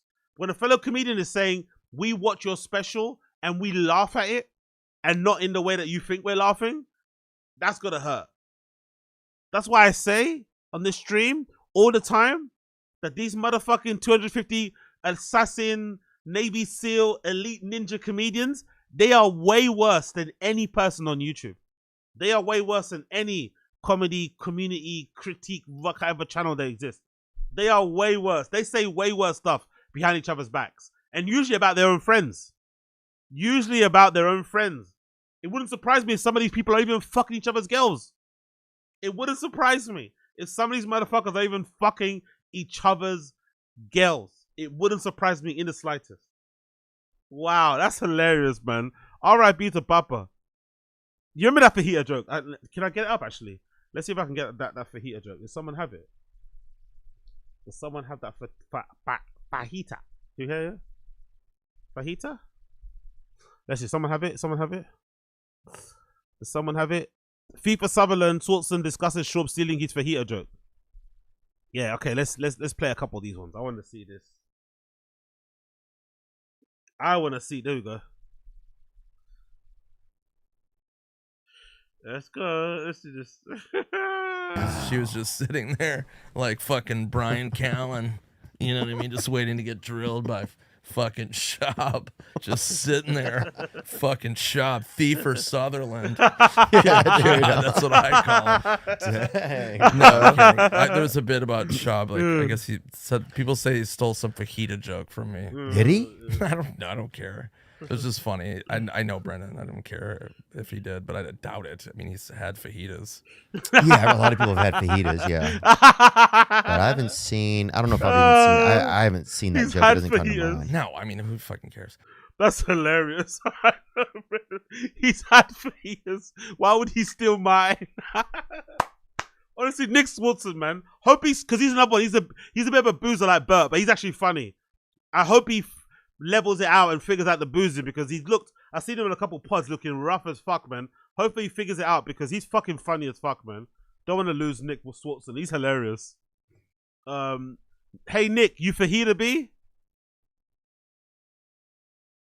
I've never seen this stuff, and the fans were hitting me up. So I hit up Nick. I'm like, yo, I was only doing the bit for maybe 2 or 3 weeks. Some hater came to, yeah, but I saw yours. What? I was only doing the bit for 2 or 3 weeks. How does that matter if you stole the joke? I was only doing it for 2 or 3 weeks. Some hater. No, a fan of comedy noticed you were copying someone else's joke and called you out on it.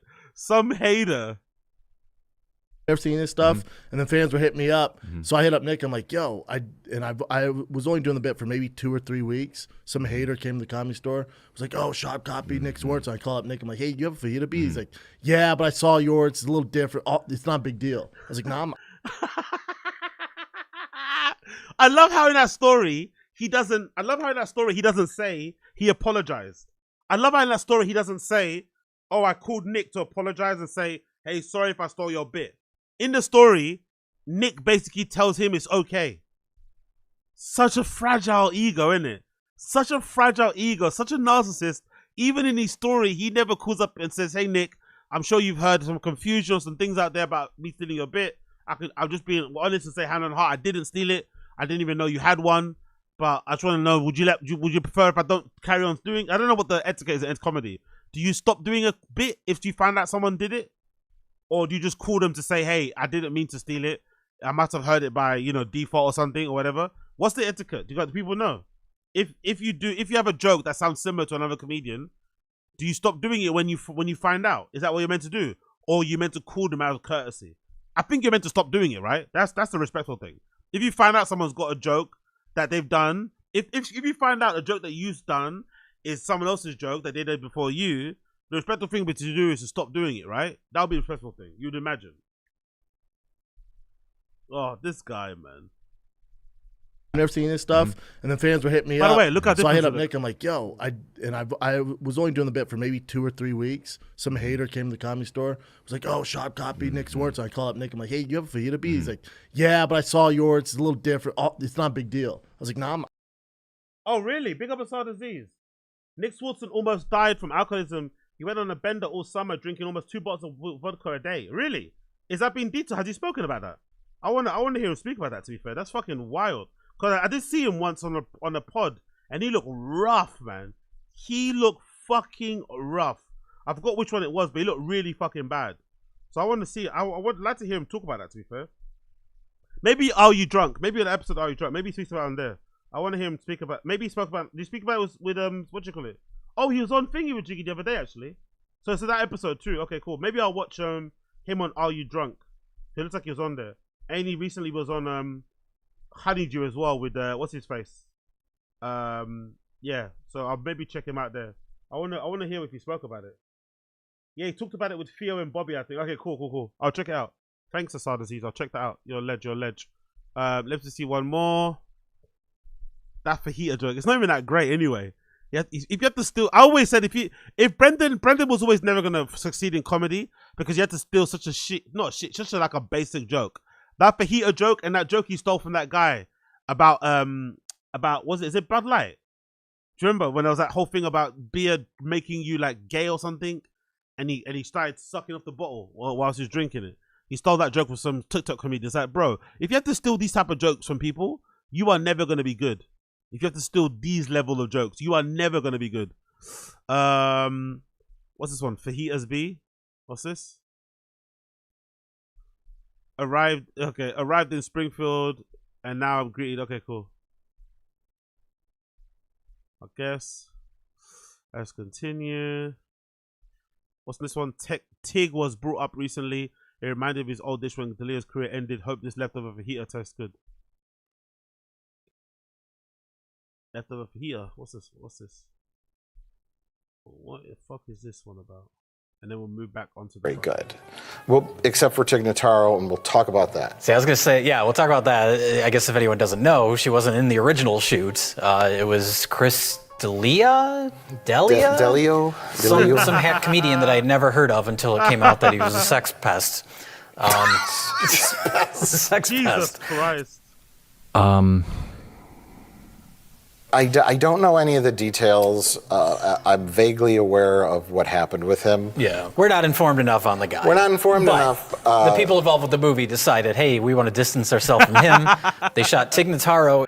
The people involved with the video, Jesus Christ. And that's it, right? No more fajita jokes. Talking about fajitas.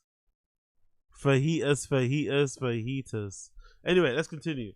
Where is it? Where's finding the kids stuff, right? Papa's hockey arc coming up. Oh, I'm sure there's some people in the stream chat who like fucking hockey. I'm sure there are some NHL watchers in the fucking chat. You must be happy about this, isn't it? You must be happy about this. Brendan's now watching fucking hockey. Brendan's now watching ice hockey. You must be so happy. He's gonna suddenly start going on like he was always balls deep into ice hockey. Team Canada decided to boo national anthem, fucks around and find out with Team USA. Proud of the boys. You don't even know them. You probably can't name a single player on that team. You can't even name the full roster. Proud of the boys. NFL and NBA all-pro style games have completely fallen off. Hockey coming in hot. Oh my god. And he doesn't. I bet he's saying that NFL and NBA because they're predominantly black sports, isn't it? The predominantly black sports he doesn't like anymore. Let's go back to the essence. Oh, NBA player, I can't play my back to back because my knee is a little sore. NHL player, I'm willing to die for my country in this exhibition. Okay. Brendan, look at him.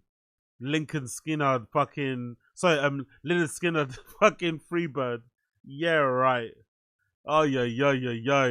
Are you ready for the Austin Brendan fucking NHL arc? Are you guys ready for that? Are you guys ready for the NHL arc? Are you ready?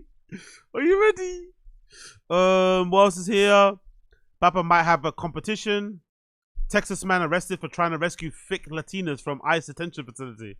Hilarious. Hilarious. The Schlob Kendrick beef. So what's this about? Look, Lamar, I went back and read the lyrics. I listened to his song, especially the one against Drake. Waste of time. It was, well, I know. Such a boomer, innit? I read the lyrics. Such a fucking boomer. Oh, God. Right? No waste of time. Because I'm not sure what he's saying, except for saying that Drake is a pedophile. Yes. Kendrick did a pop-up What's this one, concert man? In LA, yes, it was lit. He brought together like the Bloods, the Crips from all the different neighborhoods, and everybody was on stage just partying, really singing all the songs he shit on Drake with. Wow! And they all at the same time go minor. God, dog. And then also it's rap. And then when you see this guy that is doing this diss song, but he has dancers behind him, I thought that was a little lame. Yeah. And also he's in bell bottoms. Not to mention he's 5'1". So the whole. Mustard on a beat. Savage. How crazy is this beef? It never ends. Well, this beef is going on forever. You fuck with the wrong. Yeah, that's the wrong guy. Yeah. Like a It's real such street good- guy. But Drake. Kendrick really doesn't have the catalog. The whole West Coast. This is the problem with podcasts, isn't it? And maybe that's probably my shortcoming. Maybe I should be talking more about things I don't know. You know, I think that's what you're meant to do in pods. You're meant to talk about things that you have no knowledge of and just opine, just share your unfettered, uninformed opinion. Whereas I like to talk about the things that I know or I'm interested in. They offer opinions of everything. So now you've got Brendan talking hip hop. What? Brendan talking hip hop? Like, fuck off, man. We don't want to hear that. Never. Even Rogan, we don't want to hear that ever. Guys that can't dance talking about hip hop. No, thank you. He has more credibility. I don't right? think Drake could do that in Toronto. No. You know, like his own. You know, I don't know. Maybe. What's the beef originate from? What's the deal? Oh, where do we start? There's a lot of things like minor. God, dog. Also, he's in bell bottoms. Not to mention he's When 5'1". your energy is to be a constantly just attacking somebody and being negative and tearing somebody. Shut up, man. You don't understand nothing about the fucking tenets of fucking rap beef, man. You're being negative. Duh. Down. I've never actually ultimately seen it work out for people. But I'm not some moron who buys into your tough guy narrative, but I don't give a fuck you're from Sacramento. Camel rage. Camel rage, bro. Camel fucking rage. Oh, brilliant. I miss this. I miss the time so much, man. I miss it. I miss it. Great show. Never watch it. What's this about? Brendan tweeting. What's Brendan tweeting? What's Brendan tweeting about here? Great show. Never watch it. What's he tweeting about? Taking a wild guess that Brendan Schaub is going to shit all over the SNL 50th anniversary just because it's cool to hate it. Or is he going to say he never watched it? Oh yeah, I've got a reaction on Patreon. That's my next Patreon. I'll do that SNL reaction actually. I'll do that after today's actually. He replied and said, this random stray that Brendan caught there. I don't know why this guy thought of Brendan when he was watching SNL. I'm not going to show, but hey. He said, love SNL, didn't see it, and haven't watched a live one in years. Saw clips. Good? He asked you if you watched it or not, and to give your opinion on it. And he's saying, I saw clips. Could you tell us what you think of it? Good question mark. What the fuck does that mean? Do you remember when Brendan used to say he wanted to be a stand-up comedian? And his dream was to be on SNL or host SNL? That's my dream.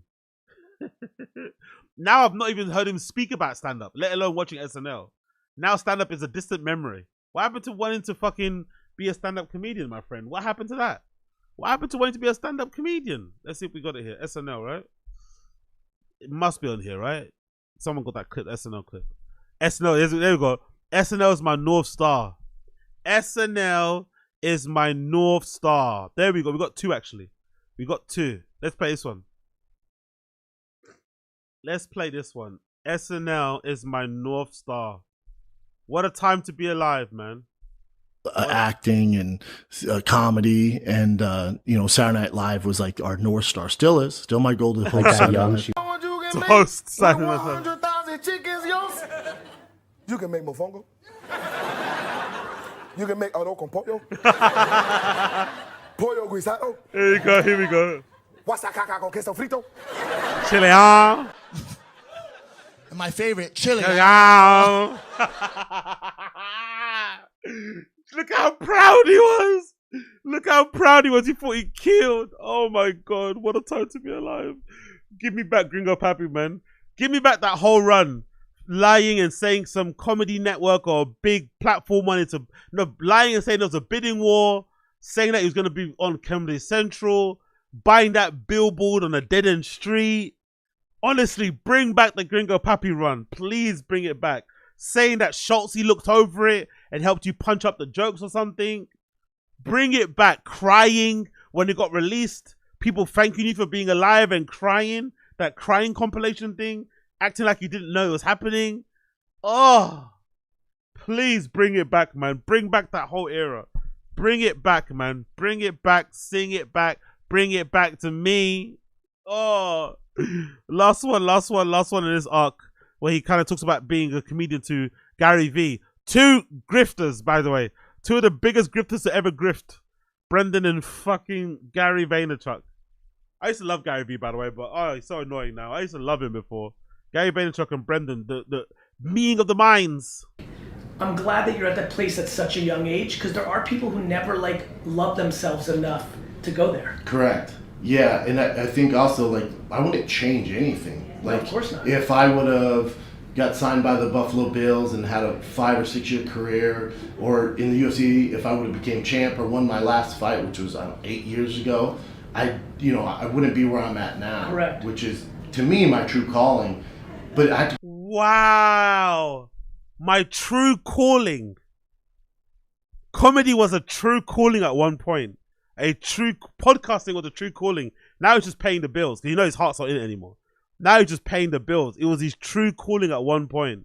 Wow, man, how things have changed. How things have changed. I don't think I've even heard him talk about specials or stand up or writing bits since he quit.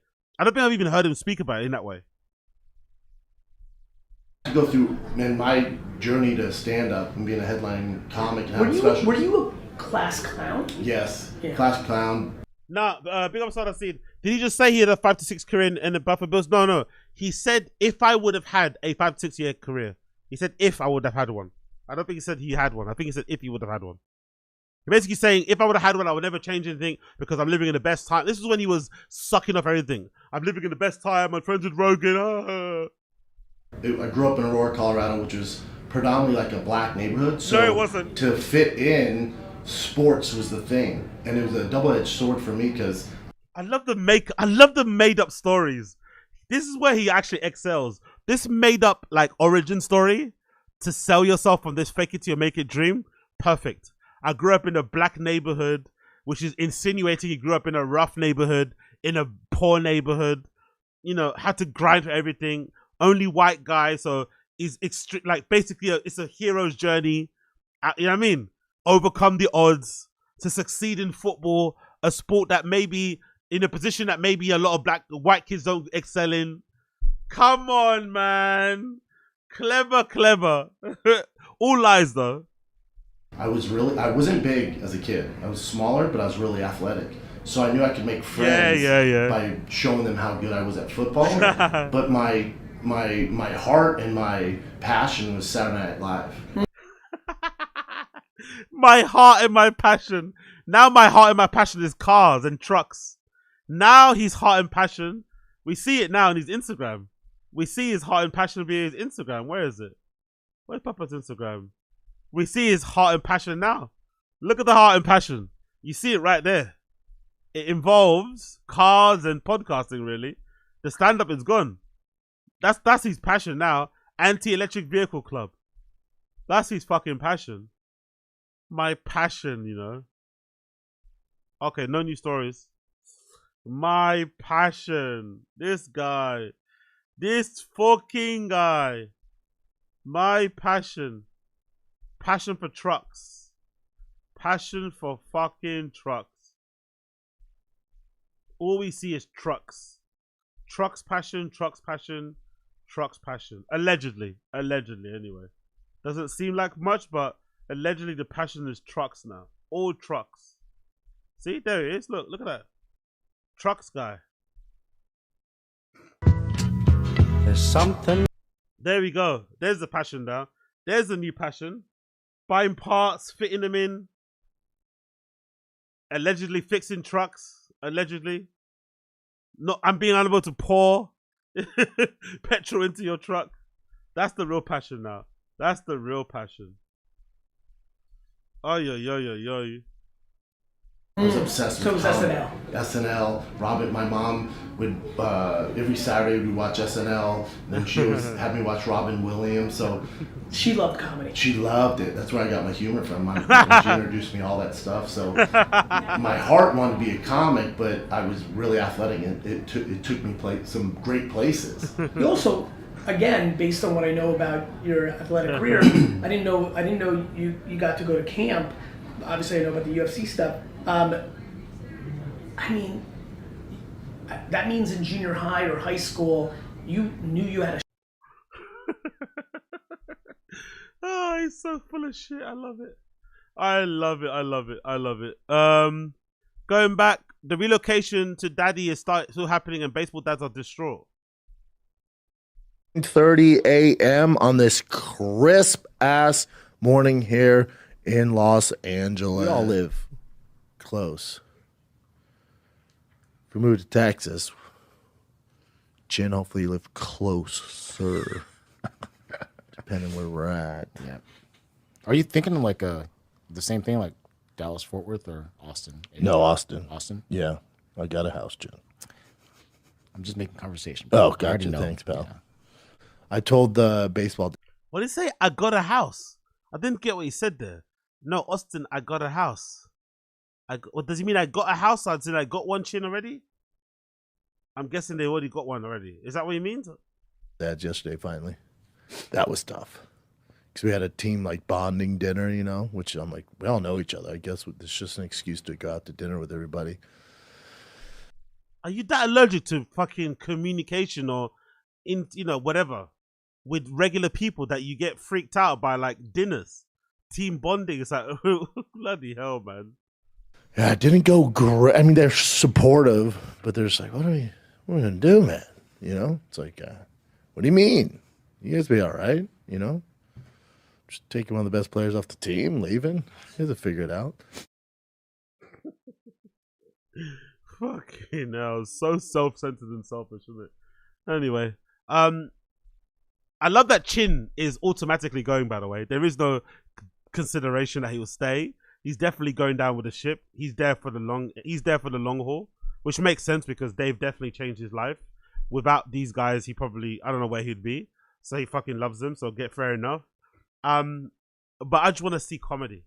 He's already got the fucking Texas outline on his shirt and stuff. I just want to stand up.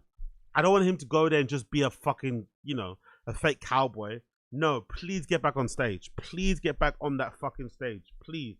Please, for the love of God. Get back on that stage. I beg of you. I beg of you. Get back on that stage. Please. That would give us so much material. But will it happen? I doubt it. I doubt it. Moving on. Celebrating Brendan's imminent hockey arc. Brendan once totally dismissed hockey as a global sport because they're all white. Really? Wow.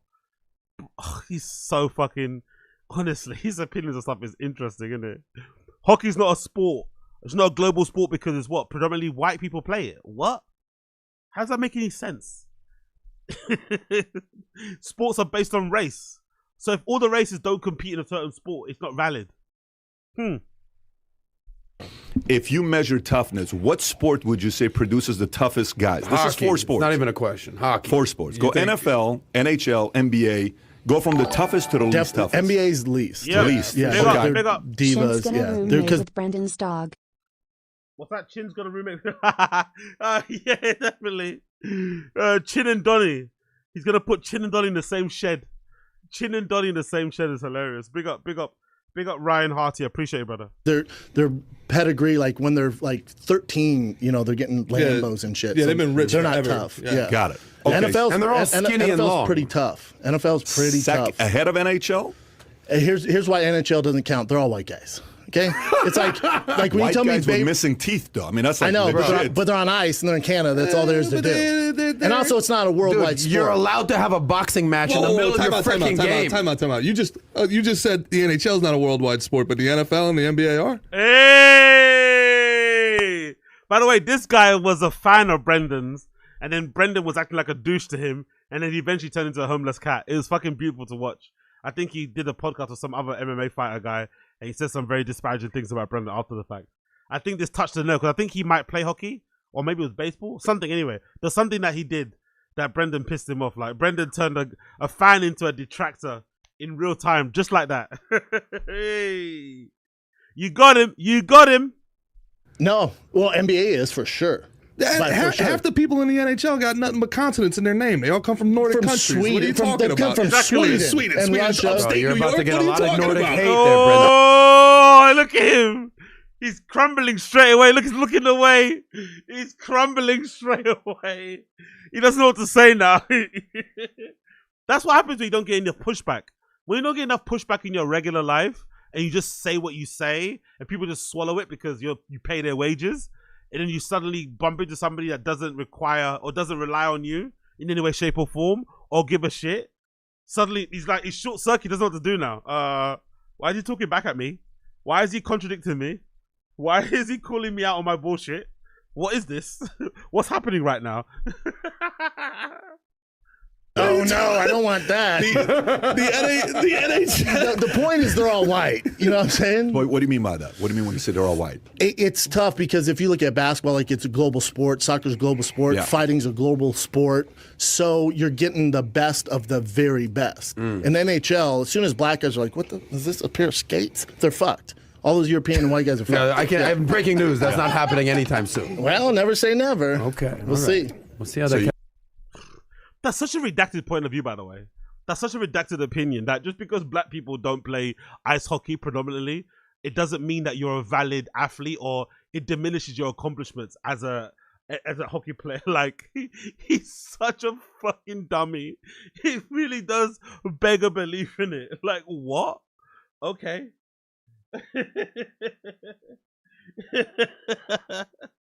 It's like, what are you talking about? Oh my god, man. Exactly. Big up, exactly. Yeah, big up Chris. Look, exactly. Such an idiot. Exactly. Big up Chris Mackey. Exactly. He's used to people just going along with redacted takes all the time that he has no idea how to actually explain reasoning behind his stolen thoughts, which he regurgitates. Exactly. That's a good point. Yeah, that's true. That probably isn't his take. That's probably something he heard on a podcast somewhere, or somebody's funny said it in a funny way, and he's trying to say it in a serious way, or say it in a funny way, but he can't, he can't justify why he's saying it because he doesn't really believe it. Yeah. Exactly, Chris Mack. Exactly.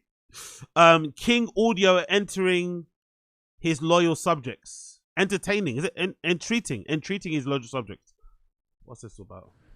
To celebrate George Washington's birthday. Oh, wow. The unofficial national holiday was established to celebrate George Washington's birthday. So everybody gets it off on his... Yo, big up us disease. PBT can't say be think about Disno. DEI in hockey. Yeah, DEI in hockey is hilarious. I would love to see that, by the way. I'd actually love to see that. Just to mix things up a bit. And for sure to give the other players motivation to play hard. Welcome to fucking the NHL. That would be fucking sick. His birthday, that's kind of lit.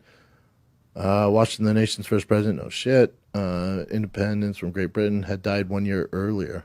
And then this right here. This holiday that honors everyone who has served in the office of the president of the... mumble reading is fucking great, by the way. Great audio experience, isn't it? The mumble reading is great. The mumble reading, like we can see what he's reading, is fantastic podcasting. The USA, yeah. This holiday dates back to 1880s. He's always held on February 22nd, George Washington's birthday. Okay. Great. Great.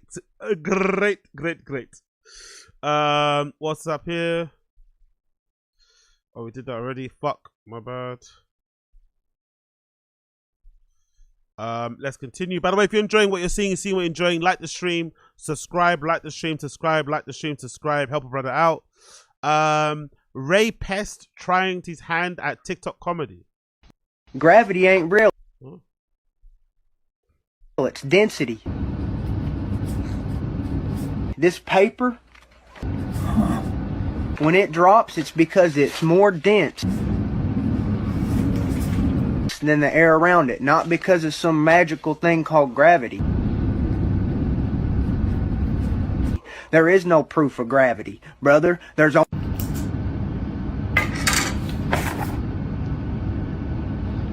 Well, thanks, Moses. Oh, Brian, man. You're too old for this, bro. Look at your face, bro. You are too old for this, bro. Just give up, man. Honestly, just be happy you're doing stand-up and going on tour and doing your thing. But, like, Brian trying to do TikTok comedy at his age, yo, this is undignified, man. This is undignified. Jesus Christ. Like, what the... Look at him. Look at that guy. Just allow it, man. Let it go. Let it go, please. Let it go, Gramps. Let it fucking go. Let it fucking go. Hey, what can you do? Yo, big up David Smith. Time to go gym. Yeah, no, not today. So today's a cardio day. Today's a cardio day. Gonna get some miles in, actually. When I finish this, I'm gonna get some miles in. Gonna get some miles in. I don't care about that. Jonathan thinks simple as tea. What's this? Consent. If you're still struggling with consent, just imagine instead of initiating sex, you're making them a cup of tea. You say, "Hey, would you like a cup of tea?" And they go, That's really good. Whoever's done this is real. That's really fucking good.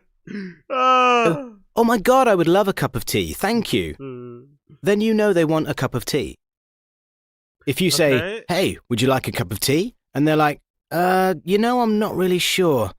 Then you can make them a cup of tea, or not, but be aware that they might not drink it. And if they don't drink it, then, and this is the important bit, don't make them drink it. Just because you made it doesn't mean you're entitled to watch them drink it. And if they say, "No thank you," then don't make them tea at all. Just don't make them tea. And if they're unconscious, don't make them tea. Unconscious people don't want tea, and they can't answer the question, "Do you want tea?" because they're unconscious. If someone said yes to tea around your house last Saturday, that doesn't mean they want you to make them tea all the time. They don't want you to come around to their place unexpectedly and make them tea and force them to drink it, going, "But you wanted tea last week." Or to wake up to find you pouring tea down their throat, going, "But you wanted tea last night." If you can understand how completely ludicrous it is to force people to have tea when they don't want tea, and you are able to understand when people don't want tea, then how hard is it to understand when it comes to sex? Oh, whoever made this killed it. Whoever made that killed it. You fucking killed it. That is fucking brilliant. Oh my God. You're my girlfriend now. You're my girlfriend now. Whether you like it, whether you want it or not. Oh, that's grim. That's grim. That's fucking grim. That is fucking grim. I tell ya. Grim. Okay, people. I'm off. 7 p.m. I'm off. Thank you for tuning in to the Random Show. We got a nice 4-hour block in. Brilliant, brilliant, brilliant. Random Show will be back again tomorrow. Today we're going to do Taz afterwards when I come back from my little cardio sesh. So thank you for tuning in. For those of you tuned in, episodio number 353. 353. We're out here. Thank you for joining me. Like the stream down below. Subscribe to the channel. All that good stuff. Keep an eye on the Patreon. I'm gonna do a reaction to SNL 50 on there and some other bits as well. So keep an eye on there. And yeah, man. Thank you for tuning in. Appreciate all of you. Love and light. Love and light. Like the stream before you go. Join the Discord also. I'm gonna update the Discord link. Join the Discord if you can. That'll be greatly appreciated. Join the Blood Clot Discord. Let me get that link. Let me get that link added to the video. Bear with me a second here as I add this link on here. But I'm also going to add the link to the Discord. So join the Discord. Be a part of the community. The Discord link is going to be updated in the description. It should be updated now. You have an update link in the description there of the Discord. So make sure you join. And I'm also going to put the link here in the stream chat, okay? Boo, boo, boo, boo, boo, boo, boo, boo. Thank you. There we go. Enjoy, people. Thank you for tuning in. See you guys again later for Taz if you're around. And Random Show again tomorrow. Okay? Cool. Blessed. Appreciate you all. Love and light. Join. Be a member. Subscribe. Like. All that good shit. Leave me comments. And we'll check each other again soon. Peace.